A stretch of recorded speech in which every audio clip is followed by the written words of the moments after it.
for yourself. Open your eyes and know for yourself.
see for yourself. Open your eyes and know for yourself.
Evil politicians spread lies on him, but we know the bug of them not wise like him. They not no ties on him. They know say that the people rely on him. You know say they bring out them Christ through him. That's why all the people never respect him. Just like Selassie and Marcus Garvey, rock the one order of the Trinity. A real strong soldier in a army. No simpleton can disarm me. We'll fight for the people every day. Risk them life for the people every day. Get criticized for the people every day. Defending your rights, I saw you say. We'll fight for the people every day. Risk them life for the people every day. Get criticized for the people every day. Defending your rights, I saw you say. How long them gonna know say that them fire can't cool? How long them a go take our people for food? Nah build no houses, them nah build no school. Take them off the handle, but of the most I rule. They better stop criticizing. Cause what them a do now face him. You know the man no lazy. All them a talk, them are the one who crazy. We'll fight for the people every day. Risk them life for the people every day. Get criticized for the people every day. Defending your rights, I saw you say. We'll fight for the people every day. Risk them life for the people every day. Get criticized for the people every day. Defending your rights, I saw you say. Say from him, say up all eyes on him. I defend the people that set spice on him. Evil politicians spread lies on him, but we know the bug of them not wise like him. Most High, guide us now, yeah. Our people need to see the light. Turn it up right. We will fight for the people every day. Risk them life for the people every day. Get criticized for the people every day. Defending your rights, I saw you say. We'll fight for the people every day. Risk them life for the people every day. Get criticized for the people every day. Defending your rights, I saw you say. From himself up all eyes on him. I defend the people that set spice on him. Evil politicians spread lies on him, but we know the bug of them not wise like him. They not no ties on him. They know say that the people rely on him. You know say they bring out them Christ through him. That's why all the people never respect him. Just like Selassie and Marcus Garvey, rock the one order of the Trinity. A real strong soldier in a army. No simpleton can disarm me. We'll fight for the people every day. Risk them life for the people every day. Get criticized for the people every day. Defending your rights, I saw you say. We'll fight for the people every day. Risk them life for the people every day. Get criticized for the people every day. Defending your rights, I saw you stay. How long them a know say that them fire can't cool? How long them a go take our people for food? Nah build no houses, them nah build no school. Think them up the handle, but of the most I rule. They better stop criticizing. Cause when them a do now face him. You know the man no lazy. All them a talk, them a the one who crazy. They'll fight for the people every day. Risk them life for the people every day. Get criticized for the people every day. Defending your rights, I saw you stay. They'll fight for the people every day. Risk them life for the people every day. Get criticized for the people every day. Defending your rights, I saw you stay. They from him say up all lies on him. I defend the people that set spice on him. Even politicians spread lies on him. But we know the bug of them not wise like him. Them not no ties on him. Them know say that the people rely on him. You know said them bring out them Christ through him. That's why all the people them respect him. Just like Selassie and Marcus Garvey, the man hold the order of the Trinity. A real strong soldier in a army.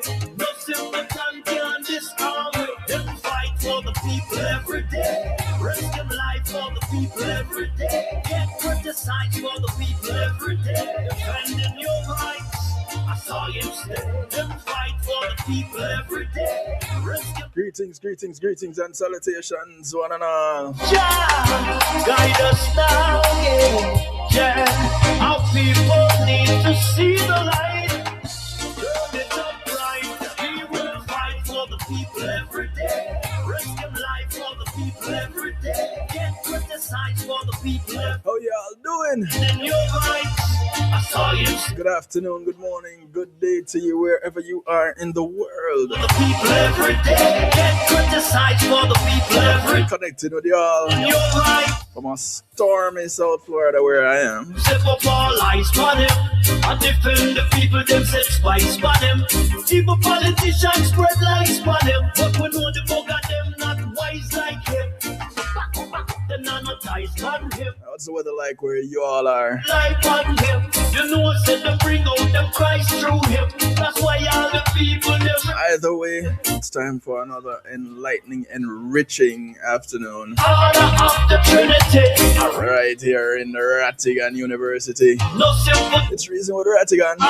Well, Yours truly, the professor, every day. Kevin Stew, holding it down with you. Every day, get criticized for the people every day. Yeah, I dropped the DJ at this time of the day, and it's Professor Kevin Stew for you. Fight for Please and thanks. risk them life for the people every day. Get criticized for the people every day. Defending your rights, I saw you stay. How long the mother knows that them fire can't cool? Well, you know, Our people producer, now build no houses and now. when you wear white and AC a fire, you know, you're cool, like you come back. Criticize. Trust and believe. Cause when the man now face him. You know the man no lazy. All them attack. I want to invite y'all to call a friend, tell a friend, friends of your friends, friends of your enemies, enemies of your friends, any enemies too. Call somebody, anybody, everybody, let them know. Every day. It's time to grab your slate, your pencil, your pen, your chalkboard, your tablet, whatever it is that you're taking notes on. People every day. Risk them life for the people every day. Get criticized for the people. It's time to hold government officials accountable. I saw you It's time for us to show you how it's being done up all life. and how you can get involved in doing it too. People them set spice for them. Even politicians spread lies for With me, of course, know the book of them not wise. the provost, Them not no Mr. Will Rattigan, know say that Esquire, rely on him. You know FBI supervisor, retired. him. That's why all the people them respect him. Man, you're muted. Nobody can read those lips. And hold the order of the Trinity. A real strong soldier in People, I don't know what y'all doing with this guy, you know. for the people every day. Get criticized for the people every day. Defending your rights, I saw you stay. Them fight for the people every day. Risk your life for the people Oh, you know, he's not muted. I have him muted on my side. every day. Defending your rights It's alright. I apologize. for the people every day. Risk your life. I mean, Swibbie says, listen, I'm ready. Everybody should adopt that posture to be ready, because if you're not ready, get ready. If you're in a neutral position, find a gear. That them used to always say, people. I remember when I was in high school, election time roll around, and my friends would tell the story of people walking through certain communities, and I said, "Oh, you're wed." And I said, "No, but I with nobody, I'm a neutral." I said, you better find gear. Oh, you're wed." So you kind of have to be aware of your geographical surroundings and make sure you align appropriately when needs be. But that is not the kind of alignment that we're in over here. We're in the alignment of the people. And we're not talking about the People's National Party. We're talking about the people of Jamaica. So JLP, PNP, NDP, NAP, the only party that I align with is the one that's hiring me to play for them. Outside of that, no, we're talking people. So I align with the people of Jamaica, and as do my colleagues. And so that is a position that we are approaching all of this from. Jamaica land we love. And today, there are a few nuggets that if you don't get it, you may have to listen to the broadcast again to catch it. But there are some key nuggets. And one of them was this afternoon, was when I really realized it myself. And Provost pointed it out to me as he looked at a document that someone sent me. And I want to thank big up my people over there in the UK, because I've been getting some things from across the pond that it goes to show that we're not the only ones doing the work, and the people that care are putting in some work too and sending it to us. So they don't have the platform we do, but they have resources and they have put together material, some of them. And so big ups to my UK people. Love and like cook food. Love and like how fire love dry bush. Just loving enough. Right? Provost, greetings, sir. How are you doing? Greetings, greetings, greetings. You can hear me loud and Yeah, clear. man. Yes. I had you muted earlier, man. My apologies. Students, brothers and sisters, welcome to Reason with Rattigan, the university where we just focus straight, directly on facts. We don't talk about innuendos and hearsay and dreams or anything like that. We go straight to the facts. On a Saturday, we normally don't big up people, but I want to big up Doreen straight out of Jerusalem. And you know the place to Kevin, that one bridge there from Firehouse straight across to Jerusalem and then on the boulevard. So Doreen, big up Walked many times. Yeah. All right, folks, listen, we have a jam-packed day. And we have some announcements to make about some serious business. So let's get to it right away. Oh, by the way, thank you all for joining us, because you have choices, you have priorities, and you have made us your priority today. And for that, we're eternally grateful and extremely thankful. All right, I could jump to this, The university lies dispel truth of hell, shaping civic minds. Pay attention today. Pay attention, but particularly the next few classes, you have to pay close attention, because you're going to get a whole bunch of civics lesson in those classes. So, but start paying attention today. We know you've been paying attention, but when I say pay attention, I mean like really, really focus on what we're saying today going forward. And of course, you must have your pen and your piece of paper. We know say Miss Elaine Turner no kin teeth. Miss Elaine Turner, she have a thick notepad and she take notes. She have a library, she take notes every class. And sometimes she can call me and she can correct me. Sometimes she correct me and say, hey, you said this, but it's actually that, Or she say, I want to tell the time that you say it. She tell the time that you say it too. Yes. She keeps copious notes. So, Ms. Turner, big up yourself. Here's what we're going to talk about today. Not the only thing, the two main things. When is a deportee not a deportee? Because we hear all of this thing about TCNs and Structured structured migration. migration program and work exchange program and third country national deport. We hear all kinds of things, and we even hear we heard the Minister of National Security and Peace said, and we're going to play it, that the people coming to Jamaica under the TCN, they're not deportees. We're going to debunk that. And we're going to debunk every single person who tries to influence the Jamaican people into thinking that people who are being deported from the US or from any country coming to Jamaica, they're not deportees. We're going to deal with that. And we have a whole segment on that.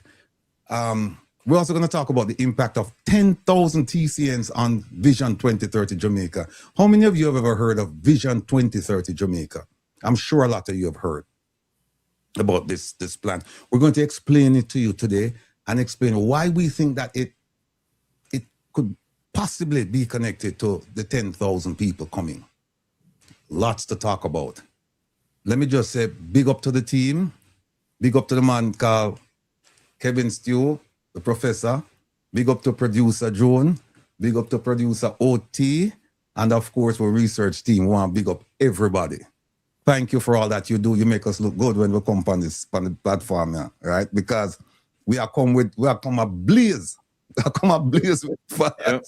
You know, because remember around here, we don't follow headlines. We make headlines. All right. So just, hey, that sounds like a good slogan. We don't follow headlines. We make headlines. Yeah. Make them. All right. Here we go now. The faculty. So we are. Today, guest lecturers, we have Mark Cameron from Advocates Network. We have Francis Chen, an author. We have my mother, Ma Jean. She's coming on as well. And we have Abian McClarty. And some of you may remember Abian. She's a student in the US who she needs some assistance, and we're going to try and get it to her. Please, people, please, the Lord loves a cheerful giver. Please be cheerful. And speaking of giving, we have Marcus, the gentleman who was on this past Wednesday and last week Saturday. He has a medical condition that he has to travel to Colombia to address it at this lab. And he's made a deal with them where he's a filmmaker. And he said, look, I'll do a video about the whole thing, the process of me going through it, get my treatment. And they said, okay, you produce the video, we give you the treatment, you just have to find your way here. So we need to assist with that. And then we have Pastor Alves, who is all the way in over in Eswatini.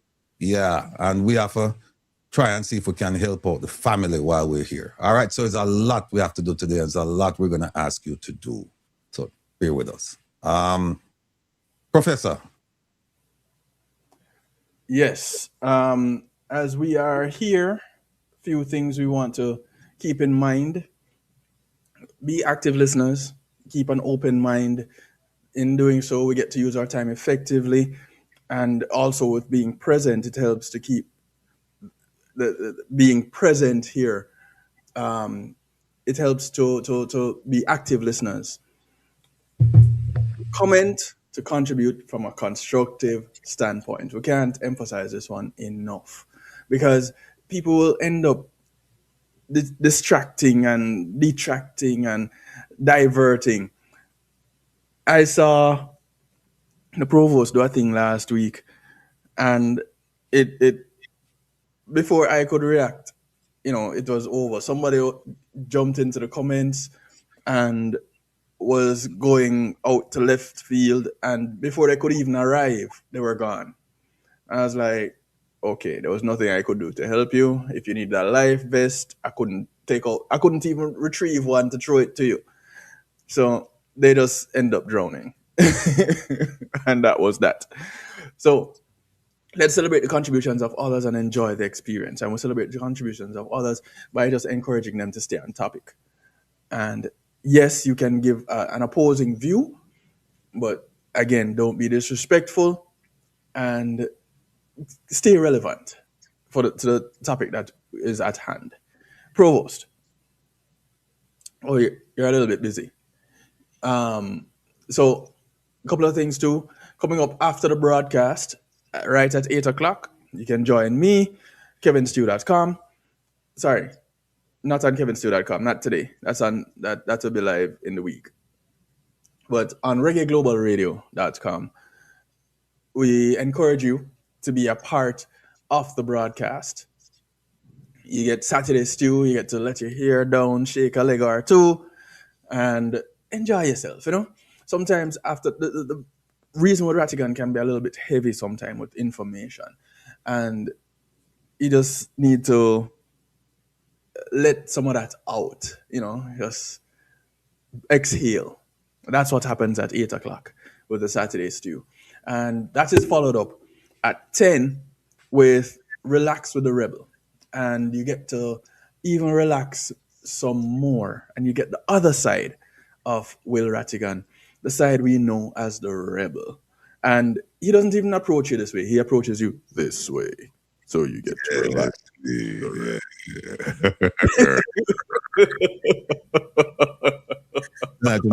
Might change up the bass a bit because we play reggae tonight. So, and you can't play them kind of reggae and say, yes, my people, good evening, how you doing? Yeah. No. That one did not go. No, it won't fly. All right. Quickly, we could go. New members, big up on yourself. We have to shout them out, and we just thank you for joining us. Yeah.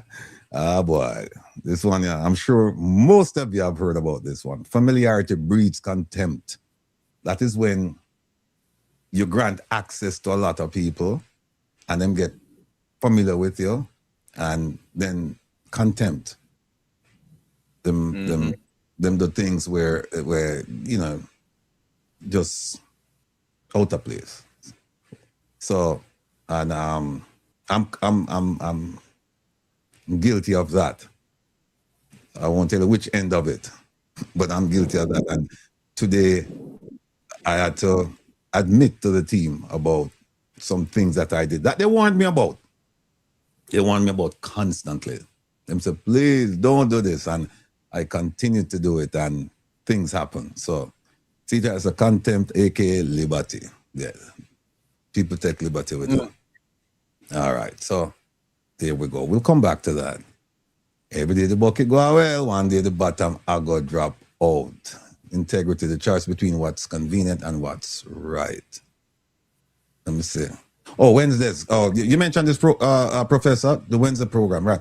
Hey, listen, folks, this Wednesday, at this point, we may not have a program, but we'll let you know as the days go by, because there is an announcement that we have to make later on, and it's going to impact the Wednesday program. Not permanently, but for now. So we'll get to that. Right after this program, the Saturday Stew with the Professor, DJ Kevin Stew, from 8 to 10. And then after that, I come on from 10. Tonight it's going to be from 10 to 1, not 10 to midnight. Dr. Love won't be on, so he has allowed me to use 1 hour. I only want to use 1 hour, so I asked for his permission and he granted it to me. So I'll be using 1 hour of his time, so I will go from 10 to 1. And tonight we're just going to play some classic reggae vocals, the late 70s, 80s, early 90s. Trust me, you will love it. And the summer exam, August 29, 2026. And don't forget the candlelight vigil for Jamaica. And that's under the auspices of Advocates Network. And it's going to be July 30th, 5 days from now. You'll hear more about it on the program today. That's it. That's it. All right. Listen, we had my beautiful mother on the other day and her lovely daughter. And she had talk up the things, and then we had to go. And many of you reached out to us and said, hey, run off the woman. I said, no, we don't run her off. Them said, no, we love her, man. We want you to talk up the things.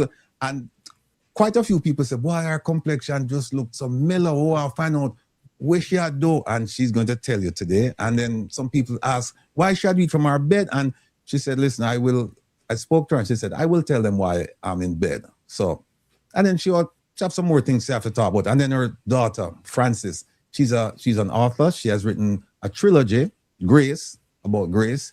And she's coming on with her mom today to talk about that as well. So without further ado, ladies and gentlemen, please welcome to the stage my mother, Margene. Big up yourself, Margene. Big up. Hey, Juju.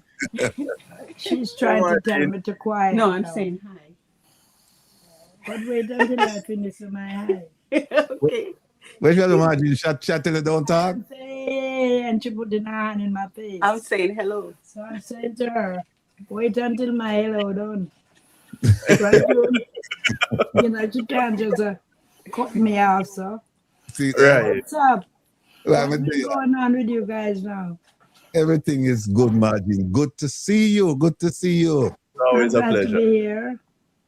Yeah. So the last time we left off, you were talking about life in Jamaica and all of this stuff. But I tell you what, you know, you can talk about anything you want to talk about. But let me just tell you two things that people have reached out to me about. One, everybody's asking me your age because they said, oh, she looks so young. And I say, well, I'll let her tell you.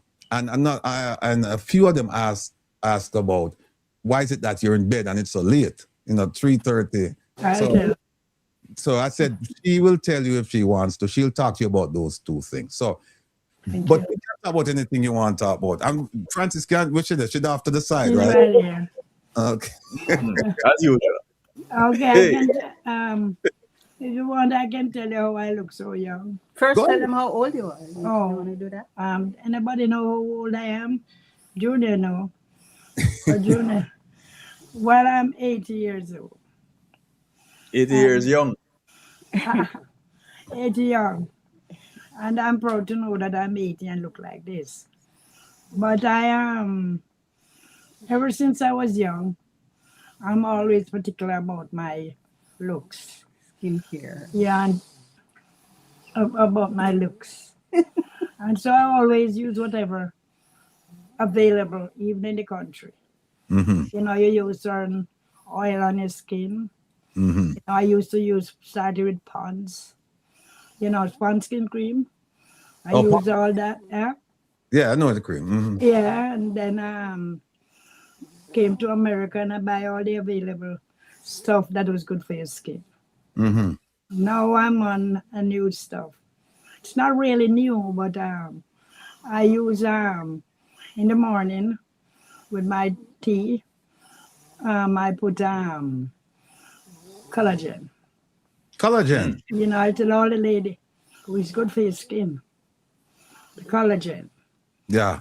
And then at night, I use the Magnesium. magnesium with vitamin D and B12. And that's good for you. And, those things are also good for Water. men. And I drink a lot of coconut juice, a lot of water, and, those are the things that keep me going. Nice. So Tell them what you have. that's a part of it. Mm-hmm. So if you want to know why I'm in the bed, Yeah. those people, it's not a very short story, but when I was growing up, I used to have walk kind of limp. My parents didn't know. And when I go to school, I never took part in athletics, sports, running, and all that because I usually feel weak in we call it foot, in my foot. And this was happening for many, many years. So sitting in the bed is not a new thing.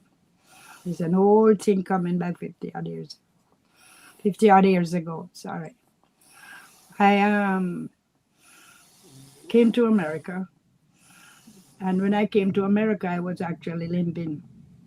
Also, like I said, I had a lot of limp episode. But nobody knew what was my problem. finally, when I came to America in 1968, um, I have to put this in because it's kind of funny. My mother-in-law was up here also and she was in Harlem.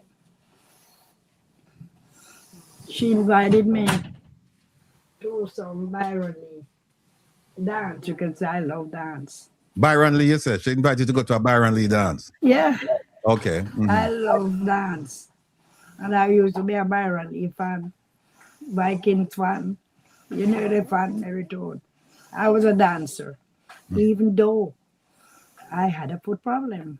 The foot is leg, but Jamaican people, we understand.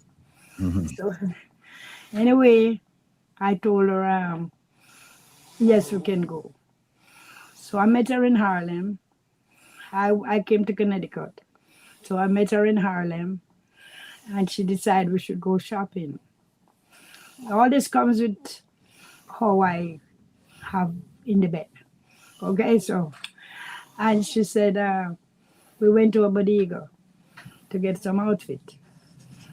While we were coming out, zoop, boom, I fell.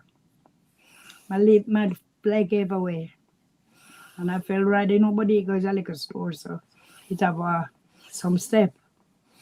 So I fell down the step. And I was kind of frightened, but people were there and they helped me up. So after she said to me, you still won't go to dance? I said, why not? So we went to the Byron Lee dance.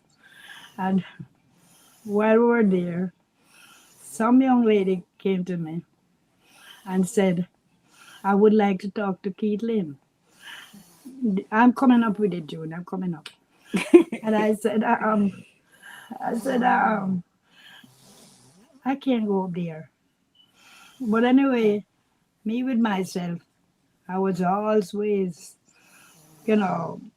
bright with stuff like that. So when they had a recess, I went up there and I did you call it the platform, whatever. And I touched Keith Lynn on his shoulder. He was sitting down. And as soon as he turned around, boop, I dropped right on him. Wow. Jesus. He jumped up and said, The song, sorry. he said, oh my God, what happened? And I said, I had a little bit too much drink. He said to me, that's not true. I don't know this, I never drunk. I wasn't drunk really, I didn't have a drink. But my leg gave. That's where I first discovered that I totally have a problem. So I have to cut it up because I went through a lot. I came here and I was working with these people, and when I went back to the job, the lady said to me, you're walking, you can't go up the stairs? I couldn't go up the stairs. I had a problem. Anyway, to cut away from some of the story, I went to a doctor, and the doctor said they didn't know what happened to me. My muscles were weak. So eventually I went to so many doctors and hospitals in New York. I went to Columbia, all hospitals. They could not find out what was wrong with me. So eventually I went to Jamaica on a visit. And my mother-in-law took me to this doctor. If he's around and I'm still living, I can't leave him out. His name was Dr. Lal G. Dr. who? Lal G. Lal G? Trinidadian doctor, yeah. Trinidadian, okay. And he said to me, when he saw me coming up the stairs, the first thing he said, oh, you have muscular dystrophy? I said, no. He said, you know what it is? I said, I don't know what it is, but I've seen Jerry Lewis, every year. And I said, well, I can't tell you that is that what you have, but you're limping like you have something like muscular dystrophy. I can't do anything for you, but I can send you to a doctor who maybe can give you some answers. So he sent me to a doctor at Jamaica Kingston Public Hospital.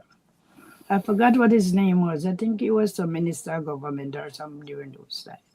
And he said to me, if you were here, I would send you to the Polo Hospital. But since you're going back to America, I'm going to give you a letter and you take it to Columbia Presbyterian in New York. Well, I took that, I did that. I'm cutting the umbilical short because, you know. And I went there and I met one of the best doctor I could ever think of, Dr. Robert Lovelace. He did every test, everything you could think of. Sometimes he called me from the job and would say, we have some doctor here from Japan. Can your boss let you out to come?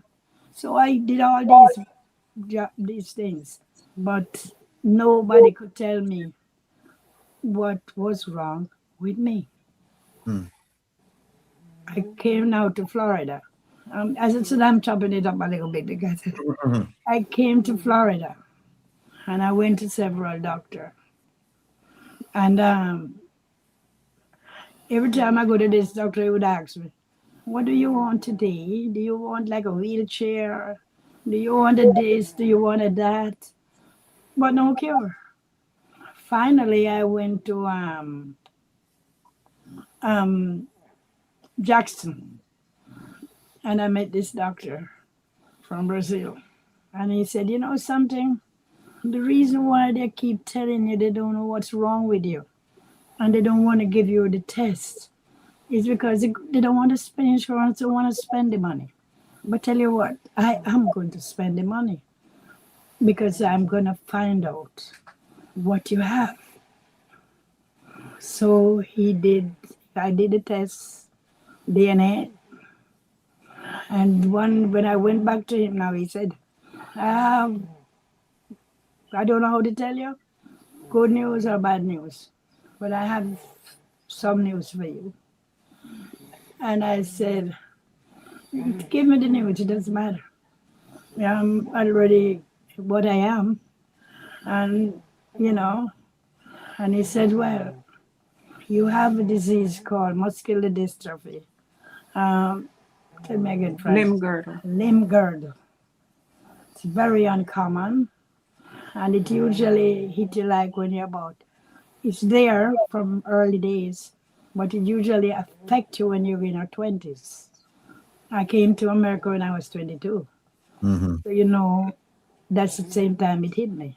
And he said they don't have a cure. And the disease comes from your mother and your father.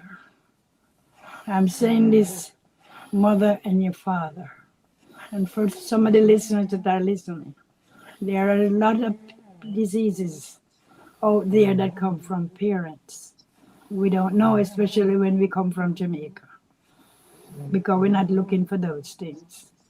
So that is the reason why I'm in the bed talking to you guys, because I can't walk. I'm confined to a wheelchair. I know you have this right here. And now I have, what you call this thing at my neck here? She got a trick. I got a trick. Mm-hmm. I have a trick. So now she's talking with a trick. Mm-hmm. Right. But we covered. But, you know, we cover it. Okay. Everybody wanna Make see it that. not uncomfortable. Right. But as I said, I've had this since I was a child. And now I'm 8 years old. And I'm still hanging there with it. You know, it's not a very easy thing to live with. But I can tell you that with having my two caregivers, my two daughters, they are the greatest. Because without them, I wouldn't be able to live. I wouldn't be living. They take me out. We go everywhere. We go to party. We go to dance. Why them not go dance? Well, I was a dancing person from way back when. But they make sure that I go out and I'm taken care of. Eating. One of my daughters, if I don't take my proteins, we have quarrel because I have to take the proteins. So it's I don't know how to say it, but I want to say to people that are listening, don't give up. Don't give up. I know a lot of people out there may have stuff. They don't know what it is. They check it out. And I'm also going to say that when I came to America, I didn't have anybody here. I came to a job. And so when I was going all around researching for doctors, just me alone. Just me alone. I didn't have any relative, any cousin. I had friends, but they were busy. But I always found my way doing it to a doctor. So I think I don't know if that answers your question to the people as to why I'm in the bed and why I'm, another time they can see me in my wheelchair. Because I do go in my wheelchair sometimes. You were in a Most wheelchair time, I last was time. last week. You were in the wheelchair the last time. Oh yeah, I forgot. The brain going. But No, the brain not going anywhere. You hear me? that's me. So if you have any other questions or anybody want to ask me Yeah. anything else. How long have you been confined to the bed? To the wheelchair? A wheelchair. I've been confined to the wheelchair for the past, when was that? In 80, when I come to Florida. I think it was 80. I came to Florida 76. At that time, I could walk a little with a cane.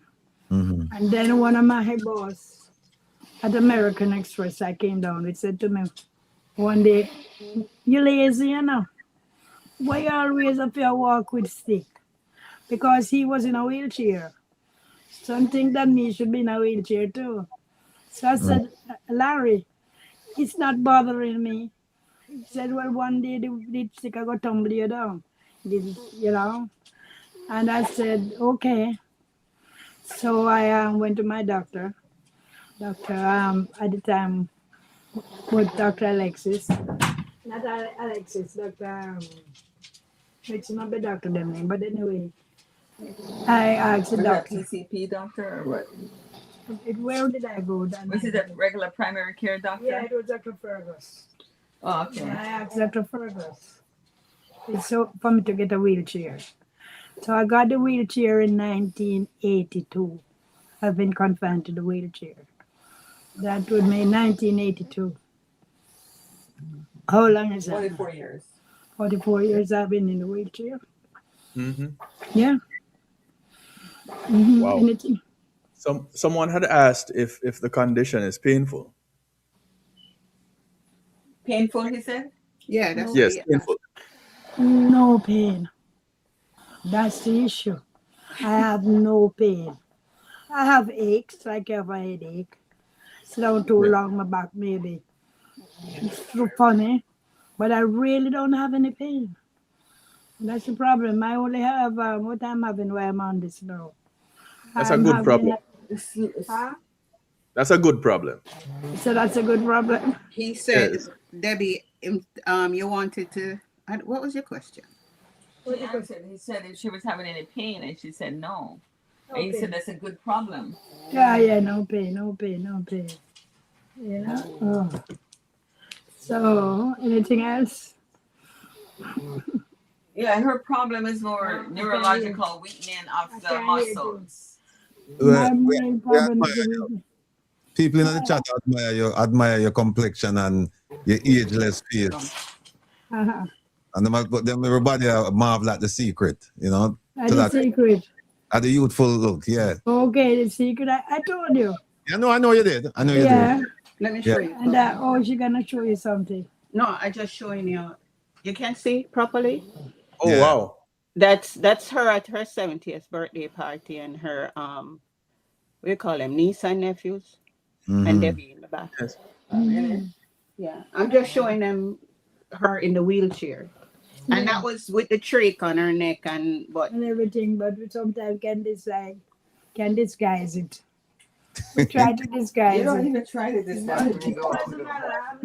I'm proud of it. That it's keeping me alive. well, not only that, but it get my gene in the front of the line a lot. Oh, don't talk. I mean, that's not necessarily such a great thing, but Junior, it get us good seats. get me at the front of the train, the plane. They give me the good seat. And this has been from a long time. You have to look at the bright Every side. time they see me When you went to coming in the wheelchair, even before I had the trach, the lady in the wheel, because you know I'm proud of myself that I have a good smile. Like you, Junior. Yes. I'm always smiling like you. They say, oh my God. They always try to put me in the good place. Some place I get the good food. You know, I'm not happy that I'm like this, but You made the best of it. I do make the best of it. Yeah, yeah. You know? That's And, awesome. I'm gonna show them. This isn't this. I'm gonna show you a picture because I don't have that picture, It's but here, I it's don't there. know who this guy is. I'll tell him I'm But this was the night she fell. Oh, wow. Sure. That's the same night, you know, the Keatling night. Oh, Yes. It's the Byron Lee dance. yeah. That's one with things, man. You saw how I looked Yeah. when I went to Yes, the man. dance. This And turn up. end up, you know, I met that guy. Where did I meet? I met that guy at I met him there. I met that guy at the Byron Lee. I just remember. And he got me a job at American Express. He got your job at the American At Express? American Express. Mm. It was so Nice. funny. What Oh, yeah, happened? that's a guy. Yeah. What happened is I met him at the dance and I liked him. I'm telling you, I like the guy so much. I ain't lying. And I thought that we could have a thing going. And Junior, every Sunday I lived in Connecticut. And I had to come down to New York and meet him at Grand Central Station. Mm. And he used to take me all over the city. All over the city, Junior. Statue of Liberty and all those things, lunch. He put me back on the train to Darien, Connecticut. But he never asked me out. I was in love with him. He didn't Never ask asked her her out. out. Otherwise, he never kissed me. He was just showing her the city. He was just showing me the place. And we talk on the phone sometimes from Connecticut. And I said, what is wrong with Webster? See, I'm even telling his name. I I remember remember. his name now. Webster McLean. Webster McLean. Mm. Yes. And eventually, I said, why? So when he got the job for me at American Express, first I was working at the phone company. And I wanted to go to Jamaica and they wouldn't let me go. And I quit the job. So because I have to go see my kids. So they said, when you come back, we'll rehire you. When I came back, they said, you quit. I didn't get back the job. So, Wait, I want to show Junior another picture. so Wait now. I want to show you. The distraction. I want to show you this picture. You know where this is? That look like some of the Queens, right? No, this is in the Bronx. Bronx. Derima Avenue. Okay. now we're going to Jamaica. No, remember somebody. Well, anyway, it's a place that I know you know where this I building was is. heading to Jamaica. Yes, Yes, right.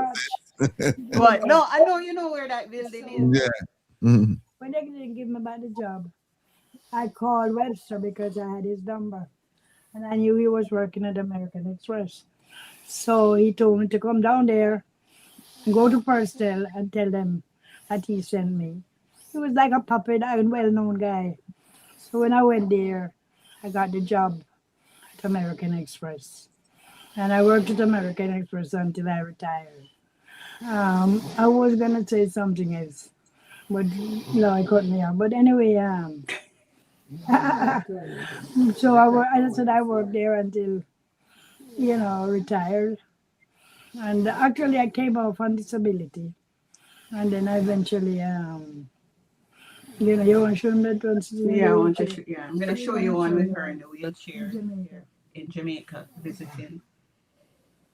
Okay. See? Go on, do a magic.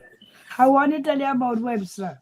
Webster, now a cousin, was working at American Express. And I met him. And I said to him, I like him. And he never even kissed me. I wouldn't even say hold hand. And he said, he is married. I said, oh my God. He's married. He's a good guy. And he meet me every Sunday and take me all over the town. And he said he didn't want to hurt you. Isn't that a nice guy? Mm-hmm. He did not want to hurt me. Because if he had a relationship with me being married, and he could see in my eyes that I had a crush. Because you can do it, don't it? You can know when somebody have a crush. You guys, come on. You can generally tell sometimes. Sometimes. And so he didn't want to hurt me. So that was that. Come again. I'm ready. I'm ready to do this. No, but you know what, Margin? I mean, I just love your spirit. Thank you. Love you. The fact that you don't let this disease determine who you are. You don't make it put up boundaries for you. No. You live a normal life. Yes. Of course, you have come to accept your condition. Yes. And once you can accept your condition, then you can move on. That's right. Yeah, and I know that you're an inspiration for a lot of people. Oh, yes. And those two those two daughters of yours, Oh. I tell all the time that I just wish that we could do more in terms of highlighting them for other people to see how children should actually. I want to because, I have friends that are sick, not in a wheelchair, and they don't get good treatment. And when they see how my daughters treat me, not saying we don't have like fights. Oh, yeah. Because I'm feisty. And then we get hot sometimes. But tell you what, we're hot. I don't have to tell you. Sometimes. That one. That's her out. No, it's a little song thing I gave her. So I tell her, I said, if you want to cuss, just press this because I don't like when it. Don't press it no. Sorry. It's not. Oh, sorry. You imagine people are listening. She tell me when I want curse. Press that button, tell them, say, the viewers that I just touched a button. It's not me. No, I don't like when she uses profanity. So when it's coming out of her mouth. But she does it sometimes because she does get fat, how some people. Francis, move next to Margina so we can. I want to bring in the conversation. But I want to bring in. I'm not really, She's as beautiful. Your camera ready all the time, Francis, man.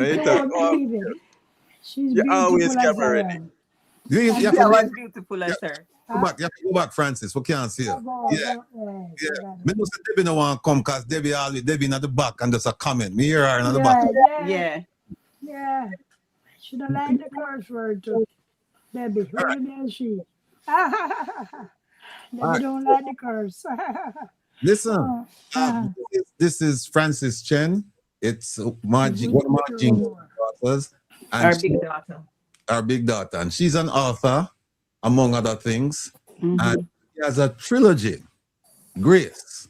Talk to the people who didn't hear the last time. Talk to them about your foray into that world. Okay, it's a trilogy, but I only have you have to move over closer to me. It's a trilogy, but the third one isn't finished yet, but this is By the Grace. This is the first book, and this is Living with Grace. Mm-hmm.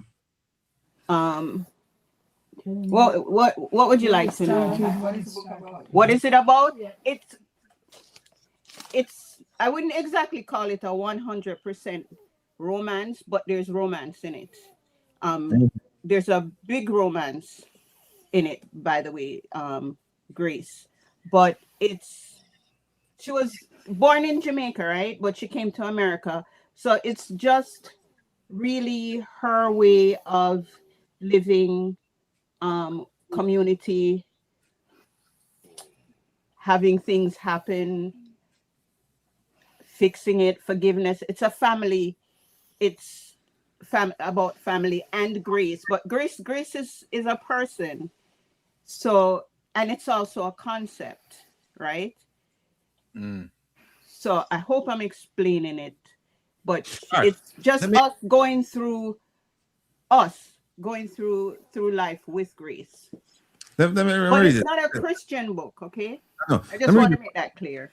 Let me read you something. It's like grace reads as the space we are given between the beginning and the end. It is a reminder of the delicate balance of life, the beauty in passing moments, and finding elegance within constraints or mortality. Explain. It's beautifully written, but explain that to the average person. Push down it more. You know when Push on the computer more so they can see you. I've seen half of you. okay, when you're born, there's a date, and when you die, there's a end date, and there's a dash in between. The dash is the grace. So I consider grace time that we were given, which is free from God, and we have choices to make between that beginning to the end. That's the grace period that we're given. So Grace herself in the book is what she goes through, which a lot of us go through within that time period. All right. Let me ask you this. Right? So and romance is included in it.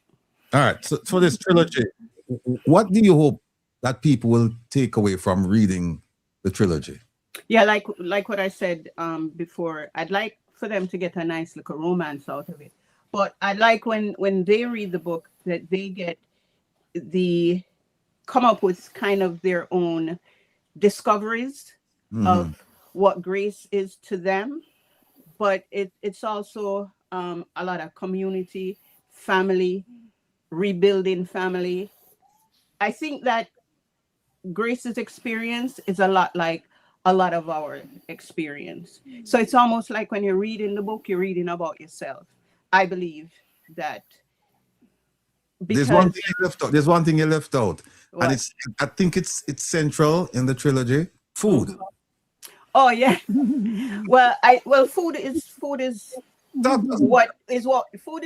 what we experience every single day. I mean, it comes from either advice, it can come from. Okay. It's not just Not oxtail. literal food. Right. It's not just oxtail or curry goat. It's spiritual food. Oh yeah. It's spiritual food. So she's a chef, right? She's a chef, and she lives around food. So I considered her, when I was writing the book, spiritual food. Her herself, the person. But you don't have to get that out of it. But that's just me. Right, because it's not written in a way like grace is food. We say our grace when we eat food. You get what I'm saying? That it's not written like that, but you can get that out of it if you want to. Yeah. Let me just tell Merlin in the chat that this is Frances Chen, not Francine Chen, because there's a Francine Chen that's a radio personality, or was a radio personality, a dear friend of ours in New York. Yeah. No, that's Francine Chen. This is Frances Chen. And I don't think they're related. Do you know our Francine? No. All right. Professor. You said Francis. something? Oh, go ahead. My turn. So, Francis, when you mentioned this, I asked you about this earlier, last time, but since you're elaborating a little bit more, how much of you, your sister, your mom, is in grace? How much we're full of grace. Grace herself, the character in the book. Yes. How much of grace is full of you? without grace, we couldn't be where we are because we'd be angry. We would be I mean, we yell and scream at each other, but it's not angry because of taking care of her. I find it a privilege to take care of my mother, Mm-hmm. right?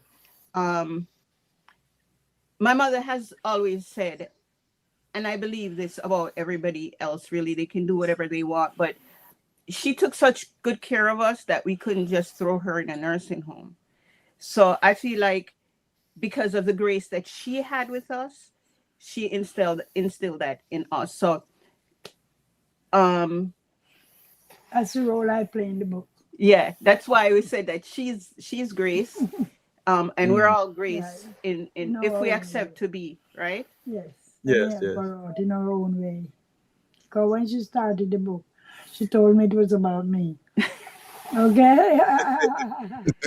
And then eventually, Grace turned to, I guess, all of us. Yeah, well, grace was about me, and grace Yeah. is about you. Grace is about all of us, the men, the The women. woman, yeah. You know, it's something that we choose to have, and it just happened that she was turned into a character, and her name anyway. You know, Yes. it's not necessarily that she herself is Grace, but that's her name, and that's what the book is filled with. That time that we spend in between life and death, the dash. Speaking of the dash. Now, you know the question I'm going to ask you. There's a character. I think you're developing that character. Mm-hmm. The Formula Dash, the Formula driver. The Yeah. Formula driver. Talk to us about Dash. Who does Dash remind you of, and why? How did Dash come into this? Come into your head to say, I'm going to put Dash on paper and tell the world about Dash. Oh well, honestly, Dash reminds me of a couple of guys that I've dated. Just temporary. They just kind of like fiddle. And they're like hot, good looking, fast. Dash is fast, hot, race car driver type thing. So yeah, they kind of Grace had that too, and it just the way that it comes for me, why I could write it is because I'm familiar with those type of people. That's just hot and come on, Gina. Temporary for a moment, hot looking, hot driving race car type driving guys. So yeah, it's one of her experience, which all the experience that she had is just what built her character and what builds our characters as well, and built mine. Professor? Someone in the comment section was asking about a spouse. Do I have a spouse? Well, I guess the question, as generic as it is, or general as it is, I guess it applies to both. Both of us? Yeah. Oh, I was married to a Dash once, very long time ago. And she's divorced. Yeah. But she's so full of grace. Can I say this on TV? She's so full of grace. I'm looking at my sister that he's still here with us. Well, that's not a bad thing. Huh? Well, That's not a bad thing. What do you say? It's not a bad thing. No, it's not a bad thing. But let me put it this way. Sometimes you make an error. You know what an error? No, my Yeah. dear. No, It's it's an part of. See, it's part of your experience. Right. So it's not an error. And it's just part of your experience, your life experience. That's what makes it The who you are. error and the error did not work out. And we divorced. And he's having issues now, so I'm only helping out. I'm not, I don't even know what I am. Your grace. She's full of grace. I'm full of grace, as you might say. Yeah. Because I'm that kind of person. That's where she got a lot of grace from. Well, from me. it's also, like I said, it's a time period, the grace period. Yeah, So every way, because she didn't want to tell you. She wanted me to tell you that in my days I was a hot stuff. you say that all the time. We saw that. We saw that. She keeps saying that.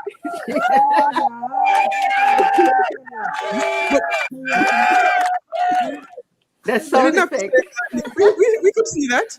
Yes, we could see that. You're not giving me sound effect. See Yeah. that?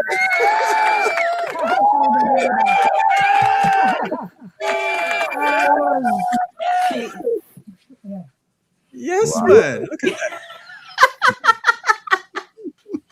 I don't know why was you take that picture. no, I have Fire no hot so. I have all her pictures in my computer. When I was on my feet. You know what I mean? When I was on the legs. Mm. Even though I said to you that my legs has been given me from younger days, that Right. didn't stop me from going. It didn't stop her from doing this. That's in Central That's Park. it. She's pretending to ride a bicycle. She was riding. I was riding a bicycle. I was riding. I was dating this guy, and he likes to ride bicycle in Central Park. So he got me a bicycle, so we could ride in Central Park. That Wow. was in. What happened to the bicycle? We broke up. So You gave it back? I gave him back. No, I don't know what I'm doing. I didn't give Both it back. him on the bicycle gone. Right, him on the bicycle. He Right? was a dash. Yeah, well, He's part of your dash. it was part of my dash. I don't know the dash she said.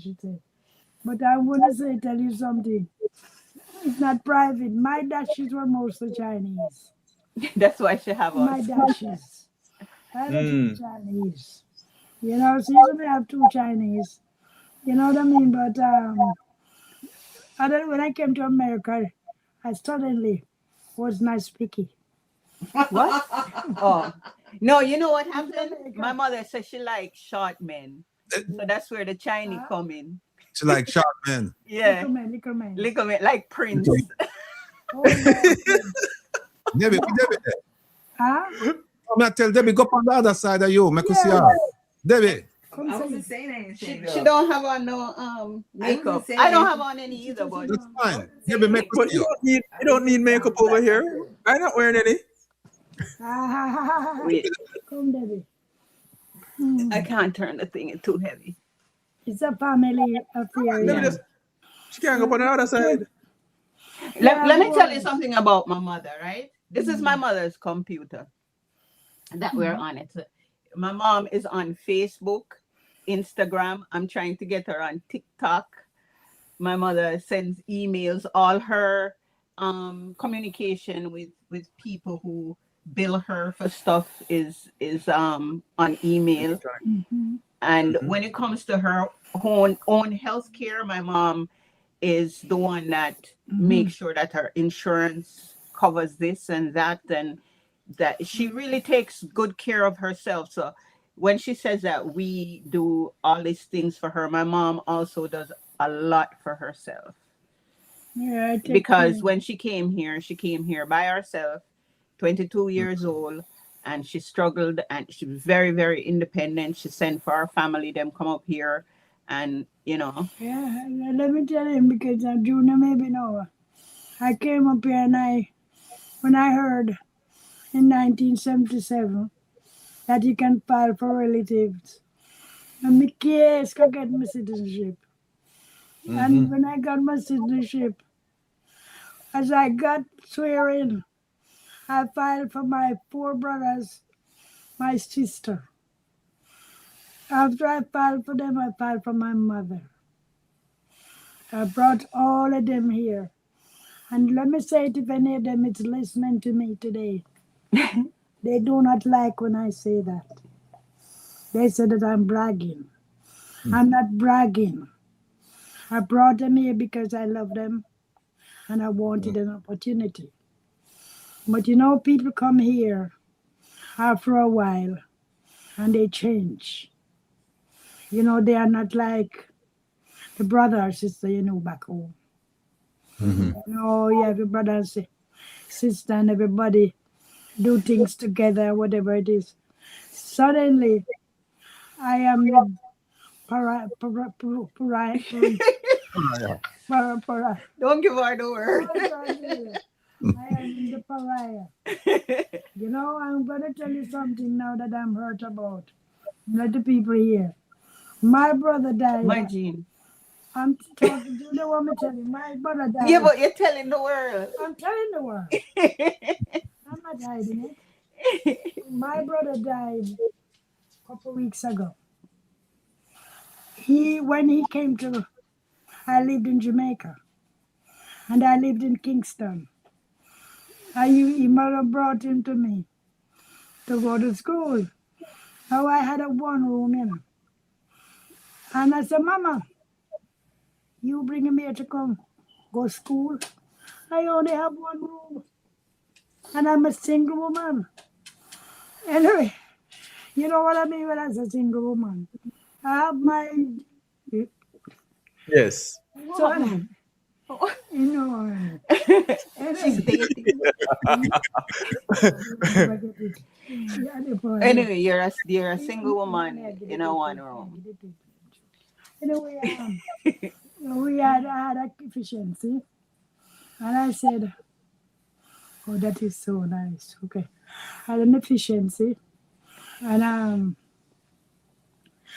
I put him in the kitchen on a little bed. And during the man on the little bed in the kitchen, he complained, I'm going to come home and cook. Remember, I just said the word, I am a single woman. Mm-hmm. So come home and cook. He was about 14, he can't cook.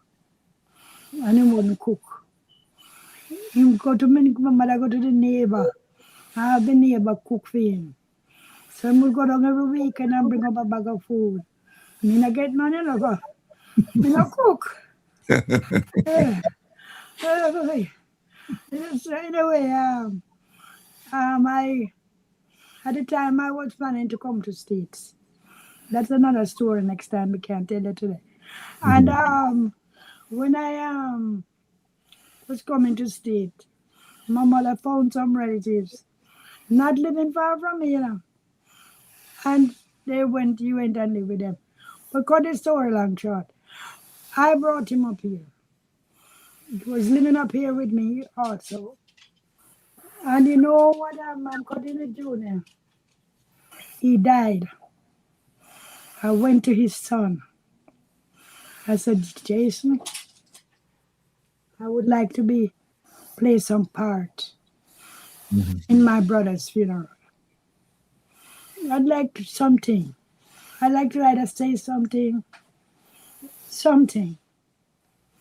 Do they know that they never got me involved?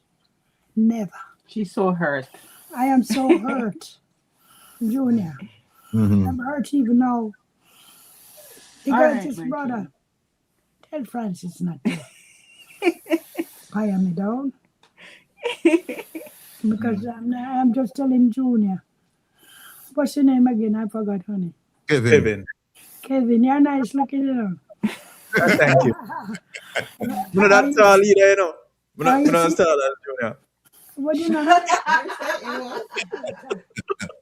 Oh, you're saying not tall, my Jean. She's asking if you're single. Well, it's me one here right now. Oh, yeah. You know what I'm saying? They don't expect me to get hurt. I'm still hurt. Because I'm a brother. And we come from a very far. The guy lived with me in Kingston, go to school. Come up here. When he buy me first car, I signed for him. Co-sign. All right. You know what I'm saying? And to know he died. And I never... Hushar Junior. Yeah. And Kevin. Hush me because they know some hurt. They would have hurt too. I mean, all who is listening to me. Please be hurt for me.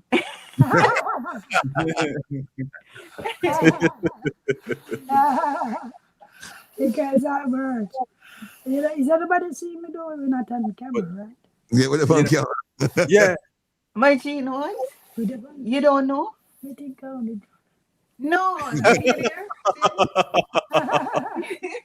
Well, I'm with Debbie there. Francis with Debbie. Come Debbie, Janine. come say hello. Yeah, with Come Debbie. say. Okay, hold. And She say soon hello. come. Debbie, Janine is good. You know, Debbie, she remind me about my doctor's name too, you know. When I was a Dr. Lalchi, Debbie was home old. 9-year-old when we go there. And Debbie remember the doctor's name. Dr. Lalchi. Yeah. She's come Debbie, come tell Junior. You know I wasn't online before, right? Come now. Oh, she put in on something else.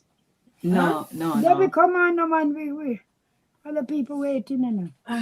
You're not the only candidate. Right, June? Oh, I didn't. I think I showed you. Okay, here. This is my sister, Janine, and my mom. Mm. So that's her. Does she still have to come on camera? Yeah. Well, yes. Yeah, most want to see a real or up. Yeah, go on, yeah. It's a good. She's smiling.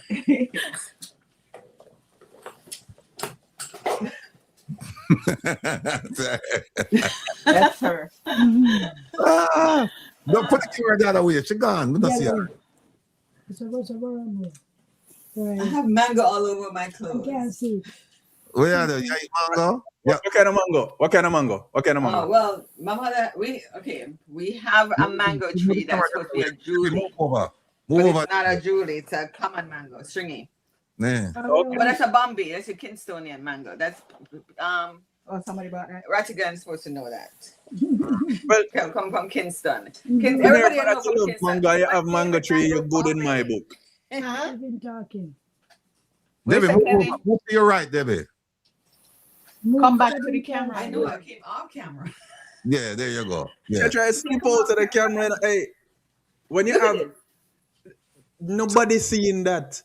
So, Debbie, There's yeah, nobody one that- quick question, because I know you don't like talk on camera. Just one quick question: what it's like to take what? Because I know you know a lot of people, right? And you know a lot of people your age, and they have parents Margine's age, Mhm. and they're not, Yeah, Lucie. not doing some of the things that you and Francis are doing. How do you try to encourage them and say, listen, either by saying or bringing it to the house so they can see how care that Margine receives, so that they can be inspired by that and that having that second thought about taking care of their parents. You know what? Being a caregiver to your parents is a sacrifice Mm-hmm. because your life is altered, and a lot of people don't want their life altered. Mm-hmm. You know, like if you think about it, it's like my mother is full time around the clock, and my sister's calling me at 3 o'clock in the morning when they get into fights. Mm-hmm. Right? So, because you get burnout, but you have to go. You got to push past it. It really is a lot of sacrifice. It really is. So what are you saying? Now, what do I tell other people? I mean, they have to be willing to make a sacrifice. If they're not, then it's not going to work. That's why a lot of people put their parents into nursing home and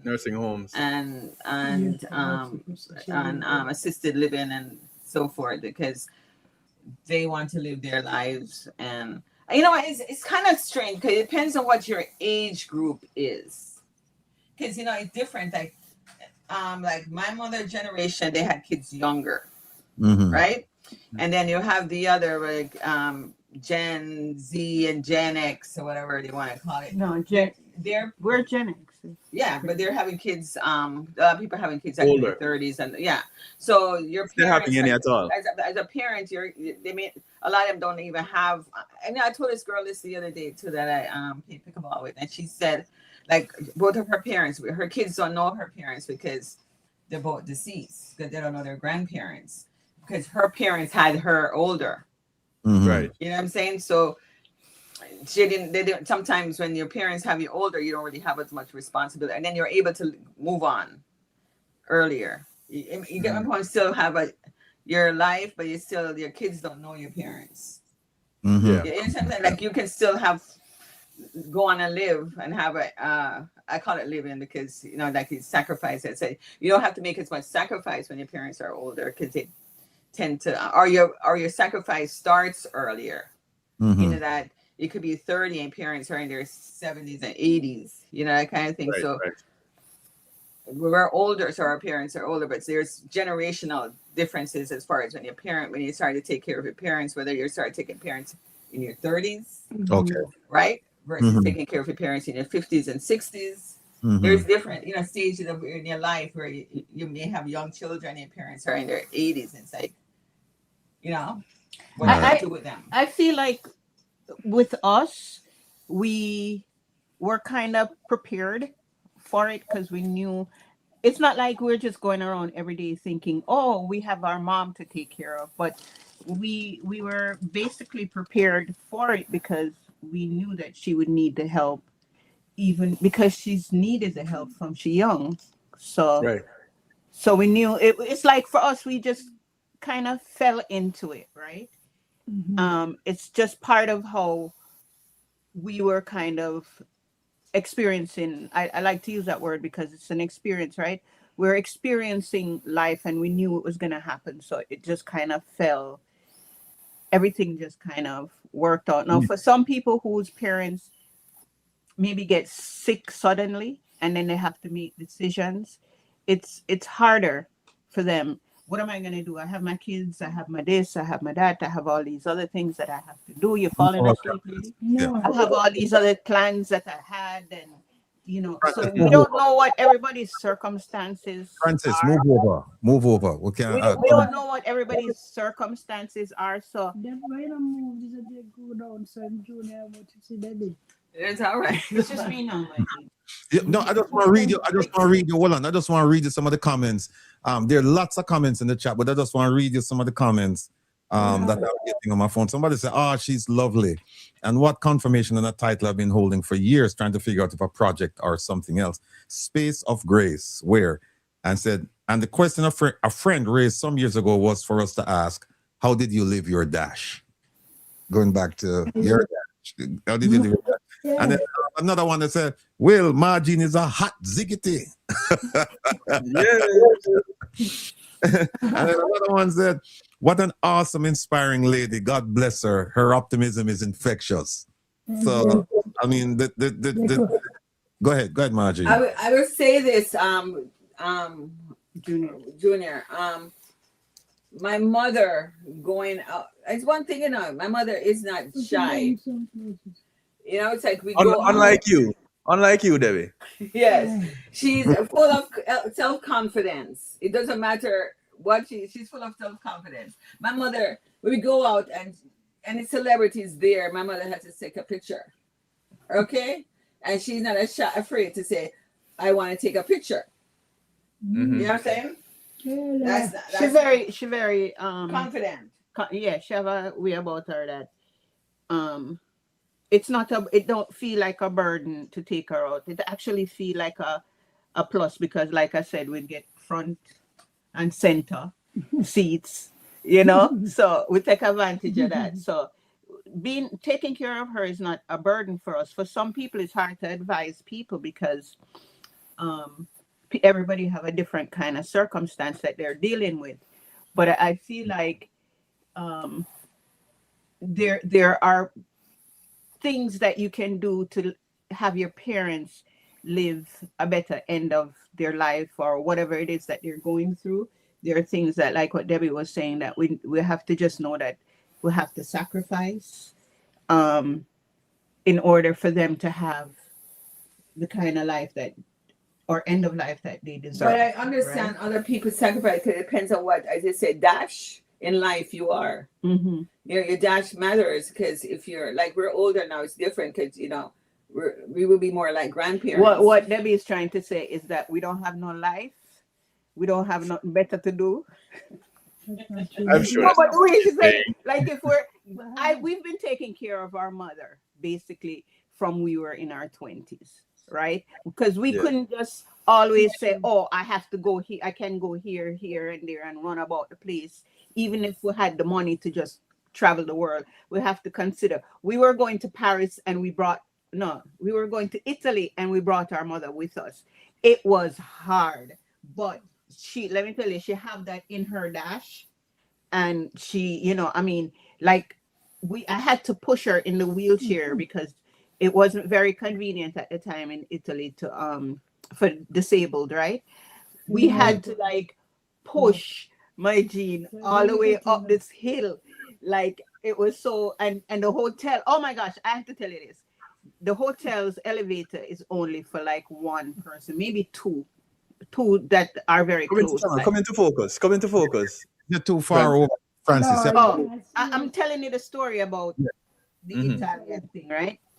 So, and because I'm saying that we take her as many places as we possibly can, and we wanted to go, and she wanted to go too. So we took her, right? Because we couldn't go without having somebody here to take care of her. So anyway, we took her with us, and the elevator in the hotel was really small because they didn't really have a whole lot of places that were convenient for the disabled, right? So we put my mom in the elevator, and we said, you go down and then we'll how did we do this? Either way, up and down, you'll meet the elevator. No, I'm trying to remember. Oh, we went down first, or one of us went down first. Oh, I think you and I went down first. We put her in the elevator, and one of us was down at the bottom and one was at the top, right? And the one we're waiting for the elevator to come back, and no, my Jean, I mean, we're talking about like 15 minutes in this tiny elevator, and it only fit the chair. It only fit the chair. Nothing else. So we're standing there, and Diane, I don't know, I don't remember. But anyway, when my Jean got down and we actually saw her, there were this little Italian couple sitting on my Jean lap in the They went in the elevator, pressed the button to make sure that my Jean, because the door opened for them and they saw her. And they the couple actually was sitting on my Jean lap. The man was like practically in my Jean face. And the girlfriend was like hugging him up. It was so tight in there. Anyway, what I'm saying is that we were pretty young when we did that, and so we've been doing this for quite some time. So when we went to the Vatican, I remember David. So I already did my Jean. No, man, the Vatican. But you couldn't get in because they don't have wheelchair accessible as well. A lot of these places, when my mother goes to, I mean, now technology has gotten better. They've gotten better. They didn't have wheelchair accessibility, so or her even trying to go to the Piazza St. Peter's or anything like that, she had to go through the catacombs. We had to listen. Like I said, we get a lot of privileges just because we have. We didn't pay to go in. Yeah, we did. It was free to go in. We got to Disney World, and back in the days, and them bring us first up in the line, and so we didn't have to wait in the long line. Don't let them use me. Yeah. Yeah. And then you have some people who say that wheelchair ain't gonna get you in. Oh yes. She have that too. No, it's like that. You know? Yeah, you have rude people who are like, you better get to the back of the line, lady. Let me know, because I tried to get tickets to the Odyssey, and they told us that even though they have wheelchair accessible, they said, oh, you have to buy the advance, whatever, early get in for the what do you call it, something again, for the IMAX, in order for her to get the wheelchair seat. I have to give you this one. It's not funny, but you remember when we used to go to Billy Vernon? Yeah. What the place name again? Carry 420. No, don't. I don't know. The boat, where the boats are. Tugboat Annie. Oh, Tugboat. Tugboat Annie. Tugboat Annie, yeah. Junior, I know about Tugboat. Yeah. Over there every week. So this particular week I was down there. And you know, I go down there, I never usually go bathroom. That's the story I was just telling them. But for some reason, this particular Sunday, I wanted to go to the bathroom. So It was Dave's sister was pushing me. And when she pushed me down we had to go to the restaurant to go to the bathroom. So when we head to the restaurant, here this lady come up to me. My dear, this is one place disabled don't have no right. And she dashed past me and go to the disabled bathroom. That's wow. basically what I was saying when Yeah. I said some people don't, And so it's not. I said so Peggy said to me, don't worry, we get through. But me always have my way to get through. I won't tell you, but I got through. Okay. When no, I got through. Yeah, you got you. And when I came back in, this other lady was seeing the commotion, what the other woman did. And she came to me and she gave me $5. And she said, God bless you. You know, love me so Peggy, when you know them, I said, you're lucky, me get $5. And said, God bless you.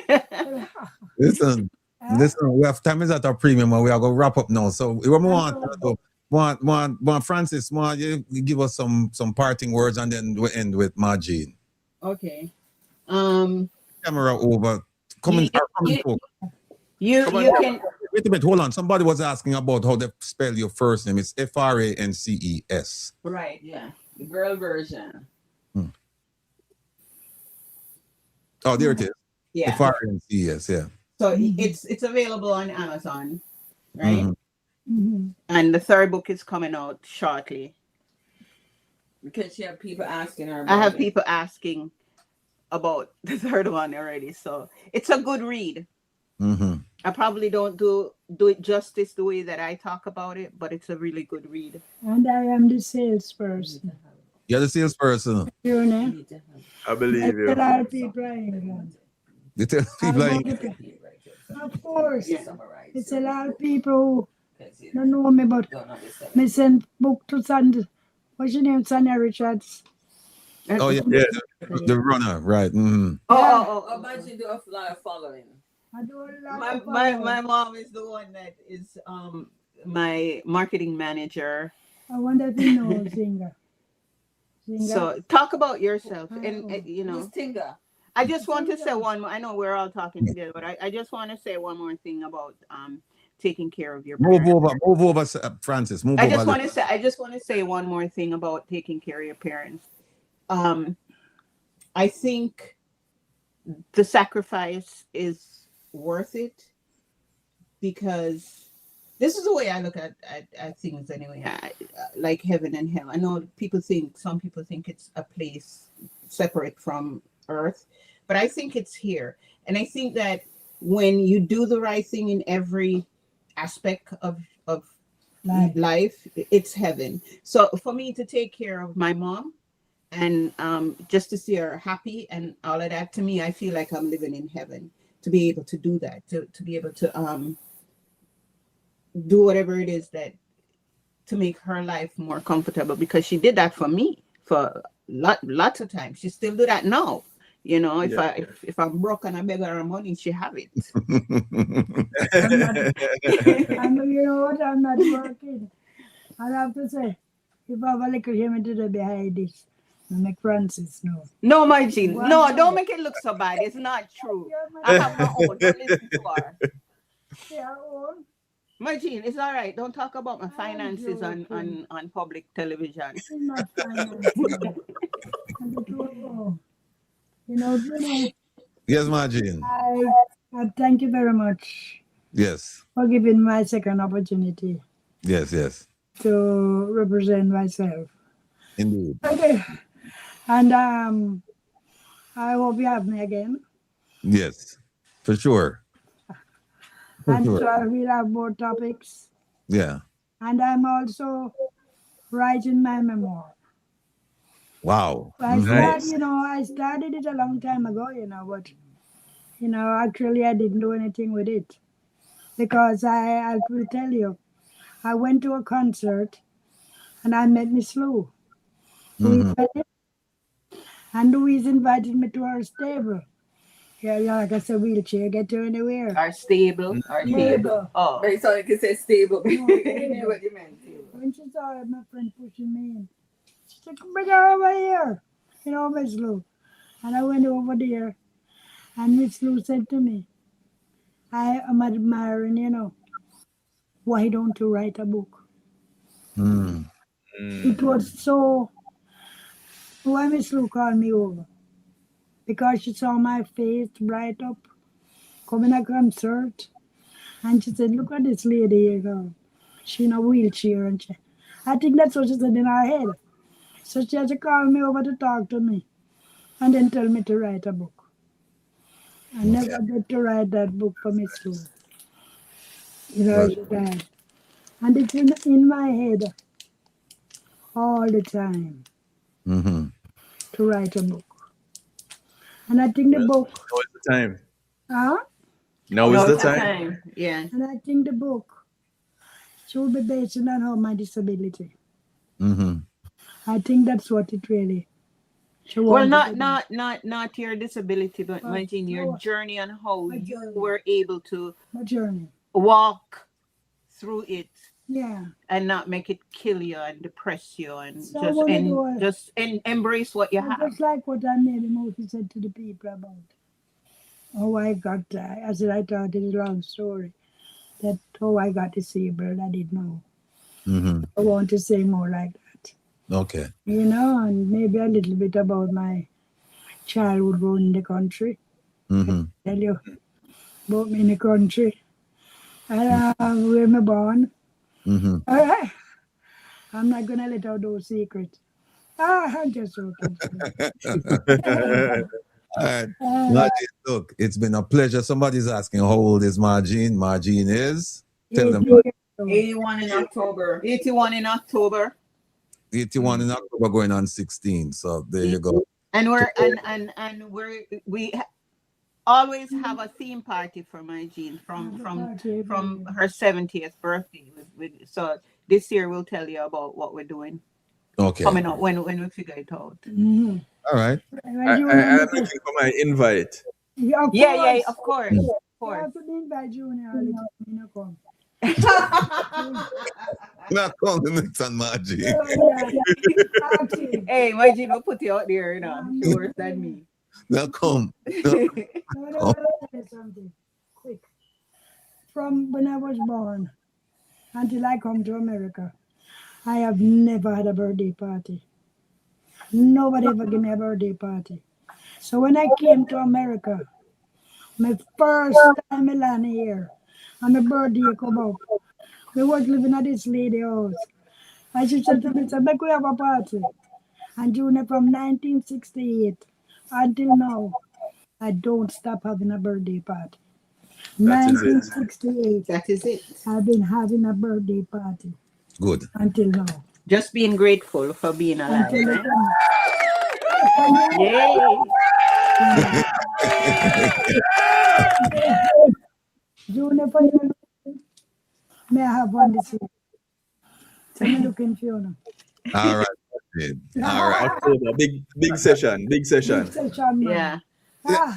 Hold on, Margine. Kevin have no excuse, because Kevin they're right down the road from you, No, but you don't have no That's true. excuse either. You No, have me to not- go to your passport. No, come on. No, did it. And you don't even need Where passport. Kevin live? Where you live, Kevin? What city? I'm in Coral Springs. Okay. Oh my goodness. Mm-hmm. Now, Oh, I'm in Plantation. Right. So and It's not and I have to absolutely have to play at least 2 tunes at that party. So whoever Of that course. DJ is going to be, make him know say Kevin's tune coming through. Okay. we need Kevin.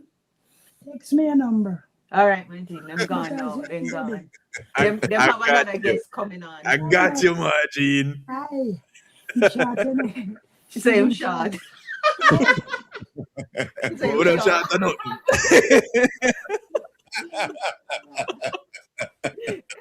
All right, close your mouth now. So, All right, guys. take care of Love yourself. you, Continue, Yes. continue to take good care of Margine. All right. Love you too. Love, Love you. love. Love you. Love, Francis. Okay. Margine, take care. All righty. All right. Bye, love. Yes, my people. Margine, Francis, and Debbie. I mean, And I get the vibe, you know, when I visit her, me just sit up, me just know so when I go visit Margie, me just spend the whole day with her when I go. Me just sit on her bedside. And me and her talk for the whole day when I go there. And believe me, people, me walk away smarter than when I walk into that room because she has so much experience. She has so much knowledge to share. And she does it willingly. And she does it in a way where she has such a spirit that the spirit just pull you in, you know, Kevin. It just pull you into her. When you walk into that room, you know, Kevin, believe me, when you walk into that room and then say, okay, sit the chair and you sit down, trust me, you're not gonna leave. You're not gonna leave. Because it's like there's a magnetism about her. Not like, there is a magnetism about her. That when you sit down with her and she starts doing some things and then, especially if you grew up in Jamaica, spending the time in Jamaica back in the 60s, 70s or so, she the way she explained things, it takes you back to Jamaica. Remember the last time she was here, she talked about giant up writing and things like that. Yeah. But you have to go visit her. But let me tell you this, plan to go and spend the whole day because you won't feel like you want to leave. Trust me. And then when you look on your watch, you're going to say, Ratty, that's so long me there. Because when the interaction, you know what I mean?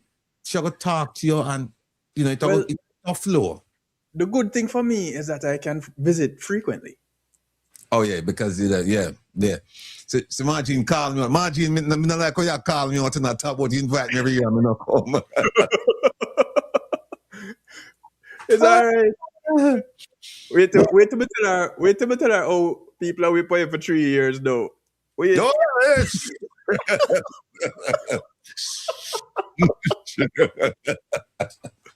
But one of the things I absolutely love about her is how she shares about her abilities versus her disability. Right. So, you know, it keeps you positive. And I look at Francis and Debbie and the privilege that they have to be a caregiver. Because me as an orphan, it's just me, you know. Right. I have my children, but it's really just me. And I look at those who still have parents that they can take care of. And when I get the opportunity, I remind them of what a privilege it is. Mm-hmm. Especially when their minds are still as sharp as ever. Yes, their bodies will fail, but when they still have their faculties about them and they get to share some of that knowledge, because that you can't buy that kind of information anywhere. Mm-hmm. You know, our forefathers, our ancestors from way back when learned at the feet of their parents and their grandparents. True. And that is what you get in real life in this day, when information can be so easily distorted. When you get it from them, you know it's pure. Right. So that's a privilege. Mm-hmm. And so when I get to be around people and observe that, I consider myself blessed. So when you bring them on, yeah, man, that's my blessing. Thank you. Right. And we find my way down a plantation. Please go visit Margine. And when you go visit Margine, trust me, Kevin, she'll go call you and check on you. Sometimes, you know, every Mother's Day, Margine knows she'll get a call from me. And every New Year's Day, she'll get a call from me. And Margine, she'll pick up the phone and just call me for no other reason but to say, how you doing? Yeah, no right. And I'm say, Margine, I'm good, everything. And she say, you sure? I say, yeah. And we talk for about another 5 minutes, 10 minutes or so. And then she said, I forgot now because everybody will call her now. She get a whole heap of calls. She's popular, man. Popular. Very popular. Yes, indeed. So Margine, big up yourself. Again, it was a pleasure and a privilege to have you on today. As well as having Francis and Debbie, the shy one. Debbie never really want to come, but we'll get to see Debbie. And we heard from Debbie about, you know, taking care of her mom. And I hope that this segment, I hope it was an inspiration for people who are taking care of parents, you know, that they'll look to this and they'll say, okay, you know what? It might be a sacrifice, but it's a sacrifice well worth it. So thank you again, Kevin Ubuntu for real say, thank you for this refreshing program, stress release from Jamaica, stress. But then I want to go down 3 minutes later and say, no, but that's why this program now with Jamaica stress. Sorry, Ubuntu. I have to break it to you. That is where we're going. No, you know. No, but that's why the program now Jamaica stress. Well, we won't spoil it because it's about informing people. You know, it's about informing people. And let me you know, I was having such a good time, Kevin. I didn't go to the videos, you know, to pull them down. Yeah. No, I didn't, because I had such a good time just listening to Margene and Francis and Debbie. We didn't do that. But Ubuntu, you know, like Kevin said, we don't really want. Well, Kevin said, yeah, it look like we're gonna spoil the thing for you. Let me just play this one because this is a good video to play because people seem to think that only criminals are caught up in the immigration initiative in America right now. And I just want to play this video to let you know that people who don't have a criminal record, they just end up in the wrong place sometimes when they're, you know, when they're detaining a whole bunch of people and you just happen to be there and you could be detained for a long period too. Mm-hmm. You have legal status. Listen to this. And then God helped me get by. It was pretty tough. Let me start over. A lot of praying, believing in God helped me get by. It was pretty tough.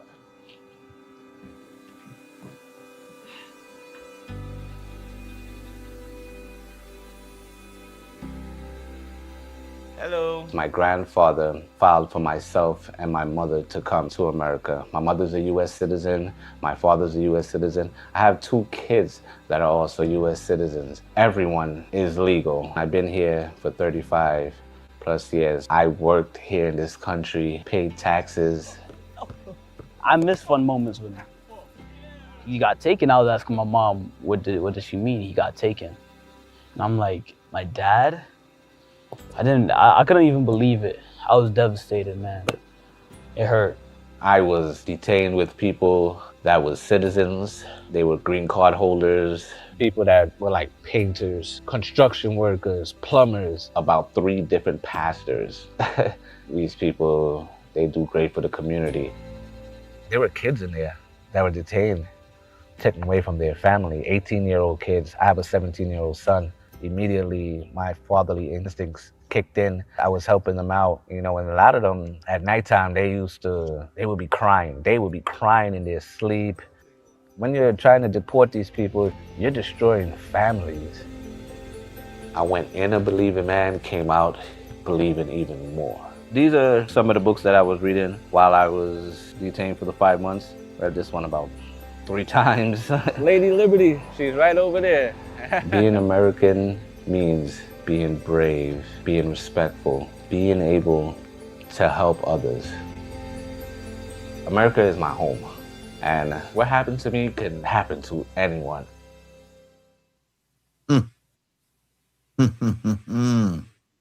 Sad.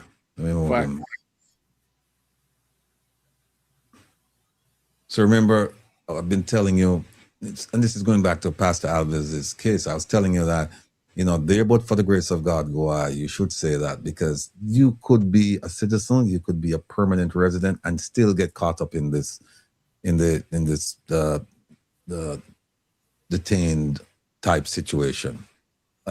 Of course, it's going to work its way out, but it doesn't take away from the fact that if you're in the wrong place, or if you're in a place where they're detaining people, you are going to be detained. And then, you know, some people might say, well, why did it take 5 months for them to figure this out? Well, that's just the way things are right now. So just keep that in mind, my people. Please keep that in mind. When we start making a judgment about people, just keep that in mind.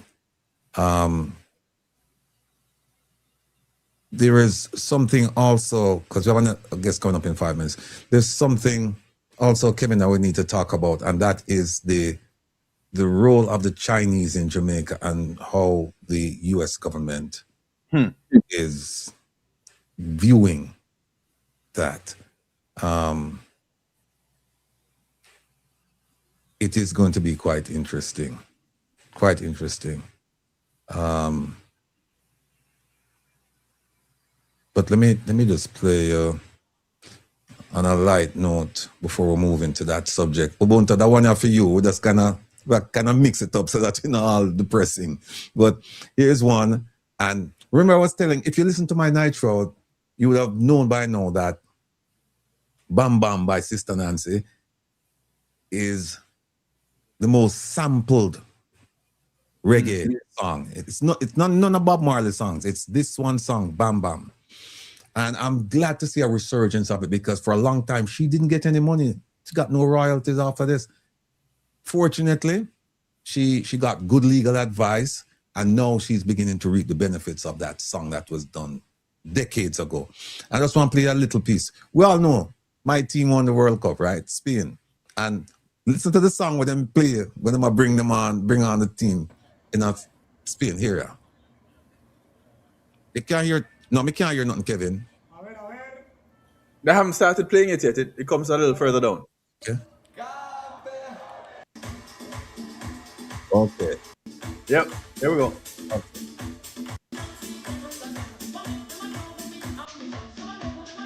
Hold on. Here we go.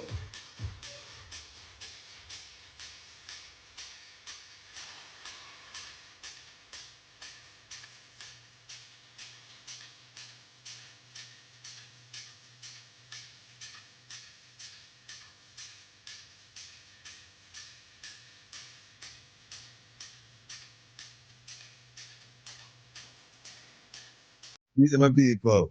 See, see there? Sister Nancy, big up yourself. You're getting your just rewards. No, it should have started a long time ago. But you know what? Not before the time. So Indeed. yeah, yourself. All right, with the Chinese thing, listen to this, people. Listen to this. We just use it. People, I'm gonna drop some knowledge. Yes, indeed. Now, here's Didn't invade, they invested. No army, no warning, just concrete, contracts and quiet. First it was the roads, then the buildings, then the cars, the houses, the ports, the land. All of it Wait. Hold on. People need to hear the beginning of this video. They really do. It's just the first words are important. They didn't invade, they invested. No army, no warning, just concrete, contracts and quiet. First it was the roads, then the buildings, then the cars. they didn't invade, no warning, just concrete and contracts. The houses, the ports, the land, all of it signed away piece by piece. Most never noticed. While the population focused on survival, the terms were being set. While the country waited on progress, the future was quietly sold. This isn't fiction. This is Jamaica. This is now. Inside the Caribbean, the China Files. A 9-part investigation into influence, ownership, and the slow disappearance of control. Not by force, but by design.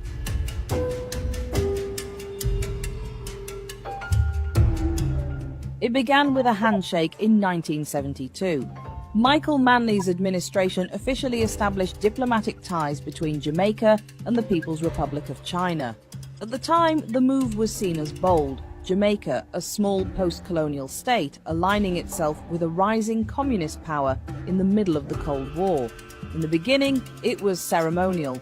Cultural exchanges, the odd trade agreement, mutual respect. China was far away and felt even further. But by the 2000s, that relationship had matured, and things started moving faster than anyone expected. Highway 2000 was the first wake-up call. A massive multi-million-dollar project funded and built by Chinese state-owned firms. The Jamaican public saw smoother roads, faster commutes and new bridges. What they didn't see was the fine print, a decades-long concession agreement, Chinese management of toll roads, and repayment terms tied to foreign debt. At first, it seemed like development, but who was really benefiting? Chinese construction companies imported their own labour, often with language barriers and cultural walls that kept them isolated. Local Jamaican workers were hired only in limited numbers, mostly for lower-paying roles. Meanwhile, Chinese companies brought their own engineers, their own materials, and even their own heavy equipment. The money didn't circulate in Jamaica, it went back to China.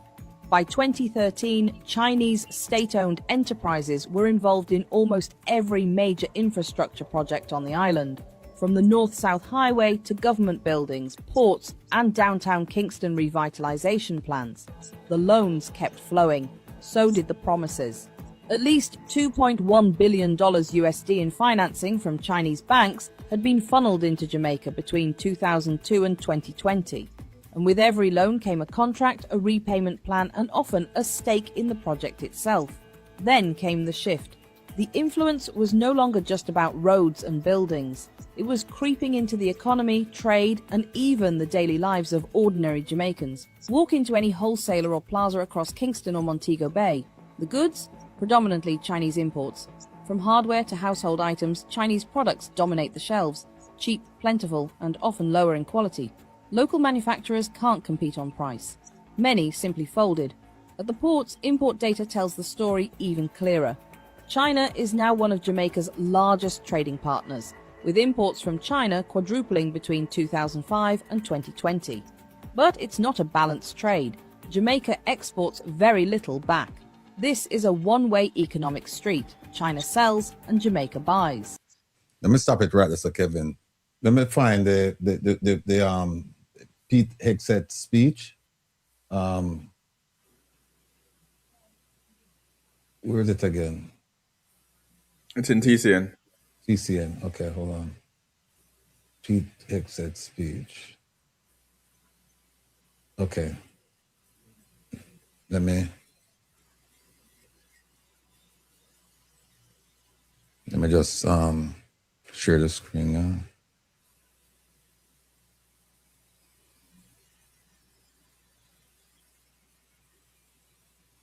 Okay. I'm going to take this down and then put this up. You hear the reporter talk about the ports, right? The ports being controlled by China. They do the day-to-day things on it. They don't own it, but they own 100% in terms of the operation of it. Like when the ships come in, they unload, they load, they have the heavy equipment, everything belongs to them. It used to be, the Chinese used to own 49%, and a French company used to own 51%. Now the Chinese have bought out the French company and they run it 100%. Now the US government has a presence at the port, but the US's presence at the port, I think it's Customs Border Protection. Their presence is only for ships going to the US. So if a ship is coming in from Colombia, the US, they don't get involved with that. If the ship is leaving Jamaica and going to wherever, they don't get involved except if it's going to the US. So when people, you'll hear people tell you that the US is involved and the X-ray containers and all that, only the ones going to America, not the ones coming to Jamaica or the ones leaving Jamaica going elsewhere but America. So the US government is concerned about things coming in and all that, and they have made it abundantly clear that they don't like the idea. For years, they've been saying they don't like the Chinese influence, the growing Chinese influence in Jamaica. But one of the things they pointed out, the ports, that's a national security issue. And actually, it's an international security concern. March 5th, Ambassador Audrey Marks went to the Counter Cartel Conference in Doral, Florida, Southcom. It's a military base for the Southern Hemisphere. And there was a constellation of stars there. If you look, you see the blind your Kevin with all of the medals and the badges, all of these people there, right? And the luminaries there. And somehow our Audrey Marks, Ambassador Audrey Marks, she get herself hitched up in that crowd, and she had no business being there. She doesn't know anything about counter cartel measures, initiatives, transnational organized crime. No, she doesn't know anything about that. But somehow she was there, and the person who should have spoken was in the back of the room. Well, when the Secretary of War got up to speak, gave a long speech. It was very direct though, and here's one of the things he said. We won't play the tape. We'll just put up the transcript, a transcript of the speech. Here we go. See that? He's talking about foreign influence. And when you hear foreign influence in our hemisphere, you know who they're talking about. Talking about the Chinese. And look at this. Look at this statement. He said, look at the top. When adversaries control ports or infrastructure along strategic choke points for the US and hemispheric trade. Stop right there. Geographically, he's talking about Jamaica. Jamaica is excellently placed geographically for trade going south and trade going north. South to the rest of the Caribbean, Central America, South America. North going to North America, Europe, elsewhere. Jamaica is, God bless Jamaica with the geographical position it occupies. Mm-hmm. And infrastructure, ports are infrastructure along strategic choke points for the US and hemispheric trade, such as the Panama Canal or installed military facilities just miles off or ashore. Look at how the American government thinks about that. It says that, see it right as so. Follow me. When that happens, that is a threat to the US homeland and peace to this hemisphere. So you see that port that the Chinese control in Kingston, that is a severe headache for the Jamaican government right now, because that contract won't end until I think 2045. And the Chinese have made it abundantly clear that they said we will protect our interest in Jamaica. And when they say interest, they're talking about the port. They're talking about the roads and the buildings and the this and the that, all of those things. Infrastructure we're talking about. Go back and look at what Secretary of War said. When adversaries control ports or infrastructure, that is a problem. So Jamaica is going to have a serious problem. Let's push that off for now because we're joined by where Mark there? He's there. Okay, he's here. All right, ladies and gentlemen, this coming week? No, next week. Yeah, this coming week. Advocates Network will follow up on their highly successful protest that took place in Crossroads a few weeks ago. As you heard last week, they are going to have another gathering. It's not a protest. This is a candlelight vigil. They're going to have it in Portmore, Nagahead. And we have asked people to show up and turn out. They're asking you to wear white shirt, white t-shirt, whatever, in support of their efforts to bring attention to what the Jamaican government is doing to its people. There are some very disturbing things going on in Jamaica. And we are ecstatic to know that people are finally coming out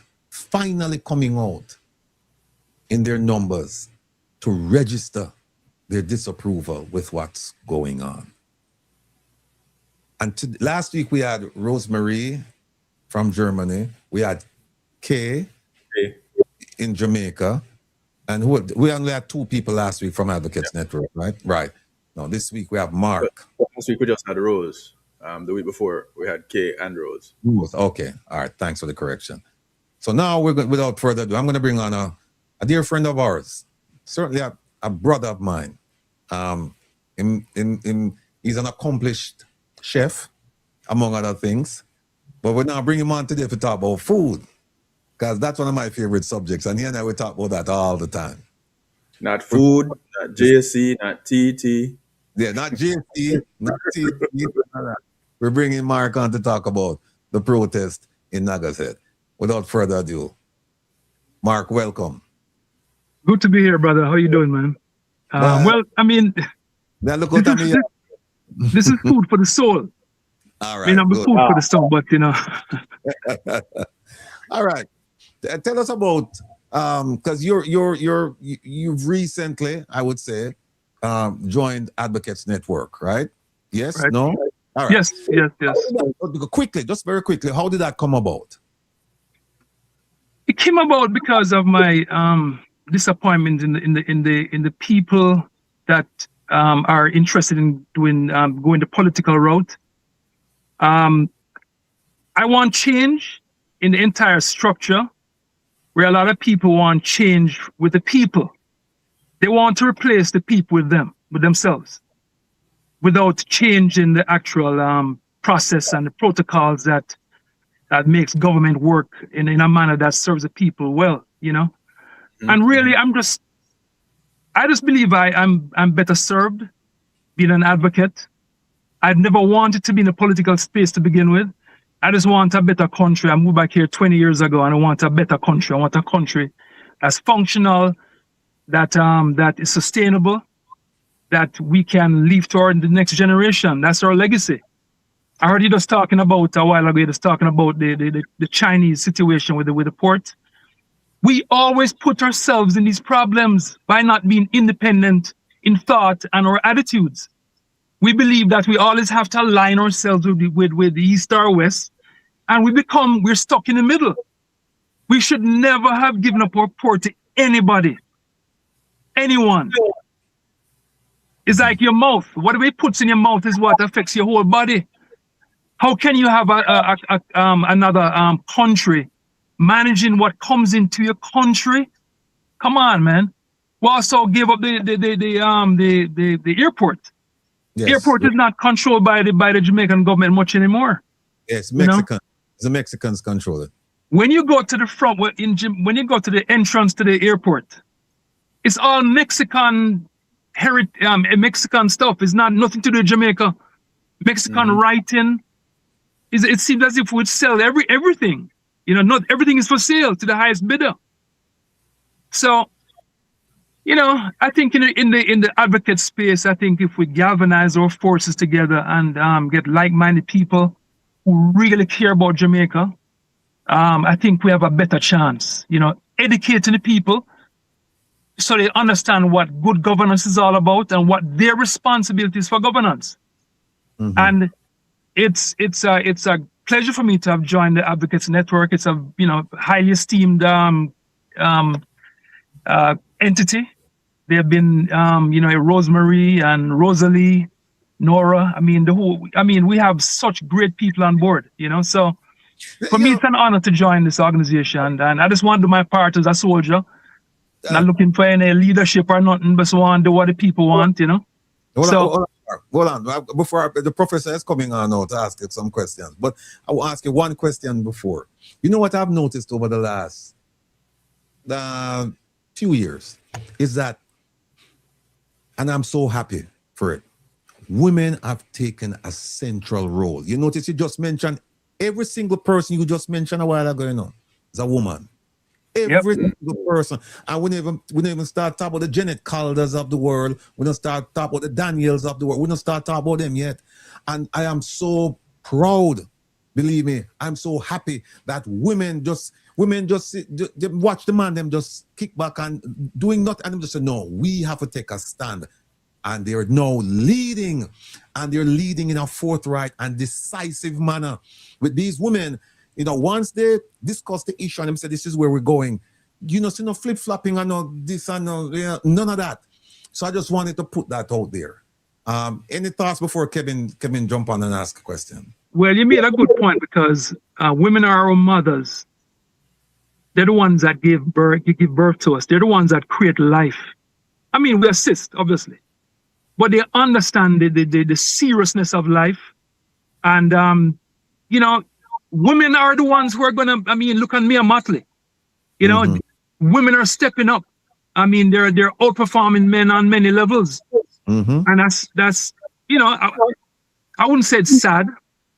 I think we should all work together, but they're actually, they're stepping up, and I'm so happy to be a part of that and to support them in any way that we can. You know, I'm in a good space. Good. I'm in a really good space. So, all right. Professor. Bless up, Mark. Welcome to this platform. Yeah, man. Happy to be here. All right. So, advocacy for you, having moved and living overseas for a while, still involved heavily in Jamaica. Those who know you will know, especially when champs roll around.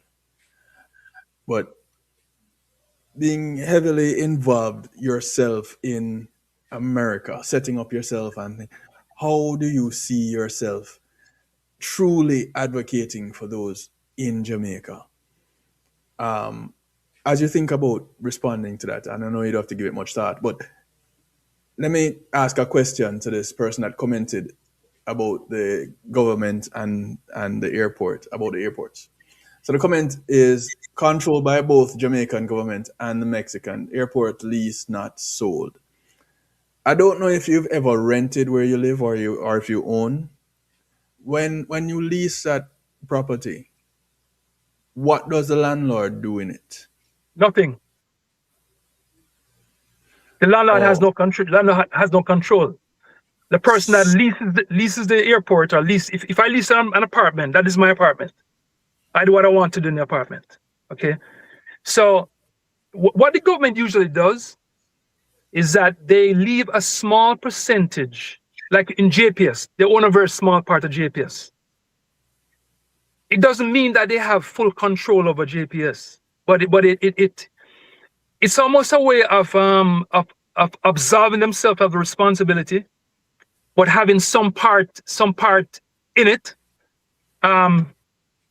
So they can't say they're fully sold out, is what I'm saying. They have some stake, and they can I guess to prevent criticism, outright criticism of being completely sold. I don't know what their game is, but the fact of the matter is that when the Mexicans control the airport majority or whatever, they control what happens in the airport.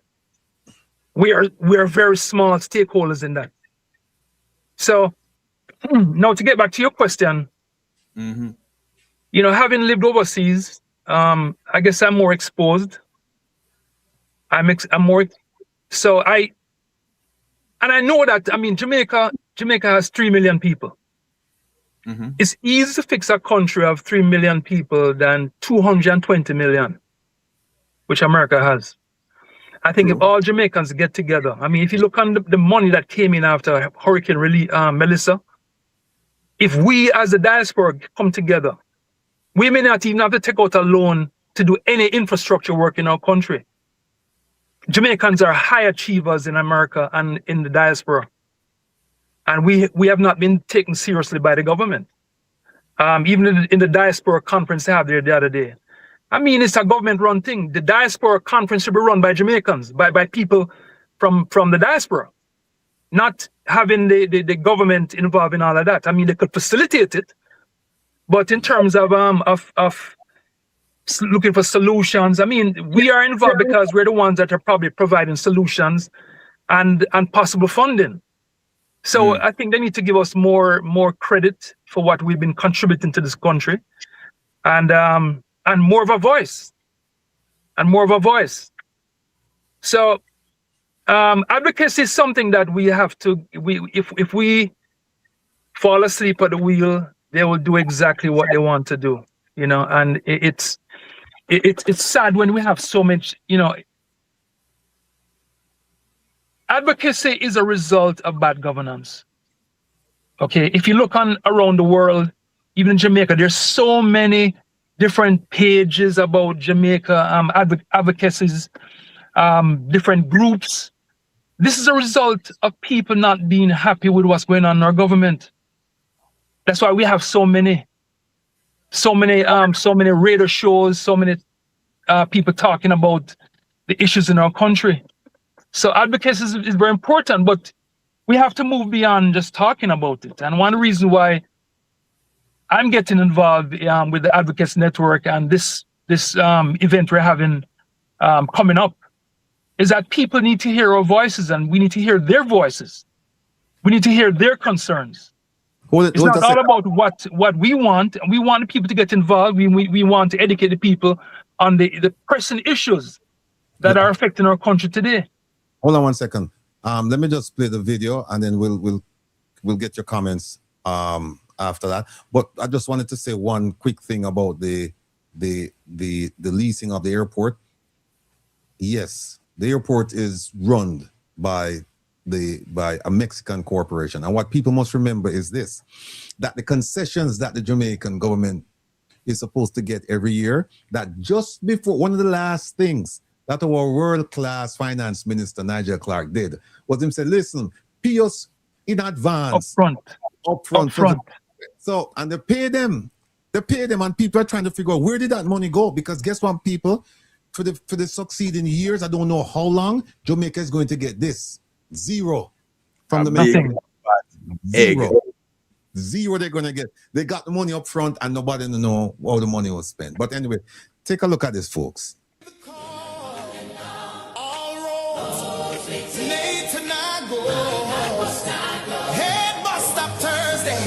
July 30th, Portmore in Jamaica.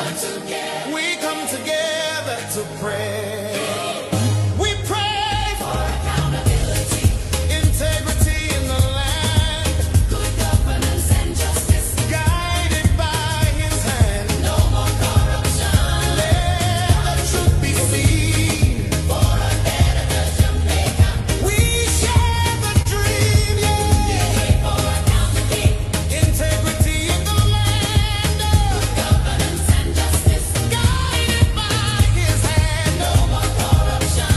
Let the truth be seen. Good program. We share the dream, yeah. Only a good part of it.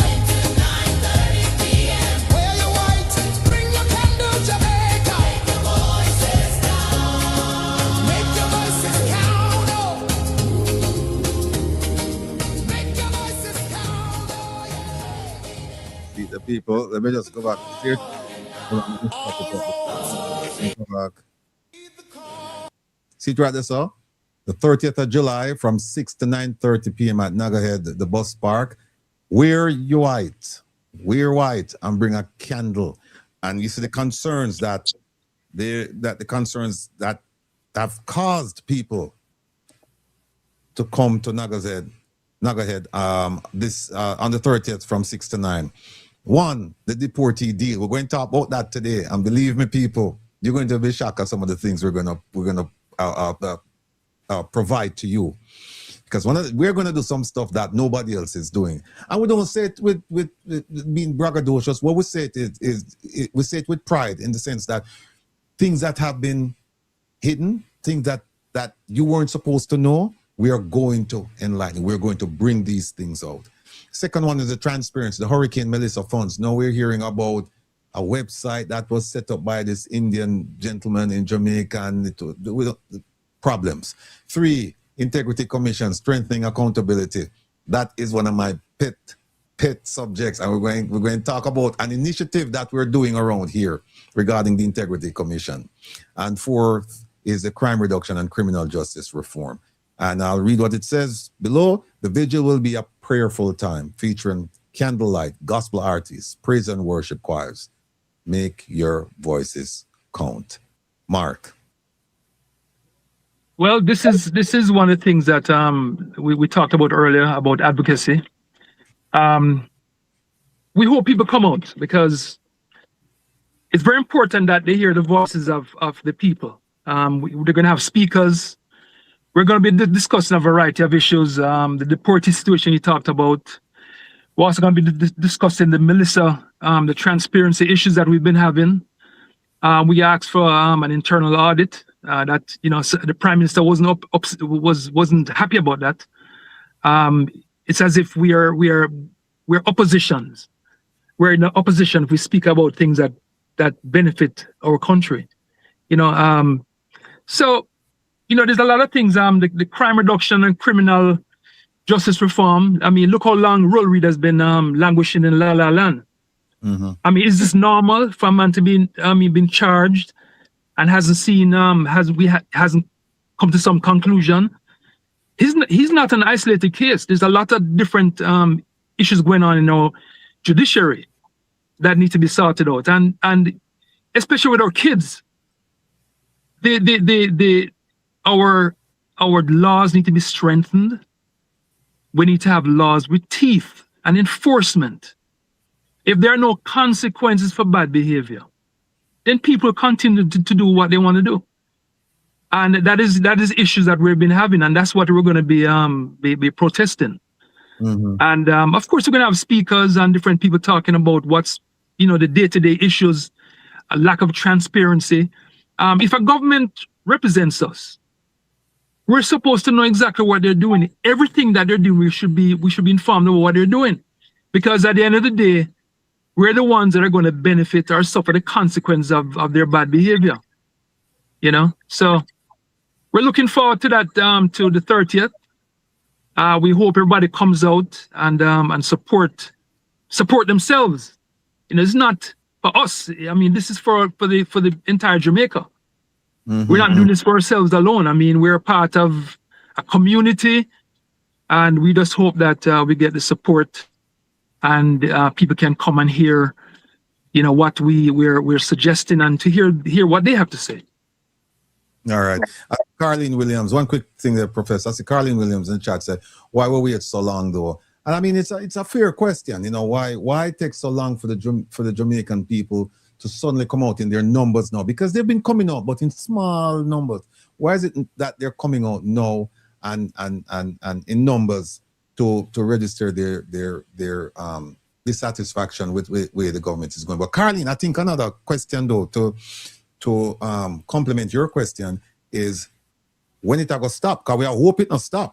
We are hope that this is the second one now coming up, and we are hope it's not the second and done. We are hope that this thing will continue and will catch on like wildfire, because this is what the government are banking on. They are banking on that. Mm-hmm. Yeah, it's a 9-day wonder. They're going to have it about it to get a little coverage. We'll forget about it. And we'll just go back to doing business as usual. So to add to what Carlene is saying, I hope and stop. I hope it's not 2-1 out. And Kay said it, she said, listen, the Jamaican people shouldn't just look to advocates network to do it across the island, because she said, I'm hoping that people in other parishes will be inspired and enlightened and will do the same thing that we are doing. Because guess what? It's not just advocates network people. Our people in Kingston are suffering at the hands of this wicked government. It's not just Kingstonians alone and people in St. Catherine. It's island-wide. And so, go ahead. There's something that you mentioned a while ago about advocacy. Injustice breeds activism. And the behavior has been so egregious for the last few months, especially. And people are really busy trying to make life in this country. It's not very easy to make life here now. people, for those who are fortunate, there's a class structure where people who have it do very well and they live a good life. But the day-to-day Jamaica, we're just trying to survive. So if someone like yourself or others don't show us what's going on, most people are not aware. True. So, like I said, injustice over the few years and many years, I think it's coming to light because of social media and shows like yours that point out the injustice against our people, and that is what is fueling this activism that you're seeing today. I think it's going to continue because there's no let up. There's a fight with the Jamaican people versus the JLP PNP. This is not a PNP thing or whatever. This is the JLP and PNP against the Jamaican people. It's a duopoly governance. The reason why the JLP won is because the PNP was that bad. So it's not like, it's you keep swapping back and forth because we don't have the proper protocols in place to allow government to do the will of the people. I've always made an example, have an example about a train and a rail. A train must follow a rail. Now, our rail is a proper constitution that is current with with what's going on in our country, the reality of Jamaica. We're not supposed to have in our constitution. We have the one that we have presently. You're not supposed to be buying and selling votes. Yet still both the JLP and PNP sell votes, buy and sell votes, and it's illegal, and it's not being handled by law enforcement. So we have to have a way to uphold the law. And if you have lawmakers being lawbreakers, then it makes the task a little more difficult. So it needs, at this point, it needs real people power, not just people talking about it, but people getting together and demanding the kind of Jamaica that we want. Jamaica is a country that has all of the amenities necessary for us to live good. But if it's being squandered by bad management and people that have had to wait their turn to run certain parts of government, then that's a problem.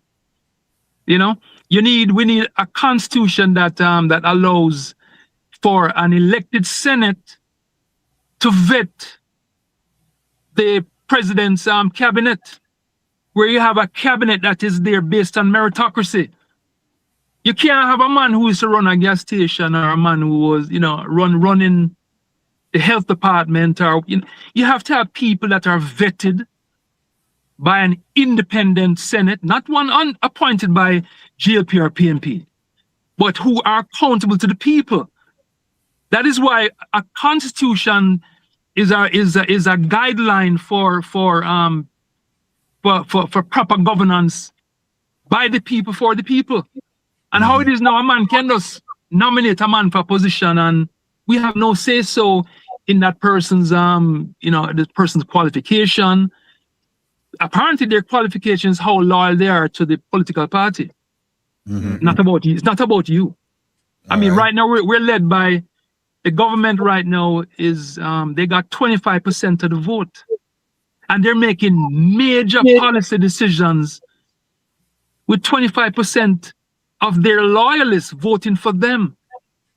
So that's not right. That's not right. Let me bring Professor into the conversation before we wrap up.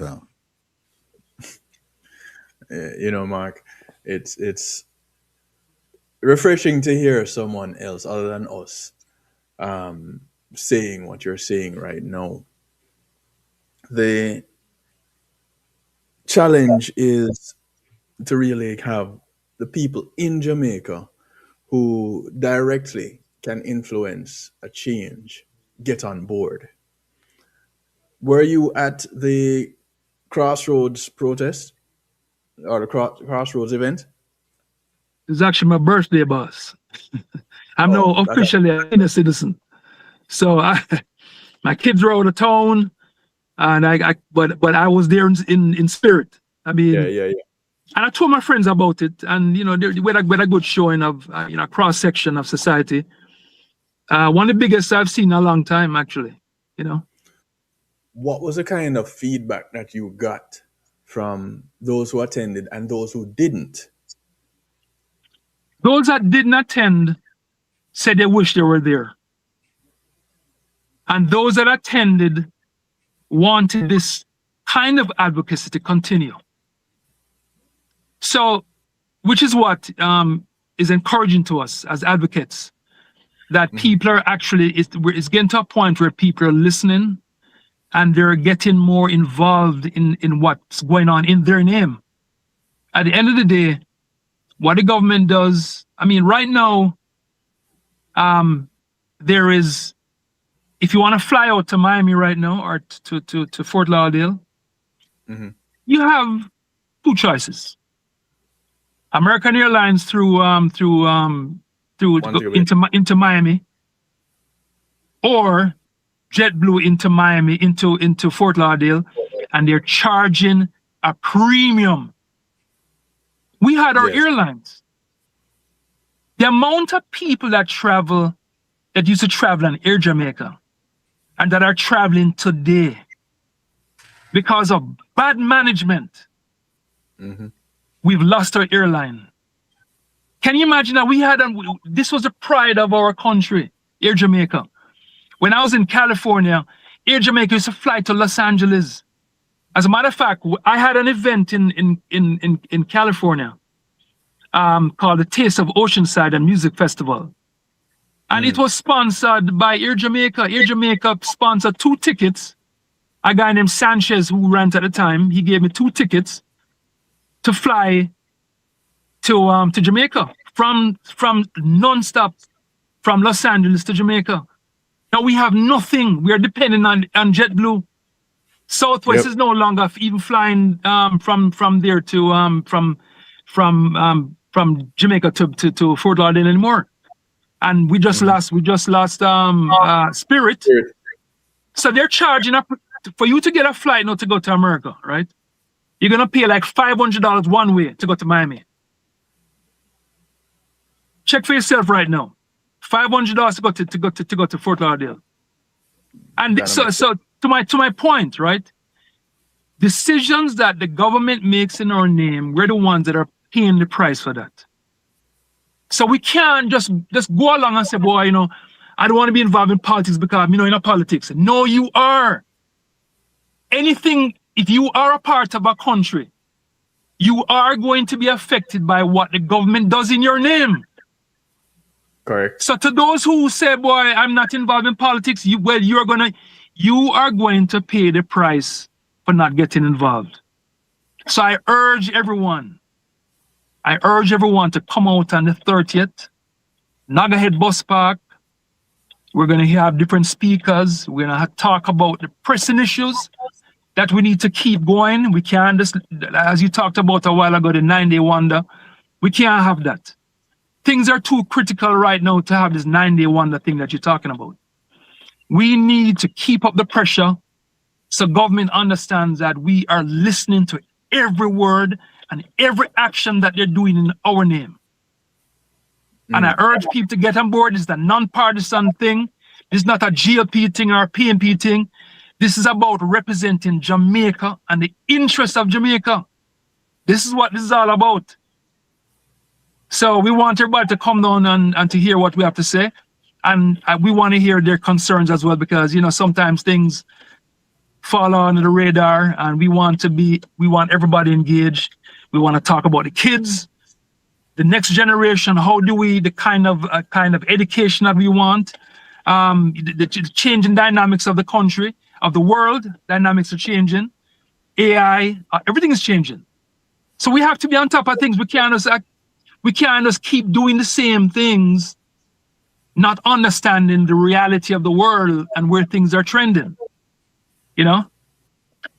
So, but I appreciate you guys, you know, shedding light on what needs to be done in our country. We need people who care, people with empathy, who believe in the philosophy of collective rising. I can't be rich, you can't be rich unless you have viable people, you know, supporting your service or your product.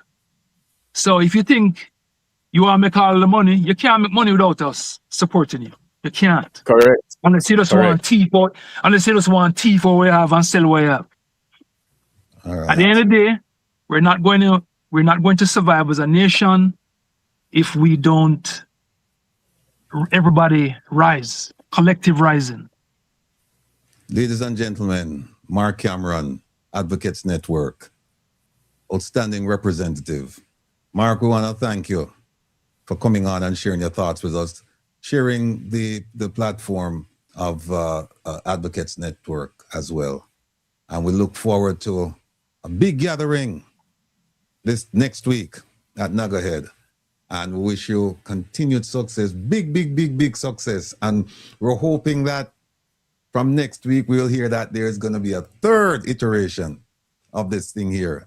And hopefully it will galvanize the people of Jamaica, and people in the far-flung reaches of Jamaica will realize that this is about all of us. It's not just about absolutely people. So again, it's a non-political thing. It's about regular Jamaicans, people who want a better country. That's all. We're asking for transparency, accountability, and with consequences. Indeed. You can't just say, boy, you're sorry and that's it. No, there has to be consequences for your behavior. Indeed. That part. You know? So, but thanks for having us on. And the ladies are great. I love to support the ladies, you know. A great group of ladies. I'm very bright. Very bright. Extremely. When you hear them talk, you know, any of those ladies could be Prime Minister of Jamaica. I agree. I would feel so happy if a Jeanette or a Nora, anybody, any of those women that step up, you can walk away and say, boy, you know, you're in good hands. Why do we have to be watching people what they're doing, man? Come on, man. Come on. You know? Oh, boy. All right, Anyhow. Look, take care of yourself. Good luck, be safe, and we wish you all the best next week. Thank you so much. Thanks for having me on. Appreciate it. Yourself. All right.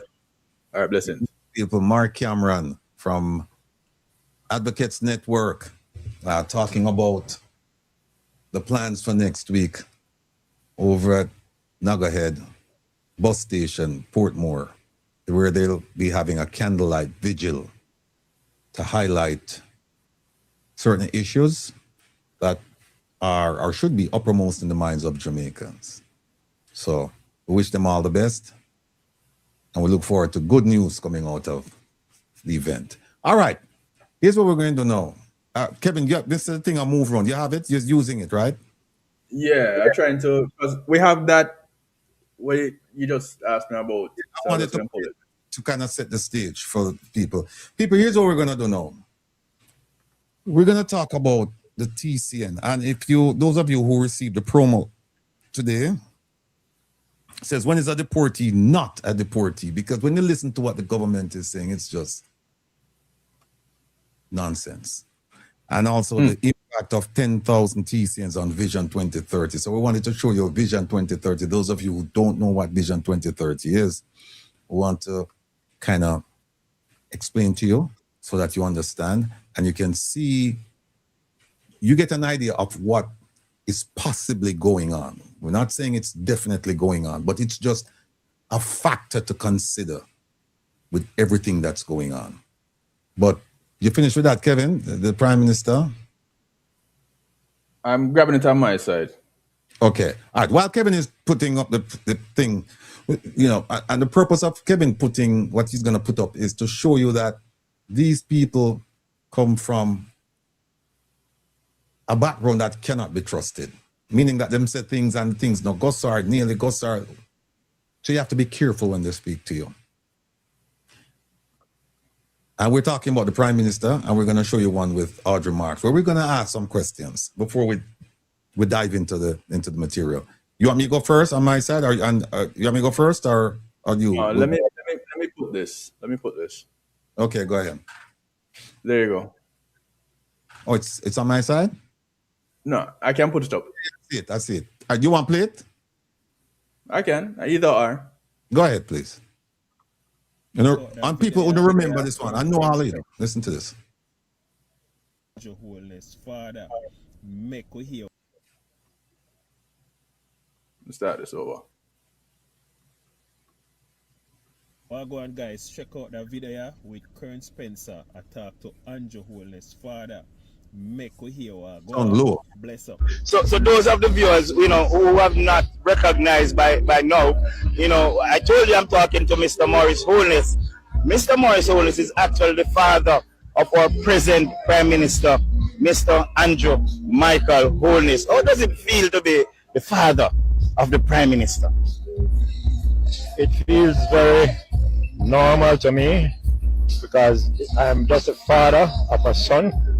I accept the responsibility of guiding him, and I'm guiding him as a God-fearing person in the fear of God. And as time went by, he has increased in stature and in knowledge and in wisdom and in the fear of God, and which has enhanced his performance. So my role is really to guide him, not in his political thing, but his spiritual life. So I just be better off handling the people.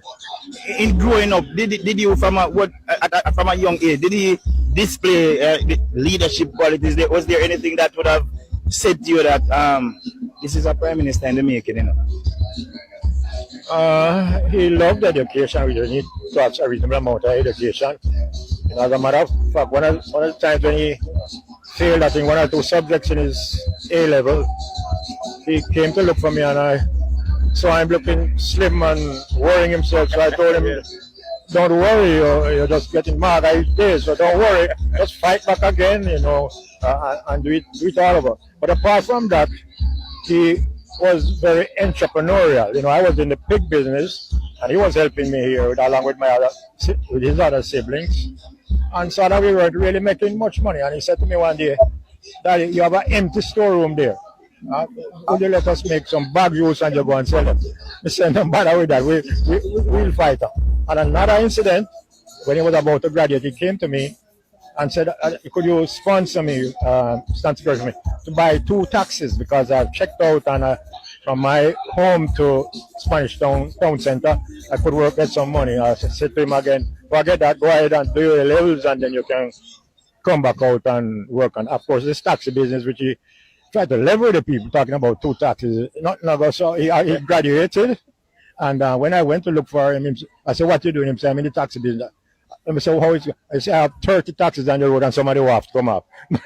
But I'm going to get out of the business and go to something else. Okay. All right, Kevin, you can move that. You can take it off for the platform. You can take it off for the dashboard too, please. My pleasure. You know, it's interesting to me every time I hear that. I can't see my son becoming prime minister and somebody asking me how I feel about it, or my son being the leader of a country, and my response is, "I feel okay. I feel like a father." What? Not even an ounce of pride? Not a little bit of joy? I just feel.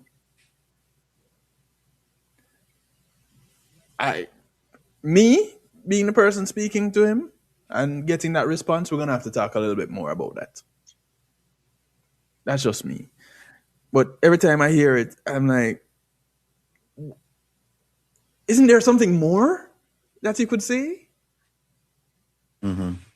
And the how nonchalantly he says, "Taxi thing, no go so." All right.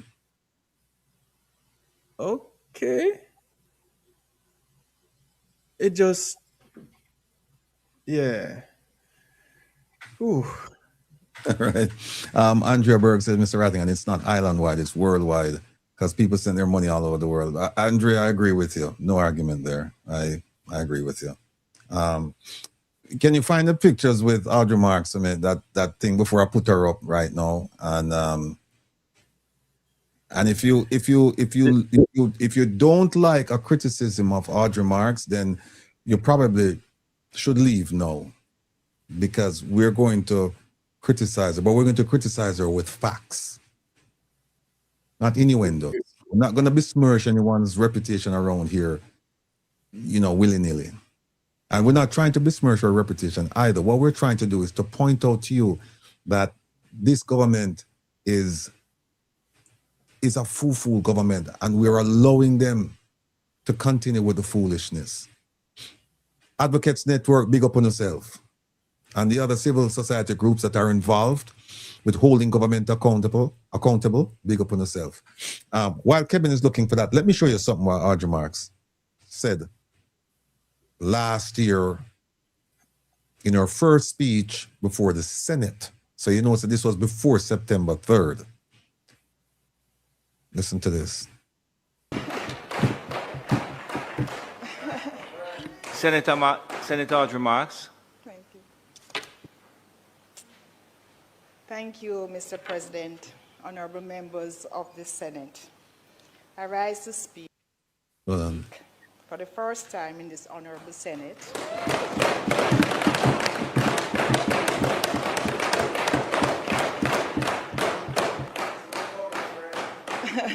In support of the income tax relief. No, go ahead now, Kevin. Let me just stop it while Kevin use the mouse to navigate and come up with some things. One of the things we're going to show you, and we believe that every woman should do her thing to look as appealing as possible. We support that. We don't want a woman with chaka and just not take care of themselves. We don't want that. You heard us talking about women. We view women as queens and princesses, and as such, they have to take certain pride in their appearance. We agree with that wholeheartedly. What we're going to show you, and I ask Kevin to bring up the pictures, and we're going to show you the changing appearance of Audrey Marks. And we do it for one reason. We do it for one reason. We do it to show you that the changes you see over the years are the changes you hear coming out our mouth, the nonsense you hear coming out our mouth. Her position has waffled. She can't explain herself. I mean, with her looks, she doesn't have to explain it. We can see. We have eyes. We can see. But what's coming out our mouth needs further examination besides besides just listening. Because if you just listen and you don't examine, you'll believe that what she's saying to you is 100% absolute truth. And like we've said around here, it's not that we're not calling you a liar, but we just not believe what you say. We just don't believe what you're saying to us. So, you find it, Kevin? I'm going to pull it up on my side. Okay, all right. Let me just play some of the people here. To respond to me. Okay, sorry about that. Let me just let the people hear what she said, and then we'll ask the questions. Yeah. Large Scale Projects and Pioneer Industries Act, LPPIA. An act that reflects our commitment to promote economic growth and national prosperity. This government believes that one way for Jamaicans to create and build generational wealth is to participate directly in the economic growth derived from large-scale projects. Jamaicans must be afforded more opportunities to participate in the billions of dollars that flow from large investments in Jamaica. That is why, Mr. President, we have engaged with 3 investors, Senator Scott Motley, not 1, but 3 so far, who will be investing over $1 billion.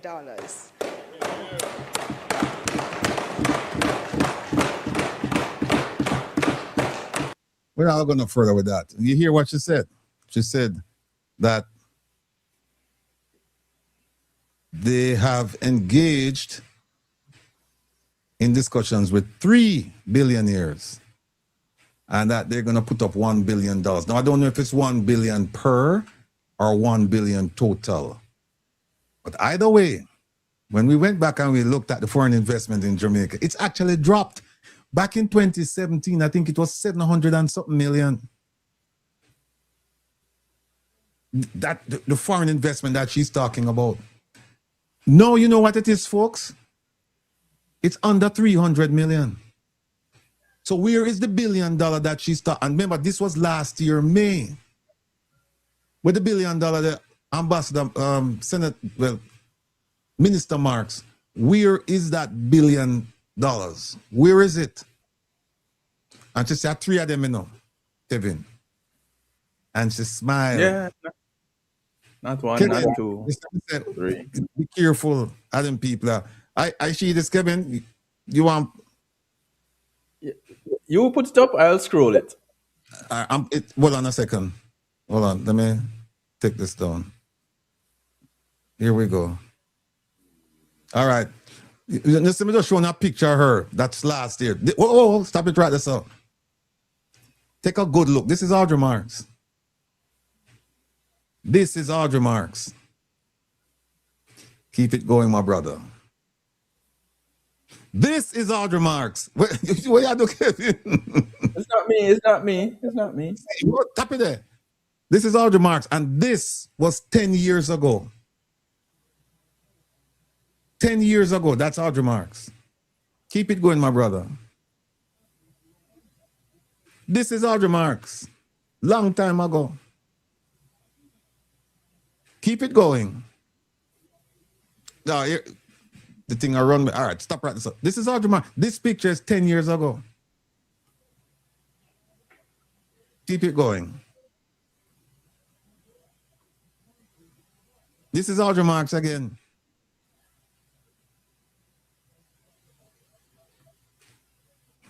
This is Audrey Marks again. And you notice our eyes them start come closer and closer from the first picture. But just an observation. It's just an observation. Yeah, that was that. This is the. All right, look last this. And then you go up to the top. Go all the way up to the top, Virgin. No, the first one. You just passed the 10-year one. See the 10-year one there and see the other one there. Right. All right, you can move it now. And people want to know what she look like. No. And like I said, here she is right now. And we have engaged with them. And who will... Here she is right now. And the only reason I put that up is just to say to you people that her looks is a reflection of her position on TCN. It's changing. It's changing. It's changing, people. Now, what she's done is she's dragged my favorite minister into the fray. But here's what my favorite minister said to her. Something. Enough is enough. Enough is enough. All right. Because she's tried to drag her another thing. We have something from my favorite minister. Let me play you this, and then this is how we are going to segue into the TCN. No, watch this. States, according to Marco Rubio, little Marco, he's sending out the most despicable pedophiles. The people that America don't want. They want to dump these people somewhere. We want to send you some of the most despicable human beings to your countries. Will you do that as a favor to us? And the further away from America, the better, so they can't come back across the border. And according to the Jamaican government, we're getting the best of them. We're not getting the worst. We're getting the... Hey, where do people that come from, Rasta? Why are you bringing to Jamaica the most despicable pedophiles and dangerous people that Senator your Brown, MOU Senator has Brown. brought? To turn off your mic. You heard what you said? Why is the government of Jamaica choosing to bring Rubio's pedophile and despicable people? That is the position of the People's National Party. No, Jamaica. We hear the man. We hear the man say, we're looking somewhere to send the most despicable, like pedophiles, like the most despicable, like the scum of the earth. We're looking somewhere to dump them. and we're looking for countries to take them. Next thing we hear say our country will be taking them. When we say, hold if you take them, then our country's leaders say, shut up, man. You're blowing this out of proportion. We're getting the best people. Like the best people that America wants to get, those are the ones that we're going to get. Oh, then why didn't you say that, Mr. Prime Minister? Why didn't you say that, Minister of Security? I thought we were getting the worst. We're getting the best ones, the productive ones. Wow. All right. So that's a satirical look on what is actually happening. Now, here's what we're going to do now. Because we have some researchers around here, and them go out and say, listen, go put some things together. And we'll put the Chinese thing on the back burner. We'll come back to that. But Kevin, which part the thing there? Mr. Marco Rubio's trip right here. Wait there, it's gone. Oh, see it right there, sir. The other one, the one that's in the one where the one where you're looking at the newspaper. Oh yeah, put up the newspaper, please. Please put up the newspaper. That one is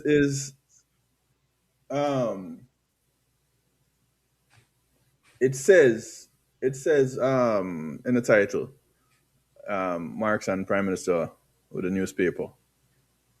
Is that in the video file or no? No. It's in TCN. Okay. And it says, well, come on. Yeah, that's the title. TCN file big. Huge. Yeah. Get on the bus. Okay, here it is. All right. Yeah, I found it. People, this is what I'm getting myself in on. This is, again, our satirical look at what's going on. Sita, let me move this.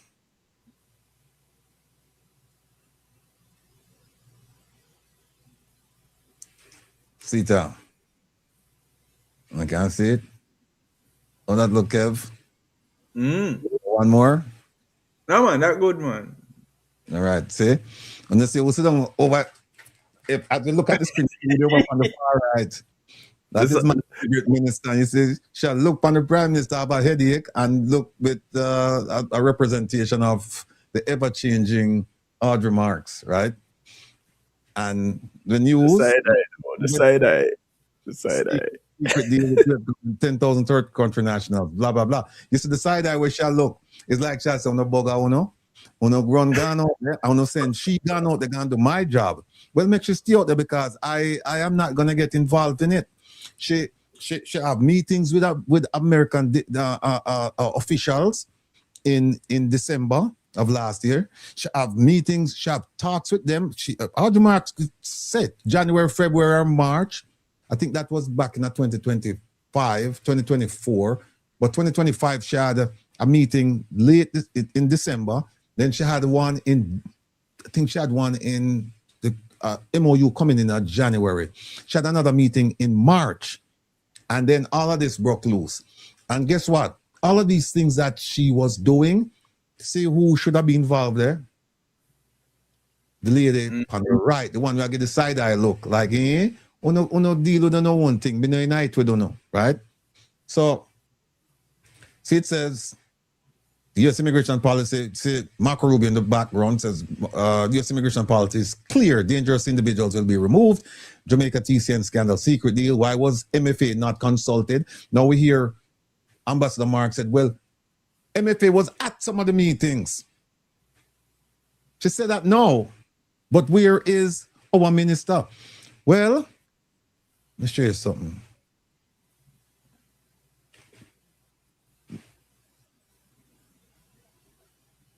Here it is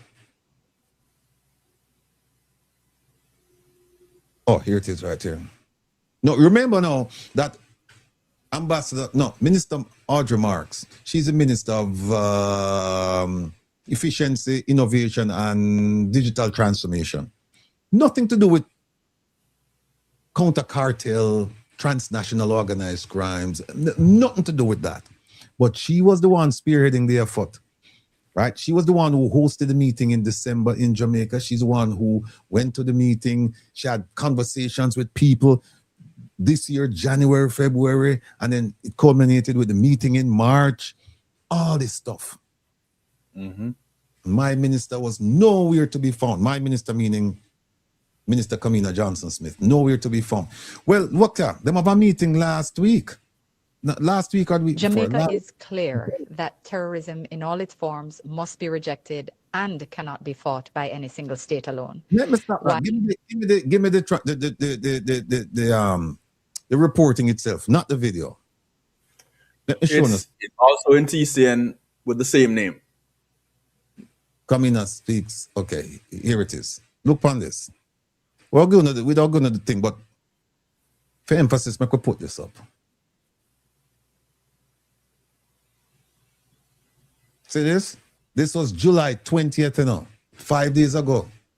That my favorite minister now, she's now in Washington, Washington, talking about what? The same subject where Minister Audrey Marks had talked about from last year till now.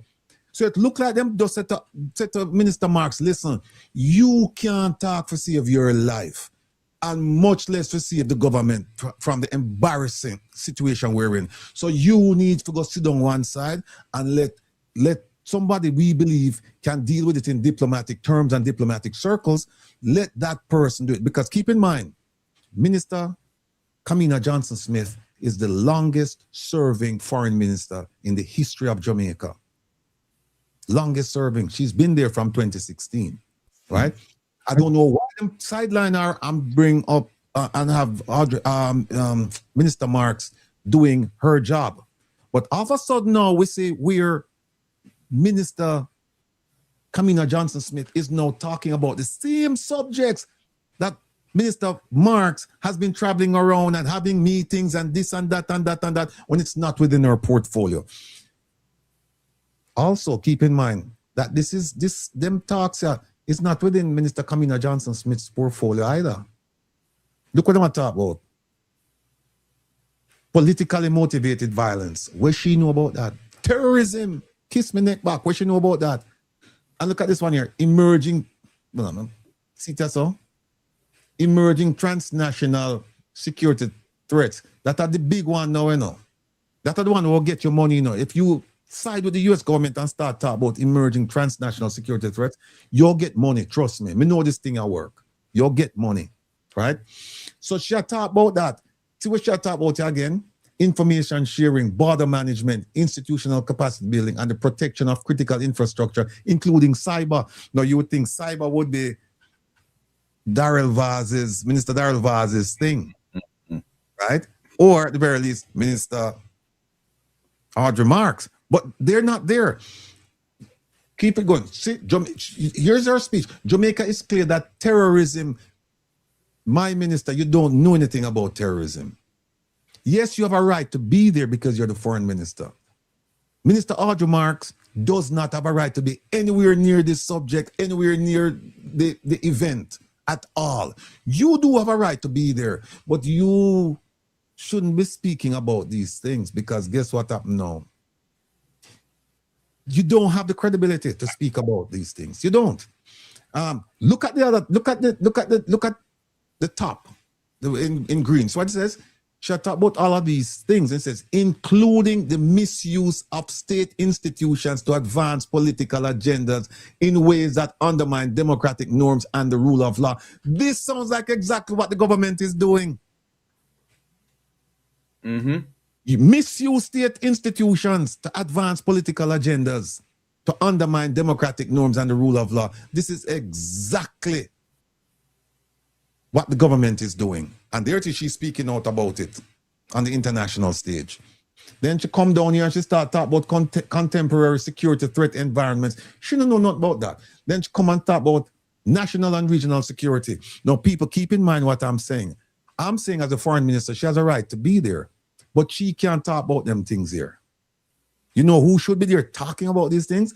Minister of National Security and Peace. Wait, look here. She shall talk about security engagements, organized crime, illicit firearms trafficking, narcotics trafficking, and cyber threats. No, not her thing. Look on this last sentence here. Foreign Minister Johnson Smith, who also serves as a member of Jamaica's National Security Council, was accompanied to Washington by officials from the Ministry of Foreign Affairs and Foreign Trade and the Ministry of National Security and Peace. Where was Minister Horace Chang? Is he sick? Can he travel? Did he have another engagement? You know, I have a cricket sound effects on the little device over there. I don't have it up, you know. I do. Crickets. Crickets.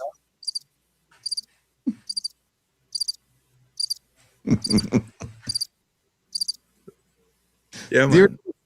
Crickets. Silent.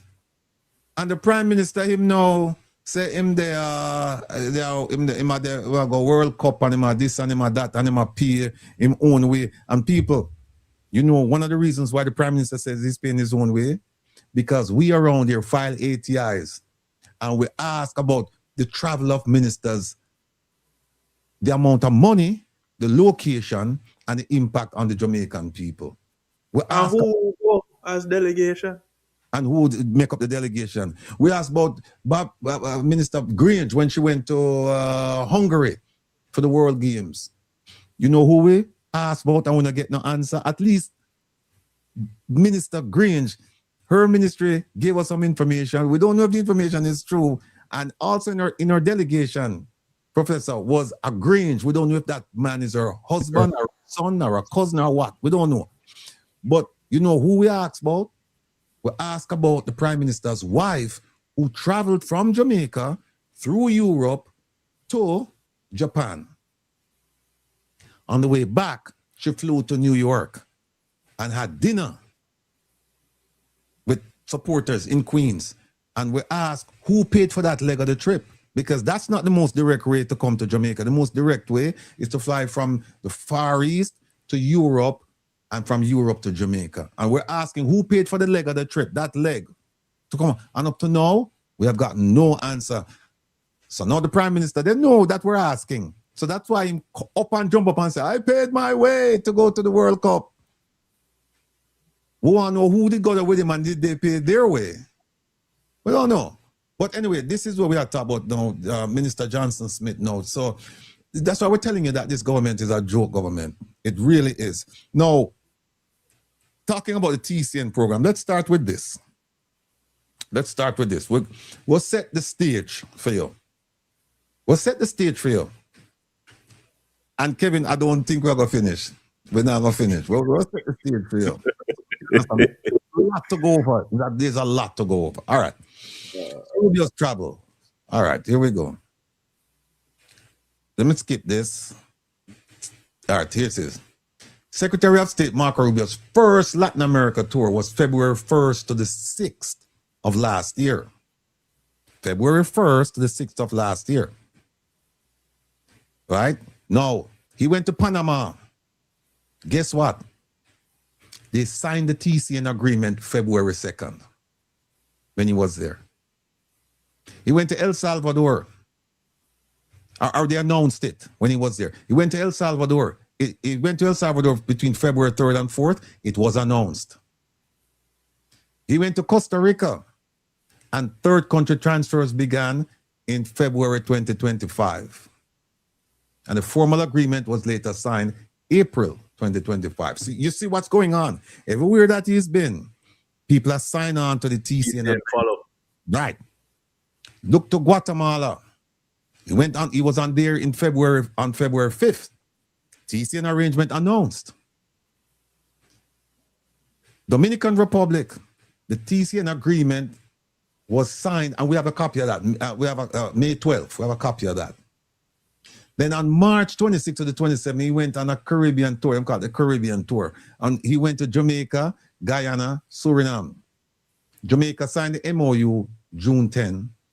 Guyana, no confirmed signing. Suriname, no confirmed signing. So you see what's going on here. Everywhere it looks like everywhere he's raising this topic. He's raising the topic. So if he raised the topic February 1st through 6th in his Latin America tour, then he came to Jamaica, why wouldn't he raise it in March of last year? Think about that, people. He's raising it everywhere he goes and people are signing on. And these countries are bigger countries than Jamaica. So you have little Jamaica now who him come and then he would have said, no, I'm afraid of Jamaicans, so I'm not going to really raise it. What we'll show you is that what the Jamaican Prime Minister raised with Secretary Marco Rubio was a different program. And what did Marco Rubio say? I don't know nothing about that program. Because guess what? Keep this in mind. You see, when you see the secretary, when he travels to these places, he's not hearing about these initiatives, these programs, these projects. He's not hearing about them for the first time when he's in country. He's hearing about them from Washington. Before he leaves, he's briefed about these things and said, these countries are going to, we've reached out to them, blah, blah, blah. So just go and formalize. Connections already made, dialogue already open, documents already drafted. It's just ink and paper left. Signature. Correct. Then look at this. Antigua and Barbuda. The MOU was signed December 19, 2025. St. Kitts and Nevis, December 12, 2025. Dominica, January 2026. You see what's going on here, people? We keep going. Grenada, January 2026. St. Lucia, there's a MOU dated January 2026. And the countries now, they say, with no confirmed TCN agreement or arrangement, Barbados, and we can understand why, because of Mia Motley. We see Belize, no confirmed signing. We see Guyana, no confirmed signing. Trinidad and Tobago, no confirmed signing. But guess what, people? You see Guyana and Trinidad and Tobago, them no have to sign because guess what? Them, they are the favorite stepchildren in the Caribbean. Favorite step. Guyana, oil. Trinidad and Tobago, agreement with the US to do whatever it wants to do to accomplish its goals. Including setting up installations in Trinidad and agreeing with them, you know, destroying boats in the open sea. So them no really have to sign nothing because they're in. And if you look at how the US has treated those two countries, Guyana and Trinidad and Tobago, you'll readily understand. Also keep in mind that when they had the Shield of America, and the Prime Minister made a mistake when he said, oh, Audrey Marks attended for me. No, nobody attended for him. He wasn't there. There are reports saying he was not invited. I don't know, but I can't understand. I am at my wit's end to understand if the Prime Minister was invited by the President of the United States to come to America for a Shield of America meeting, that he would say, no, I'm busy. I don't see that happening. Here we go. It is Guyana and Trinidad and Tobago do not have confirmed TCN agreements. Several Caribbean citizen by investment countries, including Antigua and Barbuda, Dominica, St. Kitts and Nevis, St. Lucia, have entered into TCN related agreements with the US. Now, here it is. The countries on Rubio's Latin American tour last February signed TCN agreements at that time, except the Dominican Republic, and we mentioned that. They signed in on May 12th. Now, there's something else here, people. We talked about the ports in the beginning, and there's a whole interesting story about the ports, about the Panama Canal. And we wanted to show you the connection to Jamaica with its port being controlled by the Chinese and a possible way to get rid of that contract. But you know what? Let me skip that. We don't want to give everything. We don't want to give everything. So now, here's where we are. Let's talk about this TPS. Because we have heard Minister Marks talk about it. And she has said that there are people in the United States with TPS and those protections have been stripped or will be stripped. Those people will not be allowed residency in the US. So they have to leave. Remember the question, when is a deportee not a deportee? Remember that? What she's saying is that they're TPS. She refuses to call them deportees. Minister Chang, he's also done the same. let's explain to you what a TPS is. And then we will get to what is the third country national program. Because what Minister Marks did was so disingenuous in her interview with Giovanni from JIS. She sat down in front of him like a market woman that sell wares with a whole bunch of paper in front of her, so unprofessional. And she started reading from some of the stuff. She read the dip note, parts of it. And then she read, she said, Google it. She said, Google, look at the definition of third country national. My people, third country national is not a program, it's a status. Because she said, if you're not a citizen in the country where you are, or the country where you're going, you're a third country national. She's right. But what she didn't describe is the third country national deportation program. That is what she should have described for you. That is what she should have defined for you. But she didn't go that far.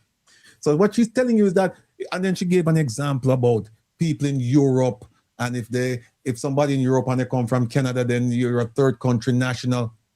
We're not talking about status, no, we're talking about the program. So let's go down the list now and talk about TPS. What is TPS? Here it is, people. Temporary protected status. And by the way, we have several countries. We'll get to the countries in the TPS. Just so you know, the Supreme Court ruled a few weeks ago that the US government, they could start deporting people who have temporary protected status living in the United States, because one of the main arguments was that the T in TPS is temporary, it's not permanent. And so the government didn't have to continue with the program. We found out a day or two ago that there's an appeals court that is going to take up the matter. I don't know the basis, but they're going to take up the matter this Monday for Haitians only, because they have more than 350,000 Haitians on the TPS, in the TPS program. And we know what's going to happen.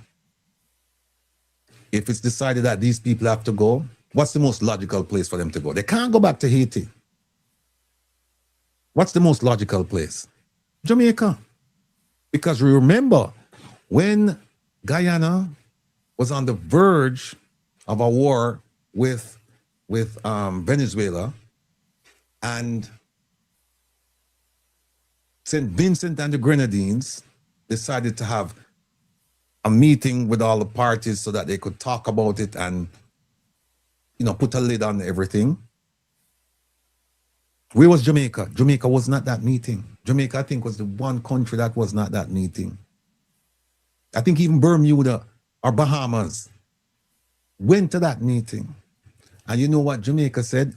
Minister Kamina Johnson said, they're dealing with that down there, but we're focused on the Haitian issue.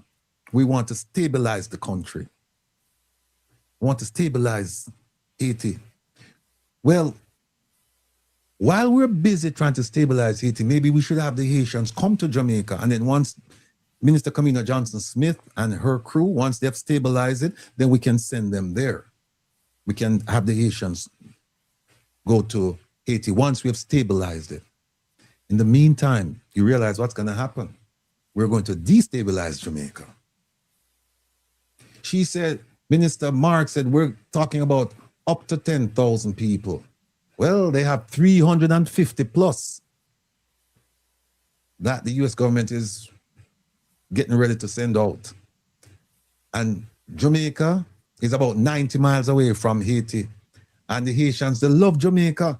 And remember, why wouldn't the Haitians want to go to Jamaica? Because remember, we have highlighted Jamaica as the most peaceful country. We have highlighted Jamaica as mini superpower. We have highlighted Jamaica because of the food, the culture, music, the women, men, the beaches, everything we have done. Jamaica is a paradise. We have said that we have almost full employment. We're looking for workers. We have said that our economy is the best it's ever been. We have glorious beaches. We have infrastructure in place, roads everywhere. So, as a Haitian deportee, why wouldn't you want to go to Jamaica? Why? Here it is right here, TPS. It's created by the Immigration Act of 1990, and it protects nationals of designated countries, and it's granted during, and here the TPS program, here's how you come to America under the TPS if there's an armed conflict in your country, like Haiti. You know, the gangs, they've taken over the country. Natural disasters, like if your country, the earthquake, mash it up or whatever, and, you know, it's a catastrophic event, then U.S. government will say, fine, we will take some of your people. And they have extraordinary conditions. Now, why TPS matter? Why? Because here are the benefits. It protects families, supports humanitarian relief. It allows legal employment, because when you get the TPS status and you come to America, they give you a work permit so you can work and earn some money and pay your taxes and take care of your family. And it provides temporary safety during crisis. But you see that? Temporary. Not permanent. Temporary. And it protects you from deportation. The U.S. government will not deport you if you're here as a TPS person or protected under TPS. They won't. Until, recently the Supreme Court said, U.S. government, we can get rid of these people. And now there are millions of these people in that program. We get to the countries. And it was the program, it was expanded from 1998 to 2010. Now, here are some of the major events. In Honduras, they had Hurricane Mitch. U.S. took people in. Nicaragua, they took people in. There's a problem there. El Salvador, they took people in. Haiti, they took people in. And then you have the new humanitarian crisis from 2011 to 2020. Now, here are the countries, some of them. South Sudan, Syria, Yemen, Nepal, Somalia. And under President Biden, 2021 to 2024, they had Venezuela, Afghanistan, Ukraine, Ethiopia. Now with the TPS, here are some of the problems you have with the TPS. It's temporary, it's not permanent. So once your country is stabilized, they can say you need to go. In fact, they don't have to wait for your country to stabilize any longer. They can just say, go. Another thing was with it was that they had frequent renewals. You had to keep renewing the status. You don't get it, and then you don't, you get a work permit and that's it. You have to keep renewing the status.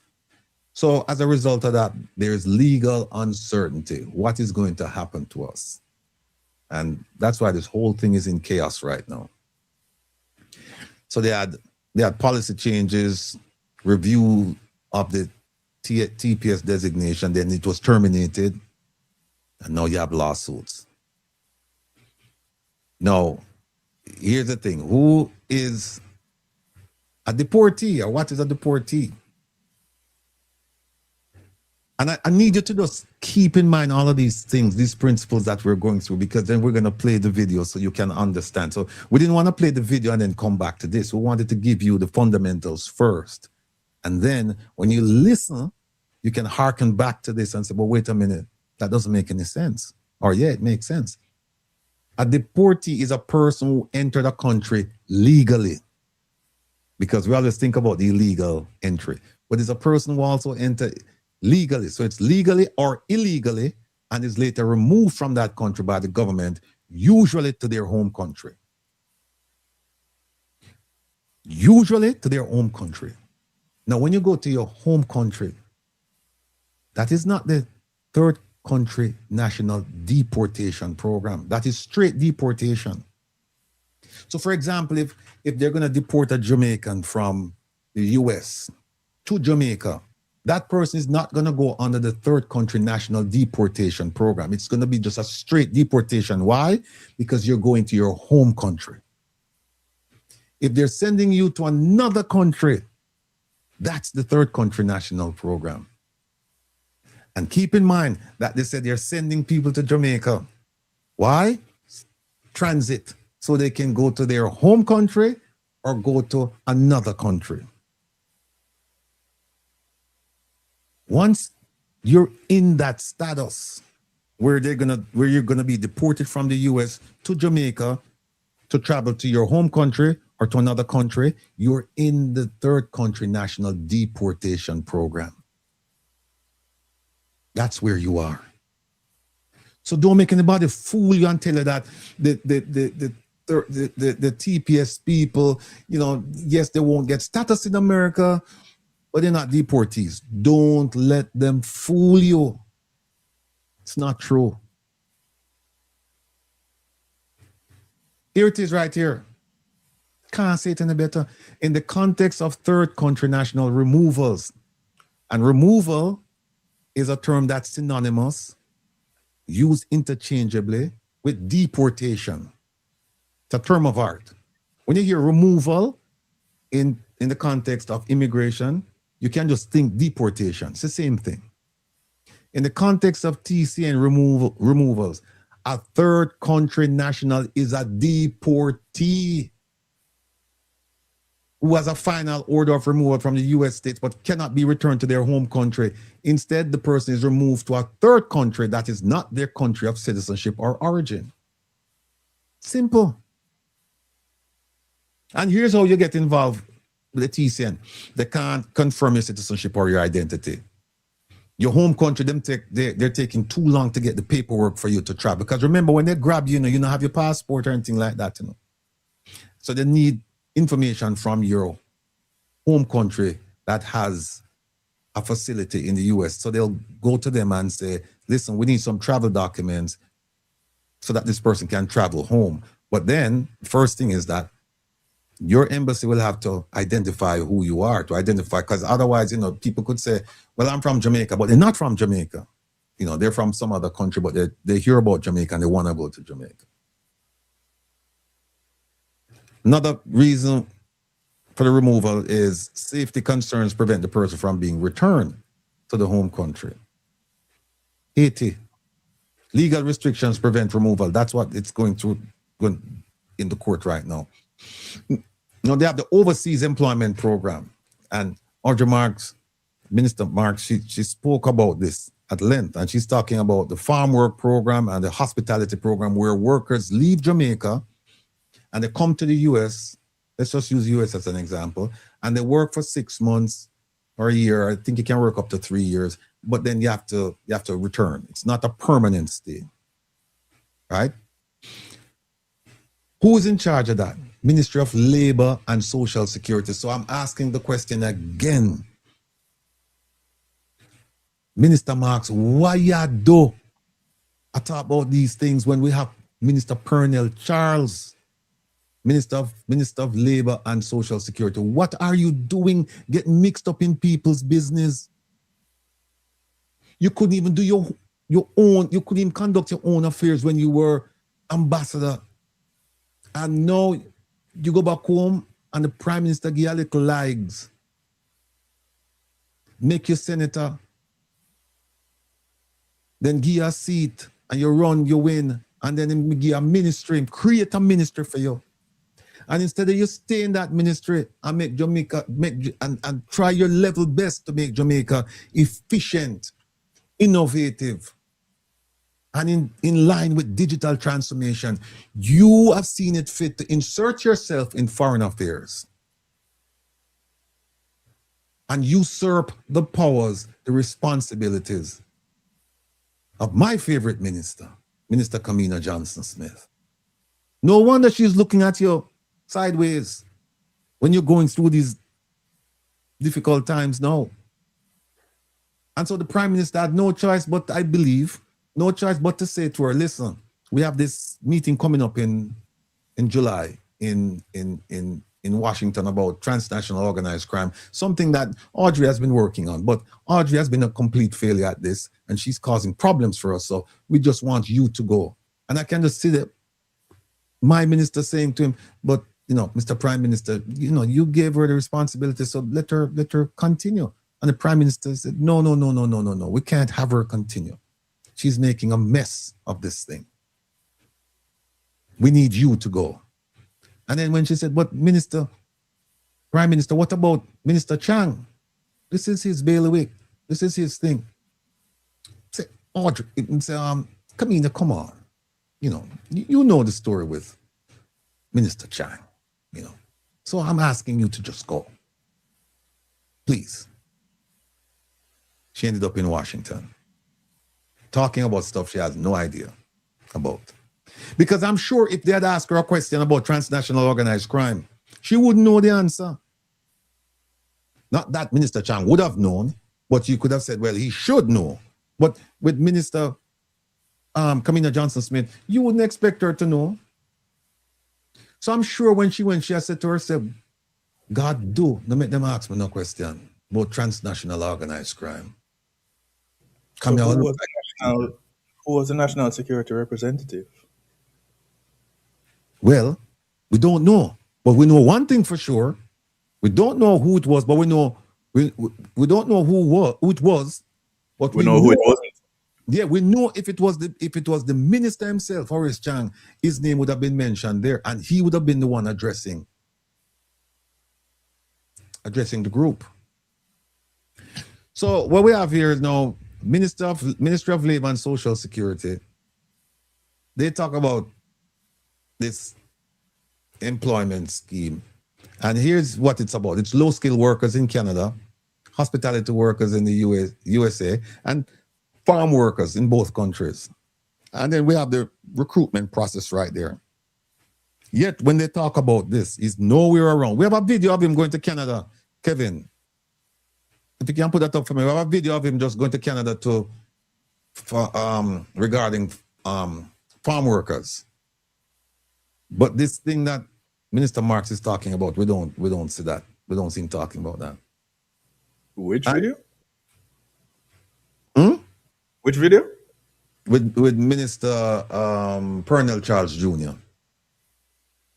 He just left for Canada.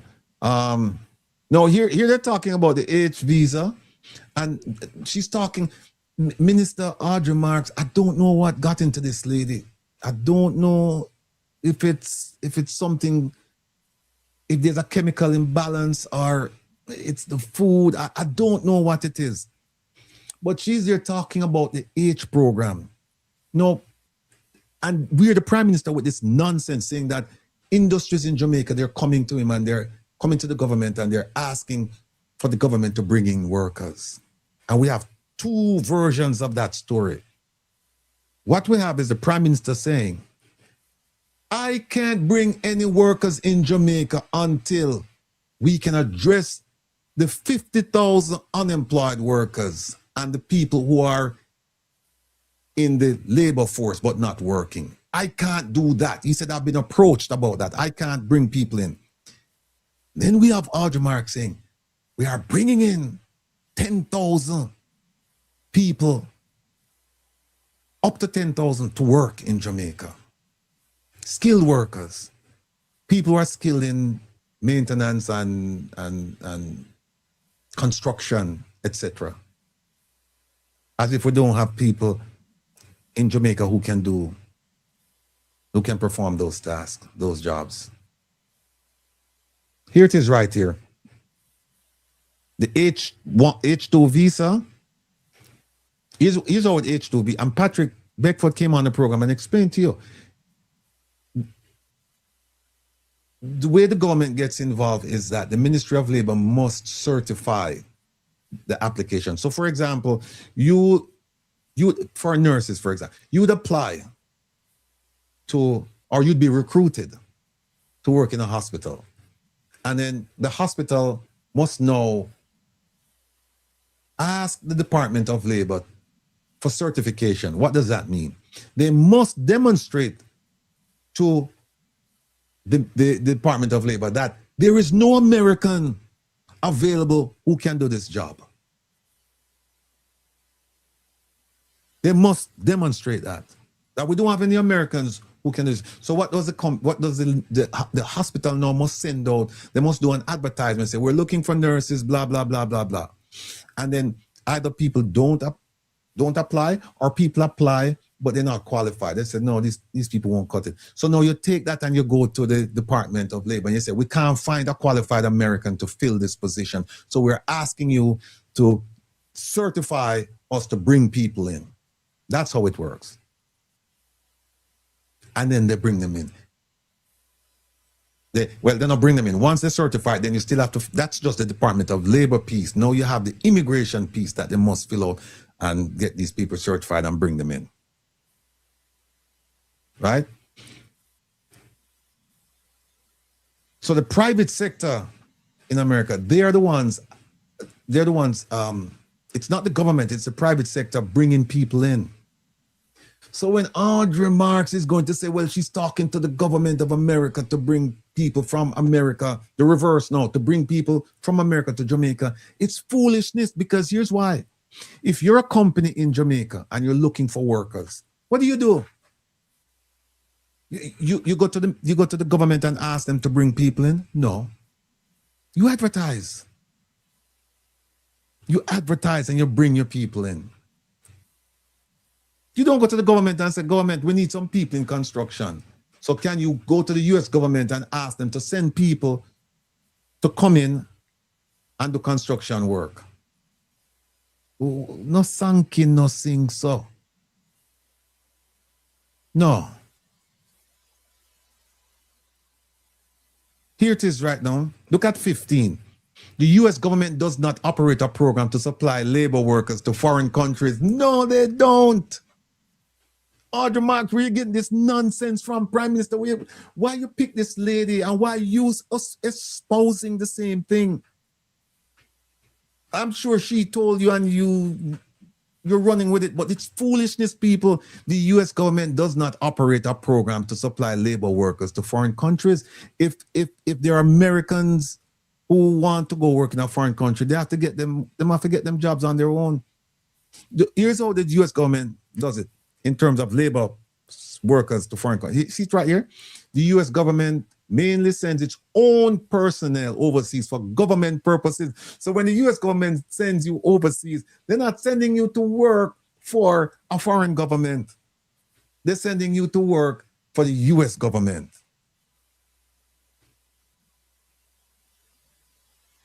There it is. When Americans go, it's not the foreign government that are going to pay you, it's the US government.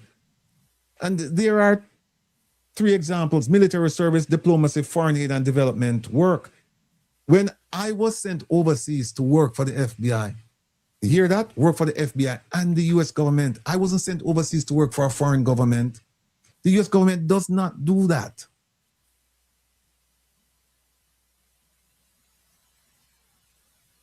It's private companies. And there are examples. Coca-Cola sends employees to work in its international offices. Microsoft sends employees to work with its global teams. US construction and engineer companies send workers overseas for projects. It's not the US government. So when she said, I'm talking to the US government, I had a conversation on the margins with Hexeth, Huvel, and Weaver, and the third guy. I had conversations with folks to remind them that Jamaica is still interested in this. It's nonsense, people. Nonsense. Let me move this.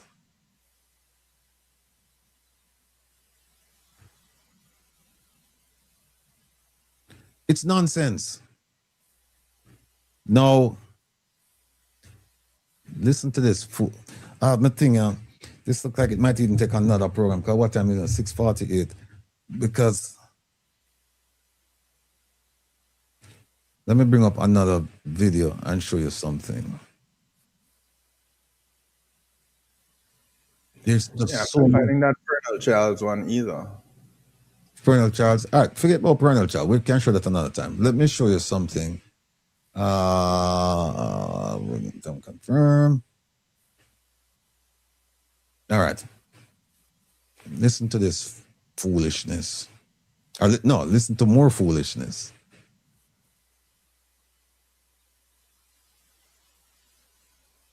As you asked them. Okay? All You right. take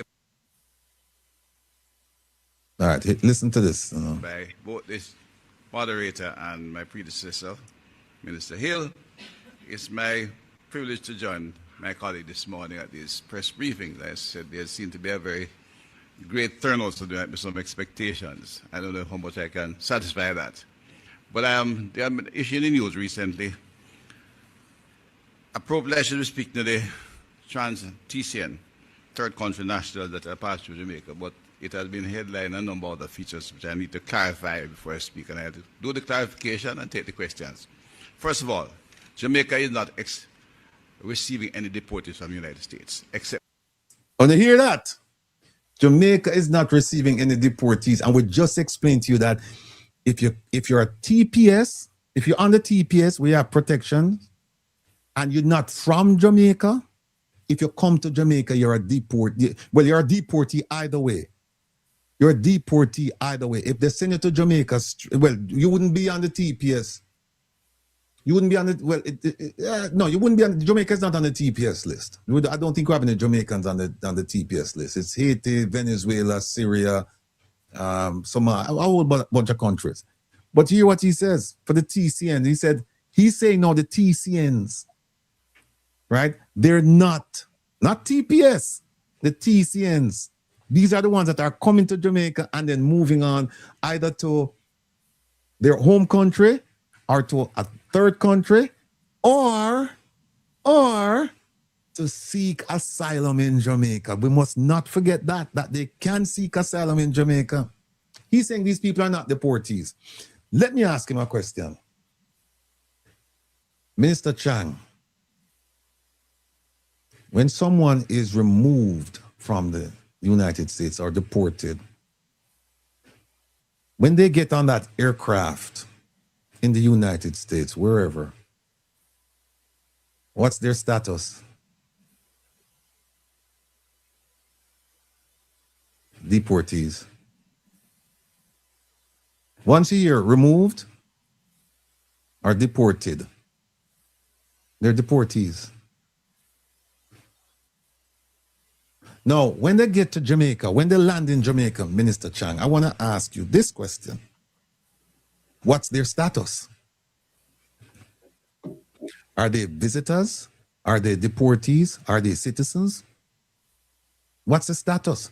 Because a lot of these people, when they travel, they don't have travel documents. And you see what we just said, one of the reasons for them to come in, stay, to come to Jamaica, to move to another country, is so that their home country can prepare their documents.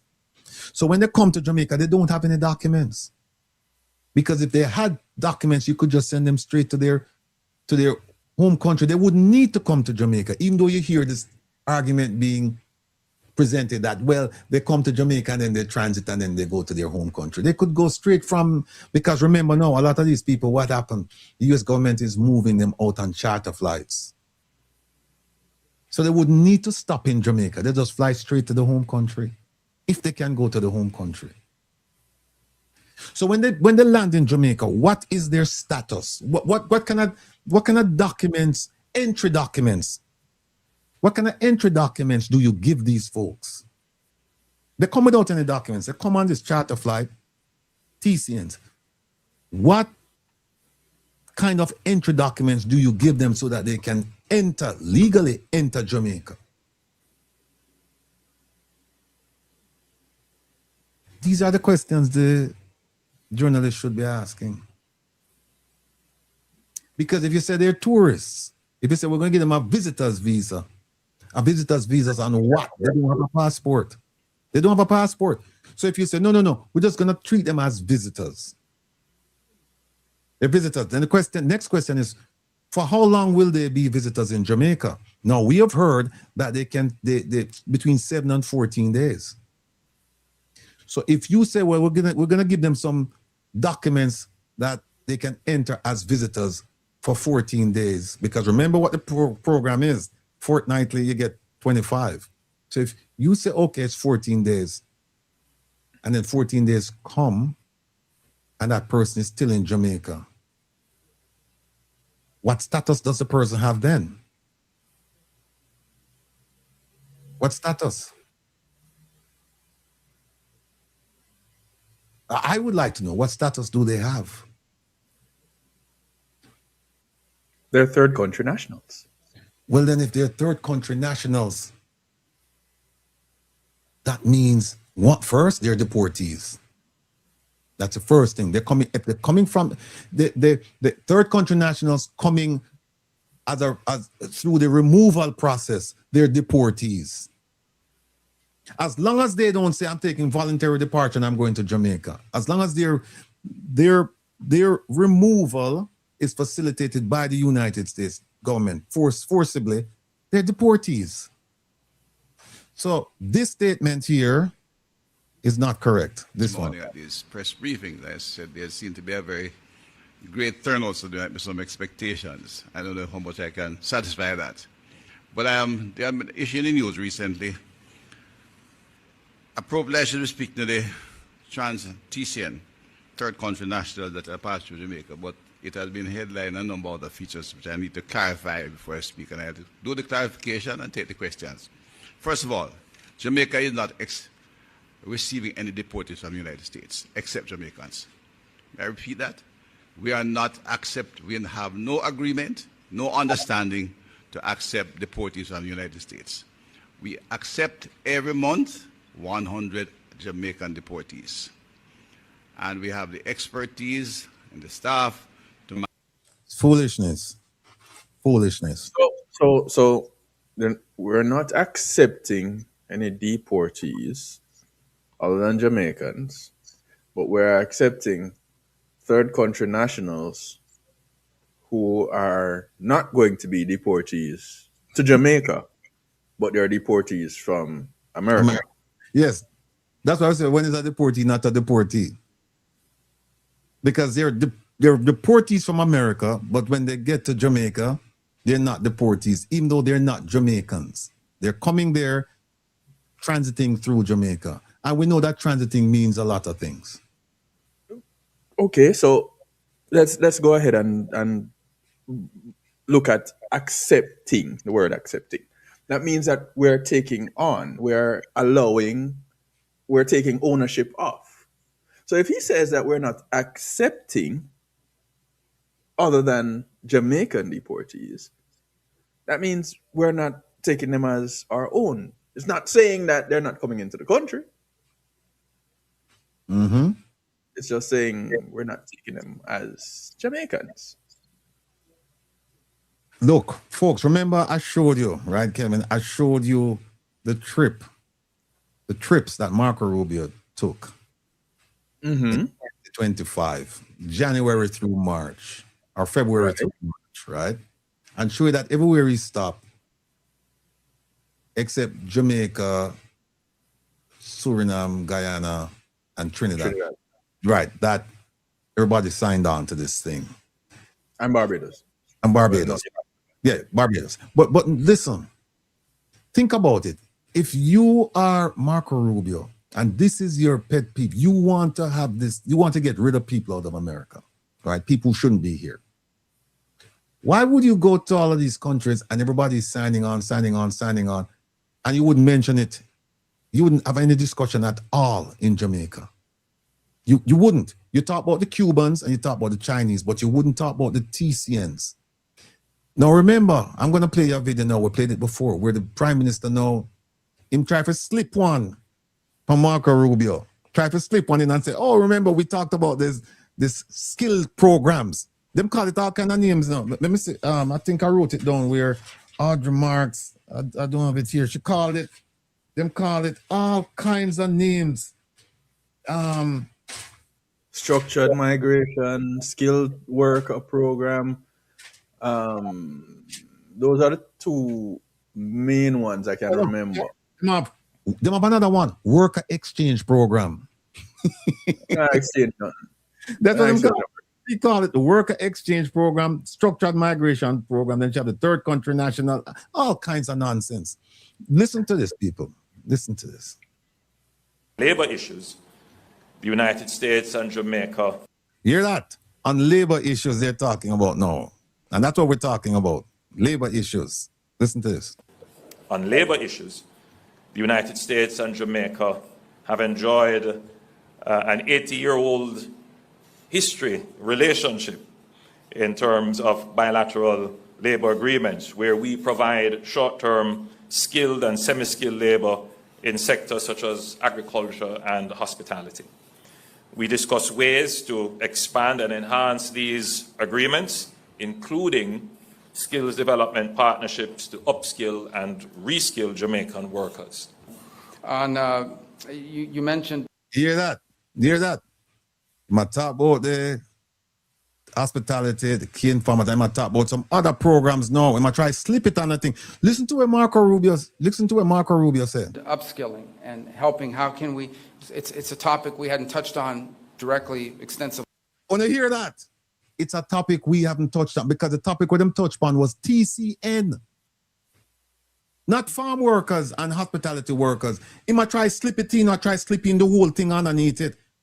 And Mark Rubio said, whoa, wait a minute. No, this is something new we are talking about now for help out them things and all them stuff. No, this is something new. We never talk about that. You tell? Before we talked about it today, we seek to go back and find ways that we can partner to create opportunities for skills training so that if those... Hear that? Him say, we never talk about that, so we have to go back and we have to go talk about it and all that, right? He must say, him talk about it, and Marco said, no, we never talk about that. And so I have to go back and talk to my people. You muted, Kevin. I can't hear you. Oh, yeah, sorry. So you mentioned that today. Remember say, yeah, he said you mentioned that today. He mentioned that today. For the Haitians, if I'm hoping that it will work out for all of you come Monday. That it will work out and that there'll be there's a stay right now, but that it will work out for you. But if it doesn't work out for you, you must do what the Jamaican Prime Minister said. Choose Jamaica. Choose Jamaica. Here's another video.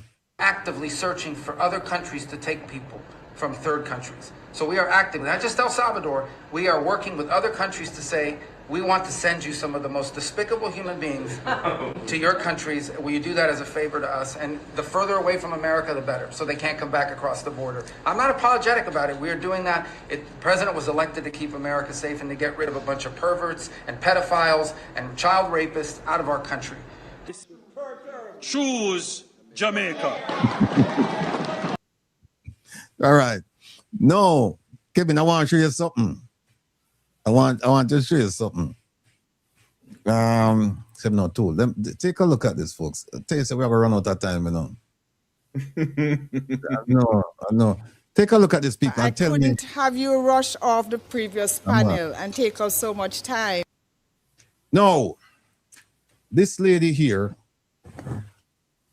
has been Jamaica's ambassador for 10 painful years in the United States. She served 2 years under a different administration. She served 2 years and then she came back in 2016. So I think it's 10 years, 11 years or whatever. So you think she would have learned something. And then not only that, this is a lady who claims that she's a proud Jamaican. And she does this and she does that. Folks, take a good look.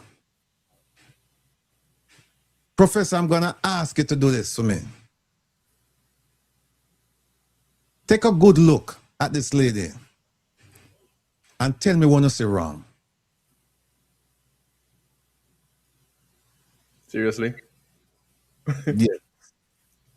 At this version of her? With introducing me, even though I know.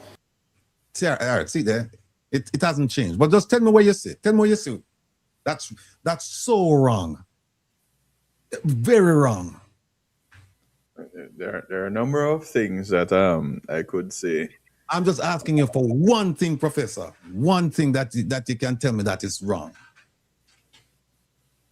People in the chat, just tell me. I don't want to say wrong. Just tell me. I usually know how to put things, what should I say, politically correct. And I don't know. I think I found it. For me, my observation is the Asianness of her. Physically? All right, you talk about our thing. But physically? But as it relates to where she is, though. Let me ask you a question, Professor. Can you make this into a picture and enlarge it? I could. Could you? How long is it going to take you? Because I want to show people something.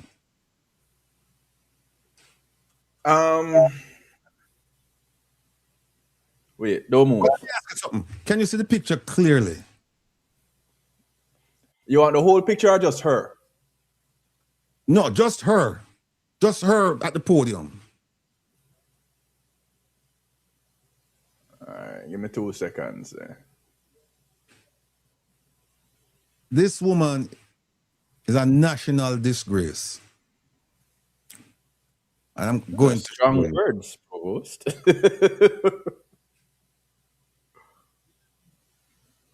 Those are very strong words. She's a national disgrace, and I'll show you why. Let me see something. Let me put up. I remember this was her first. What the other one there?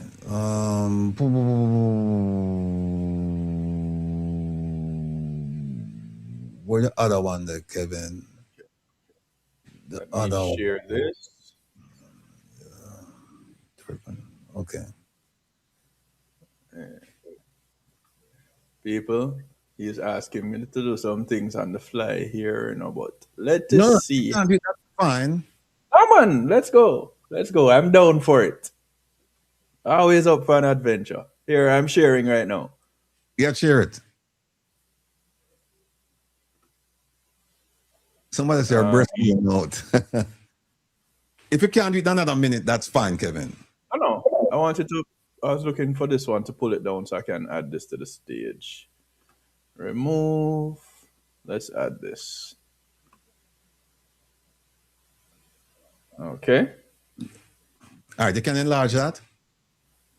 How much larger you want it to get? I can. Go on. And can you bring the picture up? Can you bring the picture go up? No, sorry, bring it down. All right. Stop right there. Stop right there. Some of you got it already in the chat. Let me tell you who get it. Maureen Bailey get it. And then somebody else. Carlene Williams, the first one. Kevin.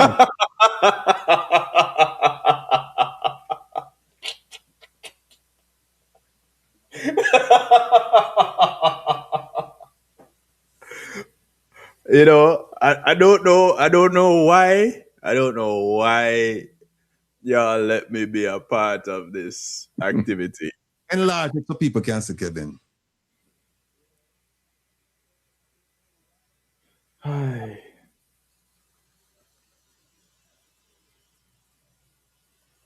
Bring it. Kind of lose some of the resolution. No, bring it down. Bring it down. All right, people. You can see it now?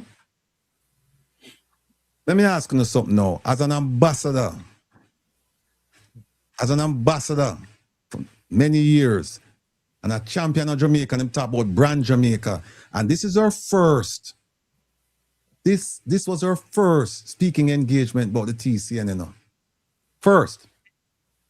And you see, with the Jamaican flag, that is not the Jamaican flag flown in its proper position or in its proper position. Because you know why? Look on this. I know some people are going to say, well, it's Picayune and this and that. No, it's very telling. That's why she can't get the story straight, Kevin. She cannot get the story straight. Look. Born in another country. And it's... Let me show you. Hold on. just print the MOU. The information that is third country national. When you look on a flag there now, and you see that flag there, look on the flag there and look on the next one with Kevin talk about. No, not Kevin talk about it. No. No, hold on there. Look on that flag, right? And look on this flag. Big it up there. Yeah. People, listen. This is very telling. This is very telling. The flag, they're sideways on our thing. And what that tells me is that everything we shall say is sideways. Everything we shall say, the way she has the flag pinned on her lapel is a clear indication of her speech. It's sideways. Sideways. Remember, this is not an ordinary person, you know. This is a person who is out there, who is representing Jamaica on the international stage, and she's this and she's that. And this was her first time coming out to speak. And she put, you don't think she would have a little bit more care about her country and would have put the flag in its proper place? Whatever document she was carrying, she was holding close to her chest, and it just happens to turn the flag. Kevin a laugh off of the woman. Kevin shouldn't be doing that. All right. Now, let me show you something now. All of you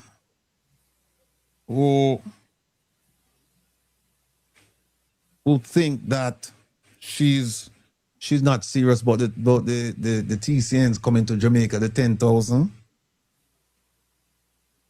I want you to listen to this. MOU with the United States. The MOU was leaked to the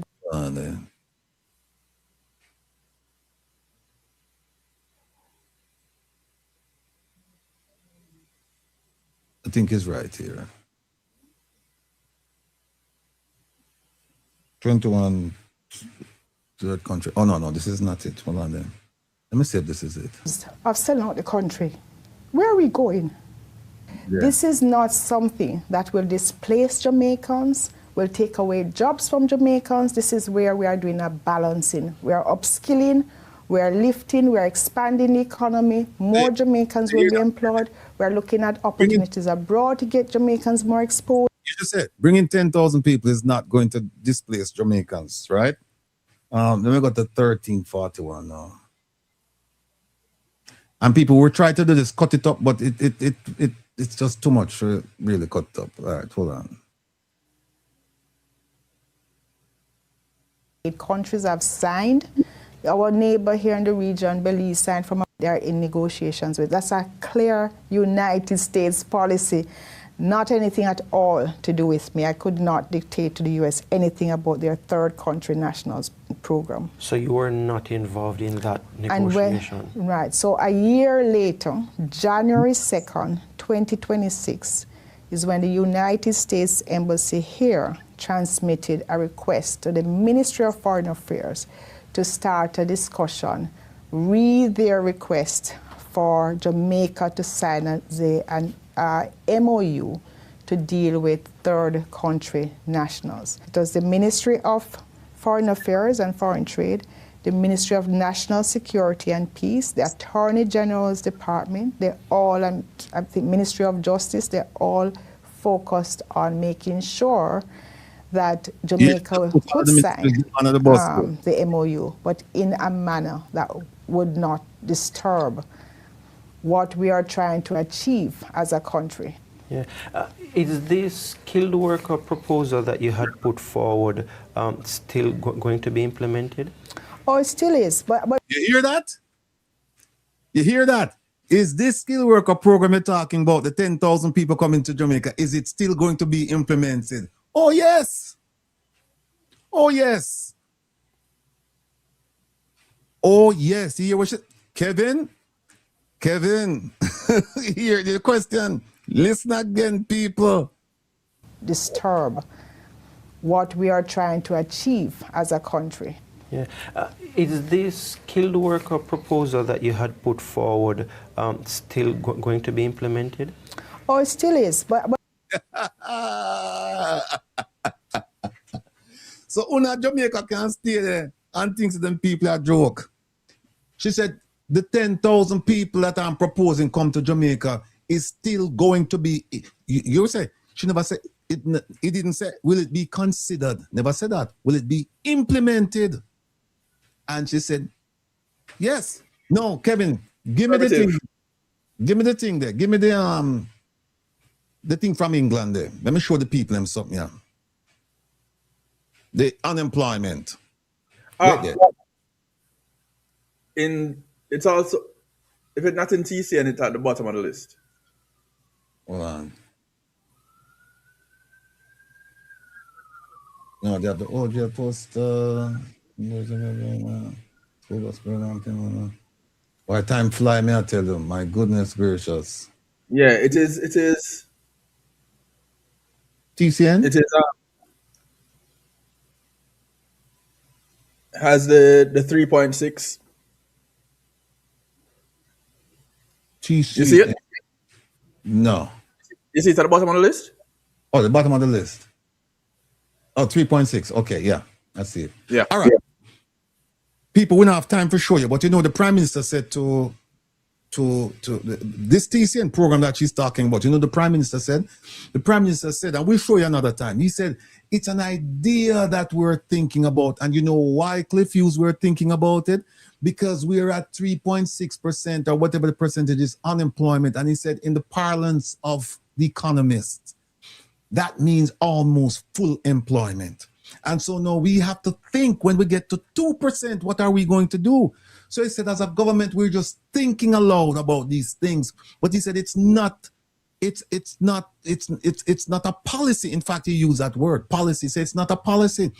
Then he went on to say, I could never bring workers to Jamaica without dealing with the 50,000 unemployed people and the other people who are outside the labor force. He said, I could never bring workers to Jamaica until I take care of these people. So she's saying they're going to move forward with the 10,000 people coming in. And you know how these things go, people. 10 is going to be 20, it's going to be 30.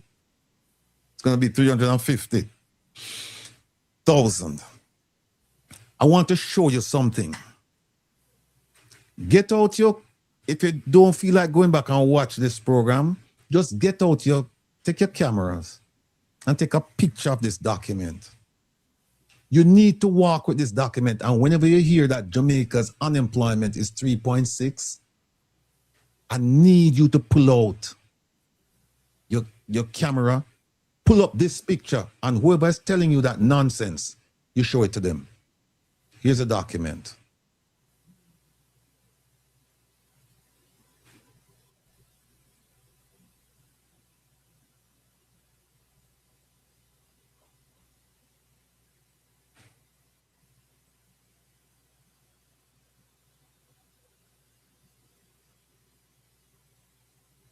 And since they love Google, you can go Google this for yourself. Since I love tell you about Google, said, is the official 3.6 unemployment rate hiding the whole story? Because remember now, we're talking about this a structured migration program coming to work in Jamaica, right? Says starting tells us one thing, the bigger picture may tell us another. Look at this. Look to the left. See what it says? The official figure from Statin, Q2 2026, is that the unemployment rate is 3.6%. That in the labor force, you have 1.47 million people. Active labor force. Meaning, active labor force.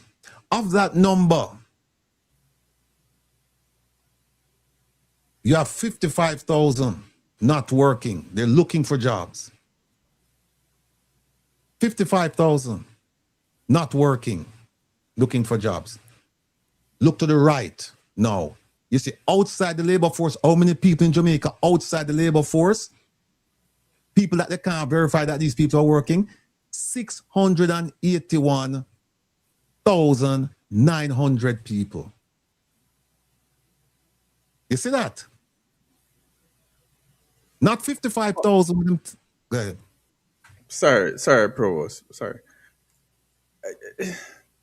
Kerry, in the comments. Kerry. One, the work program is between Jamaica and the US. So who the TCN between? The TCN agreement, who is that between? That is one. And Jamaica getting skilled workers from the US because the US don't want skilled workers? Right. Question sign. If you can see the puzzle look on my face. And if it is that they just can't work in the US and the US is sending them out of the country, what are they coming to Jamaica as? We'll go back to that question. I was being facetious putting answers to that question. We all know the answer to that question. You seem to have a different answer to that question. And the number is incorrect. This number that we're talking about as it relates to unemployment right now is incorrect. Please tell me what the number is and show me where you get that figure from. And please, and Kerry, let me help you. Let me help you answer, Professor. Sorry, hold on, Provost. Sorry. Text it to me.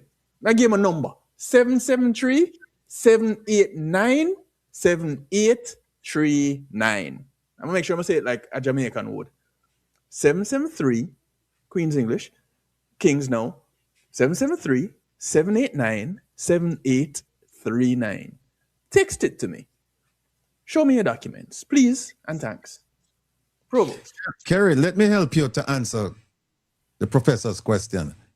Everybody loves Google. Audrey Marks, she said she Googled the definition of third country national.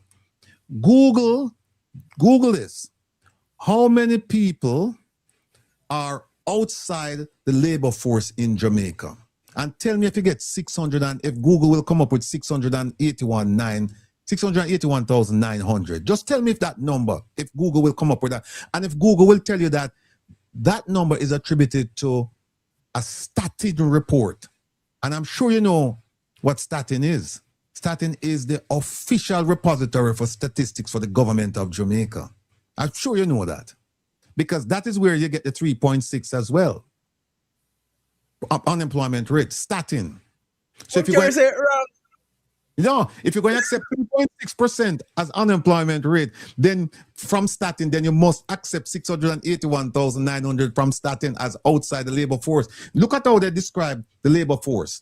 Outside, it says these are people 15 years and over who are not working and not actively looking for work. So there are people who can work, but they're not looking for work. And if you go back and you dig deeper, you'll find that some of them have given up looking for a job because the only jobs they can find available are minimum wage jobs. And some of them who live far away, for them to come to work and go back home, they would just be working just to pay bus fare and lunch. So it wouldn't make any sense. So they're not looking for work. So here's what happened. You have 55,000 people unemployed. You have 681,900 outside the labor force, not working. Not working. So you can add that. 55,000 plus 681,900. Look at hypothetical situation now. It says scenario A. If all 681,900 and they don't count the 55,000, you know, this is just the people outside the labor force, not inclusive of the 55,000 not working, looking for a job and not working. And they say if you add them to the unemployed rate, if you say that these are unemployed, you know what the unemployment rate in Jamaica would be? 35%, not 3.6. And they said, we know that all 681,900 people wouldn't be in that position because some of them, they're infirm, some of them this, some of them that. So they said, so here's what we do. We'll make an allowance. We're going to cut it in half. And if you cut that in half, you end up with 341,000. And when you put that against the labor force, you have a 21% unemployment rate. And those of you in Jamaica not work, you know that this is correct. Look, those of you in Jamaica watching the program, look around your neighborhood. You know who's working 9 to 5, 5 days a week, and you know who's not working. You know. Now look at why this matters. Here it is right here. It says this matters. See that? Because Jamaica is preparing to import 10,000 skilled workers from the USA. Should say up to. And while Jamaica is getting ready to import up to 10,000 skilled workers from the USA, deportees from the USA, at the same time, starting reports that 681,900 citizens are outside the labor force, not working. And they said, even if a fraction of the group could be trained, supported, and engaged, could we fill more of our skills needs at home? The Jamaica First policy we talk about. Getting people in Jamaica, giving the jobs to people living in Jamaica first.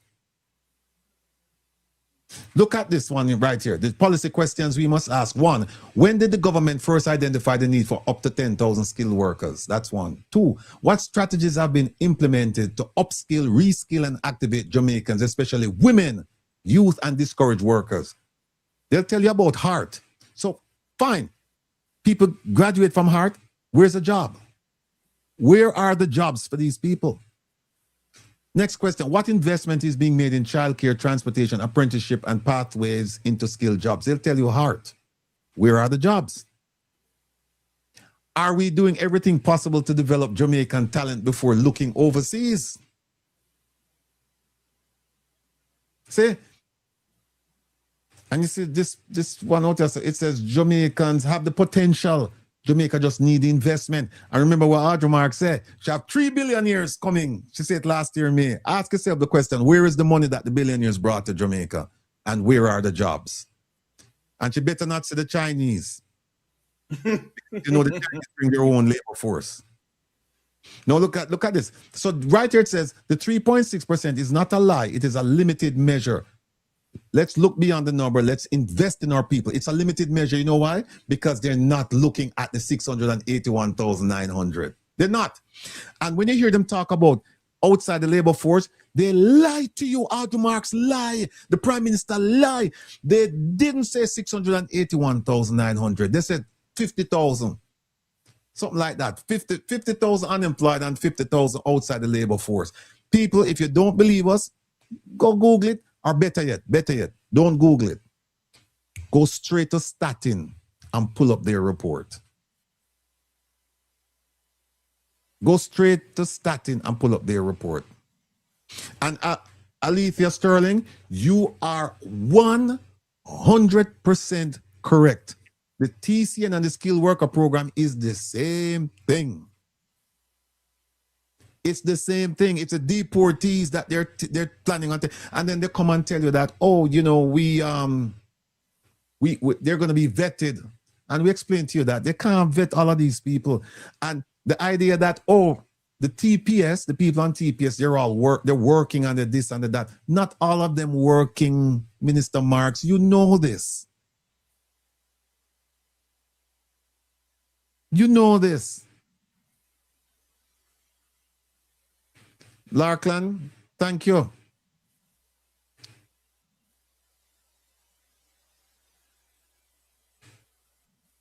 Per capita income is 7,000. So how are you going to attract people to come to Jamaica and work for 7,000 US? I think Minister Chang said it, you know. I forgot. Let me see. Listen to this with Minister Chang. Hold on. Let me just get you this thing, and then we have to get some other things. Minister Chang, okay. Listen to this. And their entry into Jamaica. 1830. You want to hear somebody boof him up? You want to hear somebody boof him up? Listen to this, lady. 1834. Kimon. What part she there? There's a lady named Kimon, man. Syria.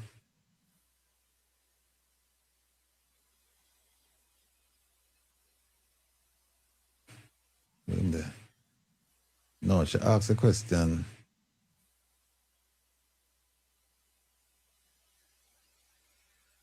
And no such communication or information has gone through. Okay. DPM, can I just add one thing? Cabinet decisions, there's no such cabinet decision on record. That no too. such cabinet decision. But And I've gone through all the cabinet decisions. Cabinet we will take don't it, have come that through me to Foreign Affairs. I'm just a throw my minister and Or third country nationals. no, well, that's no. Don't confuse who these. Francis from the Gleaner, just people, I want you to pay special attention because sometimes we hear these things and we're cooking or we're cleaning or we're taking care of our children or we're doing something and we're kind of distracted and we hear just bits and pieces. Bits and pieces register with us.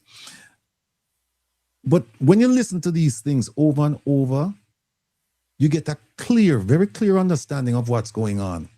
And the first time I listened to this, I caught some of it and then I went back and I listened to it carefully. Listen to how this, you remember them tell you, say, it's not deportees. Remember them start out by saying, no, they're not deportees. Listen to this. Until that is done, we can't receive any. morning, Kimon Francis from the Gleaner. Just to clarify, the Gleaner at no point reported that 10,000 TCN illegal immigrants were coming to Jamaica. Not TCN, At no point. deportees. At no point. Question. No, don't confuse those things. 10,000 deportees is different from 10,000 TCNs. They are The not MOU deportees. They are not even detained. They are doing transition to Jamaica, and they have to put in a comfortable place to stay. The MOU we were privy to that came from the US's embassy classified them as deportees. Oh!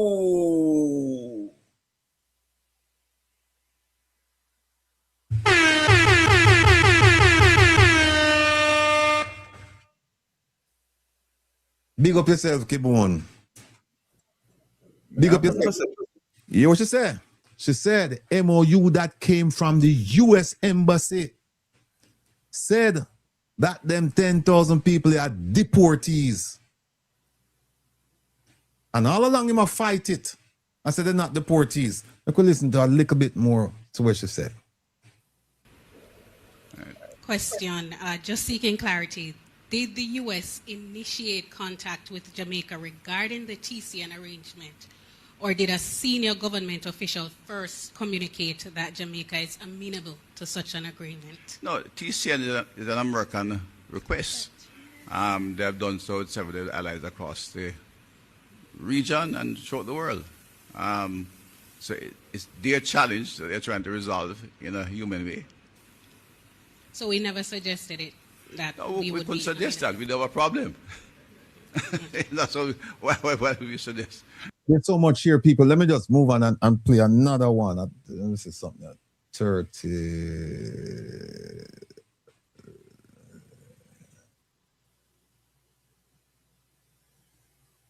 Them 60,000 tons. Gore Development wanted to import 20,000 tons for the year. And sure. Thank you for that answer, and all of that also came to cabinet. Yes. Morning, everyone. Good morning. I'm Jamila Maitland from TVJ. To Minister Chang, what does the government believe, our cabinet believe, is the most challenging part of this TCN arrangement? And two, I noticed that other countries in the Caribbean, as you mentioned, have similar programs. In St. Kitts and Nevis, for example, the Prime Minister said that only They should speak English. We have put nothing else on it. If there are people who have skills and if they can speak English, it makes it easier to. I think it might be Zara who asked him that question. Let me go back and look. If it's Zara. Initial bill will be paid by IOM, so there's no revenue to come to Jamaica. The idea of what we get out of it is not. That's not And that's not a practice of any healthy bilateral relationship. Is there any, or was there any pressure to Jamaica? As long as bilateral part, Additionally, there'll be some cushion in terms of revenue. that cost is being worked out, and the United States has a Right, we have bulk sum that they will pay the fees from. But the It will counter, vary my from counter different from this counter. individual to individual for different reasons. So here's what we are going to know, Kevin. We could just move this because we don't have much time. People, bring up the thing for OT, please. The initiative. The what do you call it? The Integrity Commission. Integrity Commission. In IC. I see. Okay. Well, I see.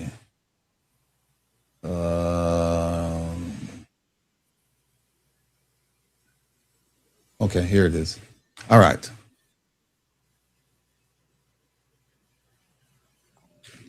Folks, This is negative. So this is the clip from today. This is today's clip. Folks, we have so many. We can close up book now. We have so many things to go over with this TCN. We're not finished. We're not finished, and we cannot be finished because you know why? You know why it can't be a 9-day wonder? Because it's something that's still being discussed. It's something that is still in the works. The MOU has been signed. They said no, they're operationalizing it. They're going to implement it. And so we have to keep this issue front and center. So we're not abandoning the course, but I have something I have to tell you. Now, here's what happened. As most of you know, I'm a practicing lawyer, right? I've never advertised. I don't advertise my company on this program. It's not it. I'm also a retired FBI agent, and I'm not looking to be in court every single day, but I do go to court. Next week, I'll be in court a few times. And right now, because of the immigration thing and a whole range of other things, a confluence of things going on, I'm now being asked to do a lot of things for a lot of people on the legal front. Plus, I have to prepare for this program and I have to prepare for my Wednesday program, other programs, and I have my personal life. It's a lot. It's a lot. And so one of the things that's happening, you know, being busy has become part of my life now. A very part of my life, being busy. And there's one topic that all of these topics are near and dear to me because you know why? They're impacting the Jamaican people. They're not impacting me. They're impacting the Jamaican people. And I feel compelled to speak about them. I feel compelled to galvanize people, to get people, you know, to start thinking about the issues. And that's the first step towards being proactive, taking action, is that you have to know what the issue is. I mean, it's foolish to go out there and you don't have any idea why you're out there. I don't need to explain that to you. But Integrity Commission is a very, very near and dear subject to me. And I don't think I've done an outstanding job with it. I don't think I've done the job that I should. Take, for instance, the thing with the Governor General, right? We went into depth. We went through the Constitution. And, you know, I even had a politician of note who challenged me about it. And then I said to the person, you don't have to challenge me. You need to challenge the Constitution. Just look at the Constitution and tell me what you think. And that's the best way to have a discussion, not an argument, a discussion about these subject matters, is to have people, you give them your interpretation, but then have them go look at it and come back and let them reason when they're looking at it, you know, with themselves, and then come back and then talk to you, and then you can have a discussion. Well, the Integrity Commission, it's a very, very touchy subject. It's very challenging too. And here's why I'm saying that. Because I haven't done the kind of work to completely, I believe, educate you about what's going on. I don't think I have. And so, despite being busy, I have now made it my initiative. And when I say my, it's collective. It's not just me, it's the team. To look into this matter and to bring it to the attention of the Jamaican people so that they can fully understand, so that when I talk, or anyone talks about it, that you can point to chapter and verse of something, whether it is a case, a policy, a provision, the law, and you can point to it and show them that here is where I rest my position on. And so to serve you, my people, to serve you, and also to serve myself, because I'm interested in this, I need to know everything I can about it. I am going to know, we've come up with this Integrity Commission initiative, and as a result of that, because of being busy and all that, we may not have a program on Wednesday. Not sure if we're going to have one next Saturday, because I'm going to be spending my time in and out of court dealing with clients. And then I have other things I have to do. Plus, this is going to take a significant amount of my time. But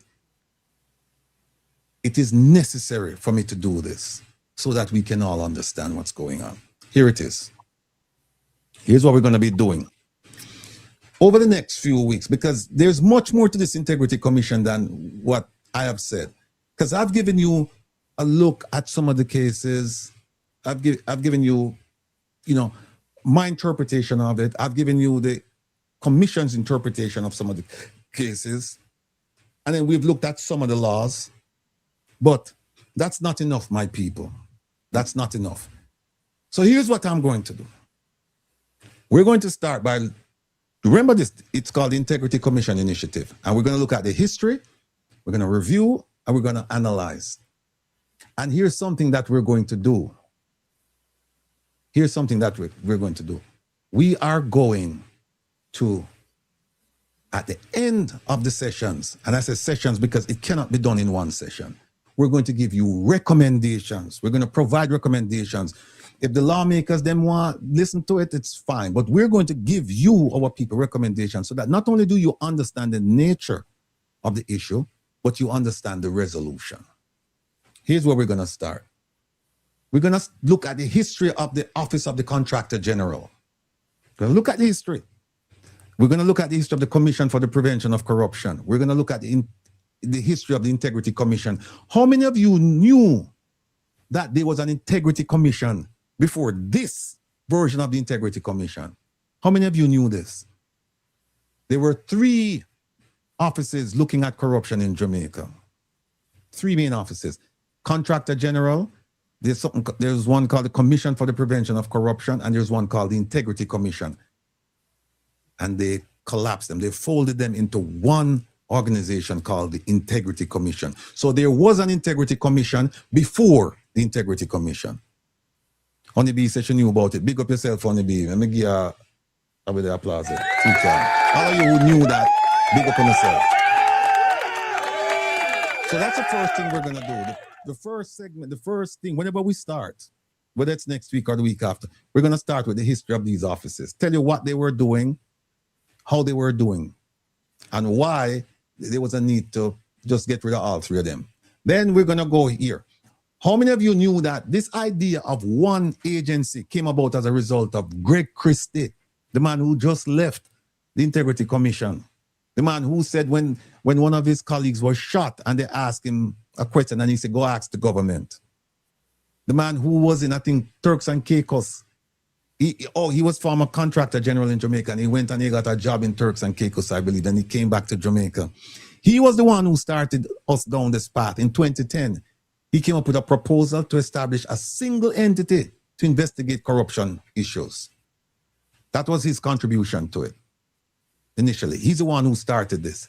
Then Prime Minister Bruce Golding, between 2007 and 2011, he supported the idea. He said, yeah, we should have this. Then Prime Minister Portia Simpson Miller she said she said, yeah, I support the idea, and she was responsible for an advisory committee being formed to establish the framework for merging the 3 investigative agencies into one. And then in 2016, I believe it was. Yeah, 2016, there it is. In the PNP's manifesto, you will find there where they said they want to establish the Integrity Commission. So what we have the Contractor General first, then we have Bruce Golding, Prime Minister, then we have Portia Simpson. So everybody's working on this. So then we get to 2017 now, because we still don't have a bill. We don't have the law. 2017, and what we're going to show you, we're going to go through the Hansard. And for those of you who don't know what the Hansard is, the Hansard is a transcription of all of the conversations going on regarding these debates. Because every now and again, you'll hear that somebody said something and you hear the speaker say, oh, we'll consult with Hansard. It's a transcription. They're recording everything that's been said in Parliament.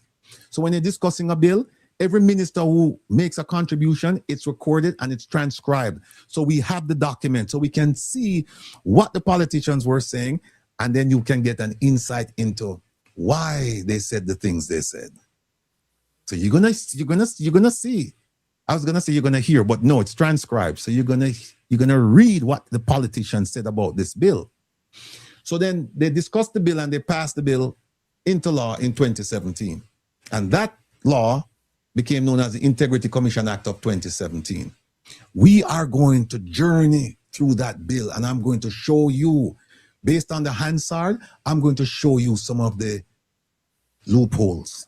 I'm going to show you why, when I said to you that if I represent a politician, there's no way he's going to prison for the violations contained in the Integrity Commission Act. We're going to show you all of that. We're also going to look into this, the financing that the Integrity Commission gets from the UK. How many of you knew that the UK government has and continues to finance the Integrity Commission, in addition to monies flowing from the Jamaican government to the Integrity Commission? How many of you knew that the Jamaican the Integrity Commission is also being financed by the UK government? Here is something else that I found out, and this is just a preliminary thing, people. You know, you've heard that the Integrity Commission is saying that, and people have grabbed onto this, that they don't have enough resources, and that's why their investigation is what it is. How many of you know that the Integrity Commission has been in existence for 8 years? How many of you know or knew that for about 5 of those 8 years, the Integrity Commission returned money to the consolidated fund that they didn't spend? How many of you knew that? So they're saying we don't have resources, we can't hire people, we can't do this, we can't do that. But at the end of the fiscal year, we haven't spent the money that we were given to spend. So we're giving it, they have to give it back. And we know, at least I know in America, in the American system of government, if you put a budget in for $1 and you spend 50 cents, the next budget cycle, when you put in for $1, you're not getting $1. Because they said you didn't spend the money the last time. And that's why in the US government system, you'll find that a lot of agencies, when it's coming close to the end of the fiscal year, there's a mad rush to spend money because you can't send back money, because if you send back money, it shows that you're not managing your funds properly, because you are the one who told them the year before that I need this amount of money to spend to operate. No, we don't know why the money was sent back. We don't, but we are going to find out. We're also going to look at every single annual report. We no matter how many hundreds of pages, we are going to go through every single annual report from 2018 to 2025. And we're going to show you some things that they said, the commission said. People that talk about me, I tell government what to do. We're going to show you where Justice Panton himself identified a scheme that was being used. And what did he say about it? He said, we have no appetite to conduct in this kind of investigation. And I can tell you what it was about. The scheme was about people, them find people with a lot of money, And when I'm asked, where you get this money from? The people them say, we got it from Mr. Jones. Well, where's Mr. Jones? He's dead. Well, where's the paperwork to show that he gave this money? I don't have any paperwork. He's dead. And Justice Panton in the annual report said, we know that this is going on, but we're not going to investigate it. We don't have the appetite to investigate this. We're going to show you all of that.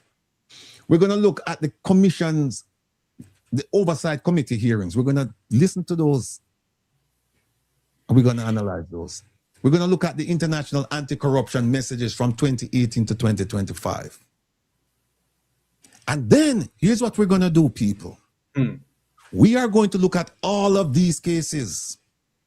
We're going to look at the government contracts awarded to Westcon that involved Minister Holness. We're going to look at Minister Holness's the investigation of his statutory declaration involving illicit enrichment and false statements. We're going to look at the Wycliffe Close, Beverly Hills development that he has, where there was a violation of KCMC procedures. We're going to look at Estate Bridge Holdings. We're going to look at that. We're going to look at MP Dwayne Vaz. He failed to provide requested information. We're going to explore his case. Michael Phillips, he failed to file. We're going to look at that investigation. FLA, we're going to look at that investigation involving corruption, impropriety, irregularities. We're going to look at one here that some of you never even heard of, that there are missing vehicles from the Ministry of Transport and Mining. We're going to look at that investigation. We're going to look at the National Water Commission President, former President Mark Barnett and his wife. They violated KCMC permit breaches, which is similar to the one up at Wycliffe Close, the Prime Minister's development. All right? And lease flats. The lease flats didn't. It was not Integrity Commission investigation. That's why we didn't put it on it. We're going to look at former Speaker, Marissa Dalrymple Philibert. She made false statements. We're going to look at the deceased former Minister Leslie Campbell. He failed to provide information. We're going to look at Minister Xavier Main. He failed to provide information. We're going to look at Minister Andrew Wheatley, illicit enrichment, and he failed to provide information. We're going to look at Minister Christopher Tufton, conflict of interest and contracts awarded to Market Me. And we're going to look at Dr. Carl Bruce, who wasn't investigated. He was requested to file statutory declarations for several years. We're going to look at all of those. And when we look at, and most of them we've looked at already, but now we're going to look at them in a very focused way. And we're going to not only analyze, we're going to synthesize. We're going to look at common denominators in all of these cases. It's a lot of work, people, but I'm up to the task. I have no choice but to be your humble servant in this endeavor to make sure that you get the benefit of what I'm doing. Because guess what? Nobody out there is doing this. You hear a lot of people talking, but they're not reading. They're not analyzing. They're not synthesizing. And guess who's in that group of people? Me. I didn't do all of that. I didn't read, analyze, synthesize. And therefore, before I can point the finger at somebody, I have to make sure somebody act clean. And that's why I'm going to do it. And if this will force other people to do this, then that's fine. Or if they want to sit back and let me do the work and then they can go double check, I'm fine with that too. We're also going to look at attempts to remove the Auditor General from the Commission. We're also going to look at opinions regarding the transfer of statutory declarations, investigations to FID. And last but not least, people, here it is. We're going to analyze and we're going to conclude. Recommendations don't spell right. There's an M missing right or so. But anyway.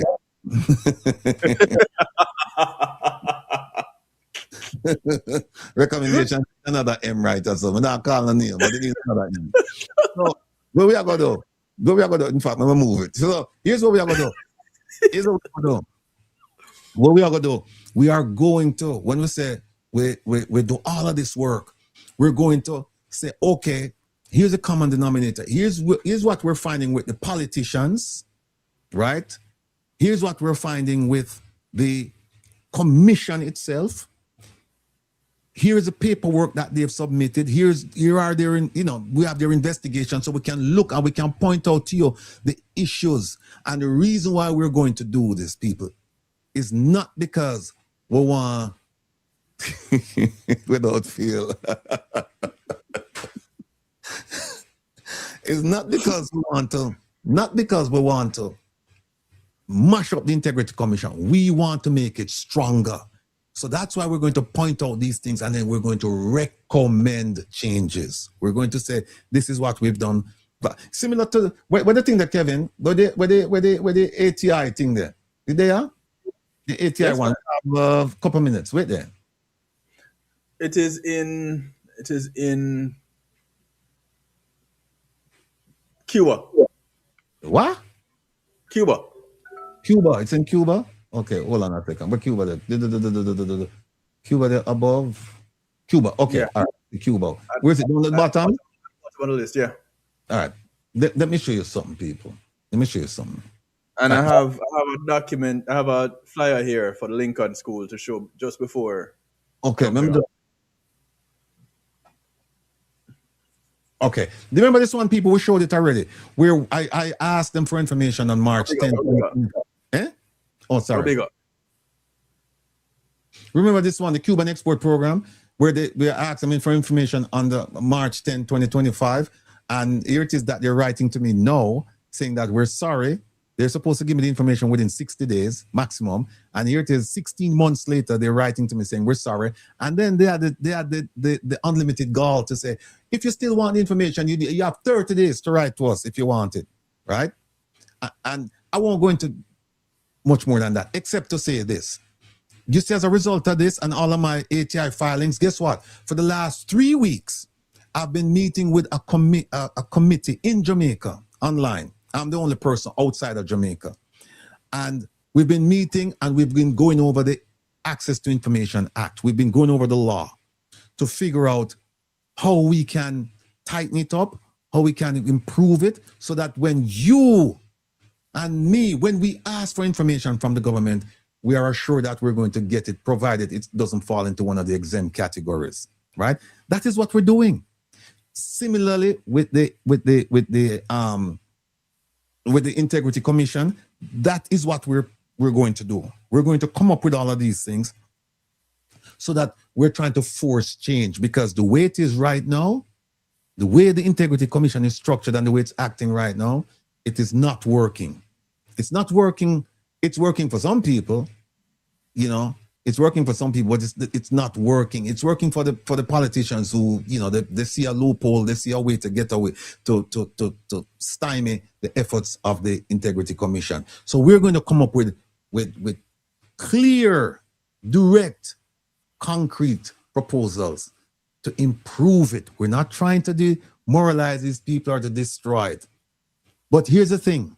We're going to use their documentation for the most part. We're going to use their documentation. So somebody said, call the members of IC and strengthening. Maureen Bailey. Maureen, let me tell you something. I filed a complaint with them 3 years ago. And they wrote me back and said, we are going to, they wrote me back and they said, Mr. Rattigan, is this what you would like to put in the complaint? And I said, yes. And they said, okay, we accepted it, and we're going to come back to you and let you know what's going on. 3 years ago. I've written to them since. They haven't responded. So doing this and sending it to them. So what you're saying to me then Maureen, is that I should do it. Don't tell you guys out there. Don't tell you what's going on. Don't improve your insight into what's going on here. Just do it on my own. Don't say anything. And then after I do that, then I must write to the Integrity Commission and wait for them to respond to me. Now, let me ask you something, Maureen. How is that going to make you smarter about the Integrity Commission? How is that going to make you understand the inner workings of the Integrity Commission? How? If you're a dunce, and I'm not saying you are a Marine, so don't take it personally. If you're a dunce, You will not be made brighter by me just doing this on my own and sending it to the Integrity Commission and wait for them for years for them come back to me, and they may never come back to me. So the part of it is to enlighten you, Marine. And remember, Marine, remember, nobody put a gun to these people's head and say you must take this job. They could have easily said, I don't want this job. They could have. And they're doing public service, so why shouldn't the public know about what's going on? So if they can't stand the heat, they must leave. If they figure that, if the idea is that, no, you're going to embarrass them and all of that stuff, then because ask yourself the question, the things that I'm telling them, things that they don't know, is that it? People have to leave it there because we have to go support DJ Kevin Stew. Tune in tonight. Tune in right now on with the Saturday Stew with Kevin, and then I'll be on from 10 to 1 o'clock. I'll play some nice reggae vocals. No, I love it. So here we are. Kevin, let me out there. I'm out. Well, and you're not playing music, Papa. Well, and come on. Most High Jah, guide us now, yeah. Our people need to see the light. Turn it up right. He will fight for the people every day. Risk him life for the people every day. Get criticized for the people every day. Defending your rights, I saw him stay. Will fight for the people every day. Risk him life for the people every day. Get criticized for the people every day. Defending your rights, I saw him stay. Say from him slip up all eyes on him. I defend the people, them set spice on him. Evil politicians spread lies on him. But we know the bug of them not wise like him. 10 long years and look how Jamaica stay. No light, no road, no food pan we plate. People are suffer while Andrew live great. You stand up on the platform, smile wide and proud. I tell we about prosperity, but we can't see it all now. Hurricane come through, I left the people here. 6 months later, them still out there, asleep under the air. Their JLP friends, them build high-rise, road still full of hope. A whose pocket you a fill, while the nation lose its soul. Hospital overflow, picnic can't get bed. School roof a leak, but you want Juliet, well fed. You always have excuse, always pass the blame. Every time something wrong, it never go in your name. Jamaica a drown and you claim you're unclean. Biggest actor in our politics we ever see. Wholeness, time we go, the people. We say no, 10 years and we can't take no more, you know hear us. We are not on the door. Wholeness, time we go, from Kingston to Negril, the people say so. We tired, we hungry, we done with the show. Wholeness, time we go. Farmer can't afford to plant food, price reach the sky. You bring in the Deportee while your own people cry. We born you, we grow you, we bleed for this land. But Andrew at the top won't extend the man. You talk about vision, you talk about plan. But 10 years later we still can't understand. Corruption report land and nobody charge. The people pocket small but the scandal them large. Who's crack up parish council bro? Country suffocate and it just more. And when we raise the voice up all we political. But the truth is the truth and the truth is biblical. Time to go, the people. We say no, 10 years and we can't take no more, you know hear us. We are not by the door. Time to go, from Kingston to Negril, the people say so. We tired, we hungry, we done with the show. All this our time to go. We no want no hype, we no want no speech. We want action, no not the lies you preach. Hurricane victims still under tarpaulin. Prime Minister fly gone foreign. Your JLP cabinet full, but the people covered empty. Oh, you live so large when we living so scanty. Not with fists, not with fire, but we voice them rising higher and higher. From every parish, every yard, every gate. Jamaica speaking and I'm not too late. Time for go, people. We say no, 10 years and we can't take no more, you know, hear us. We are not for the door.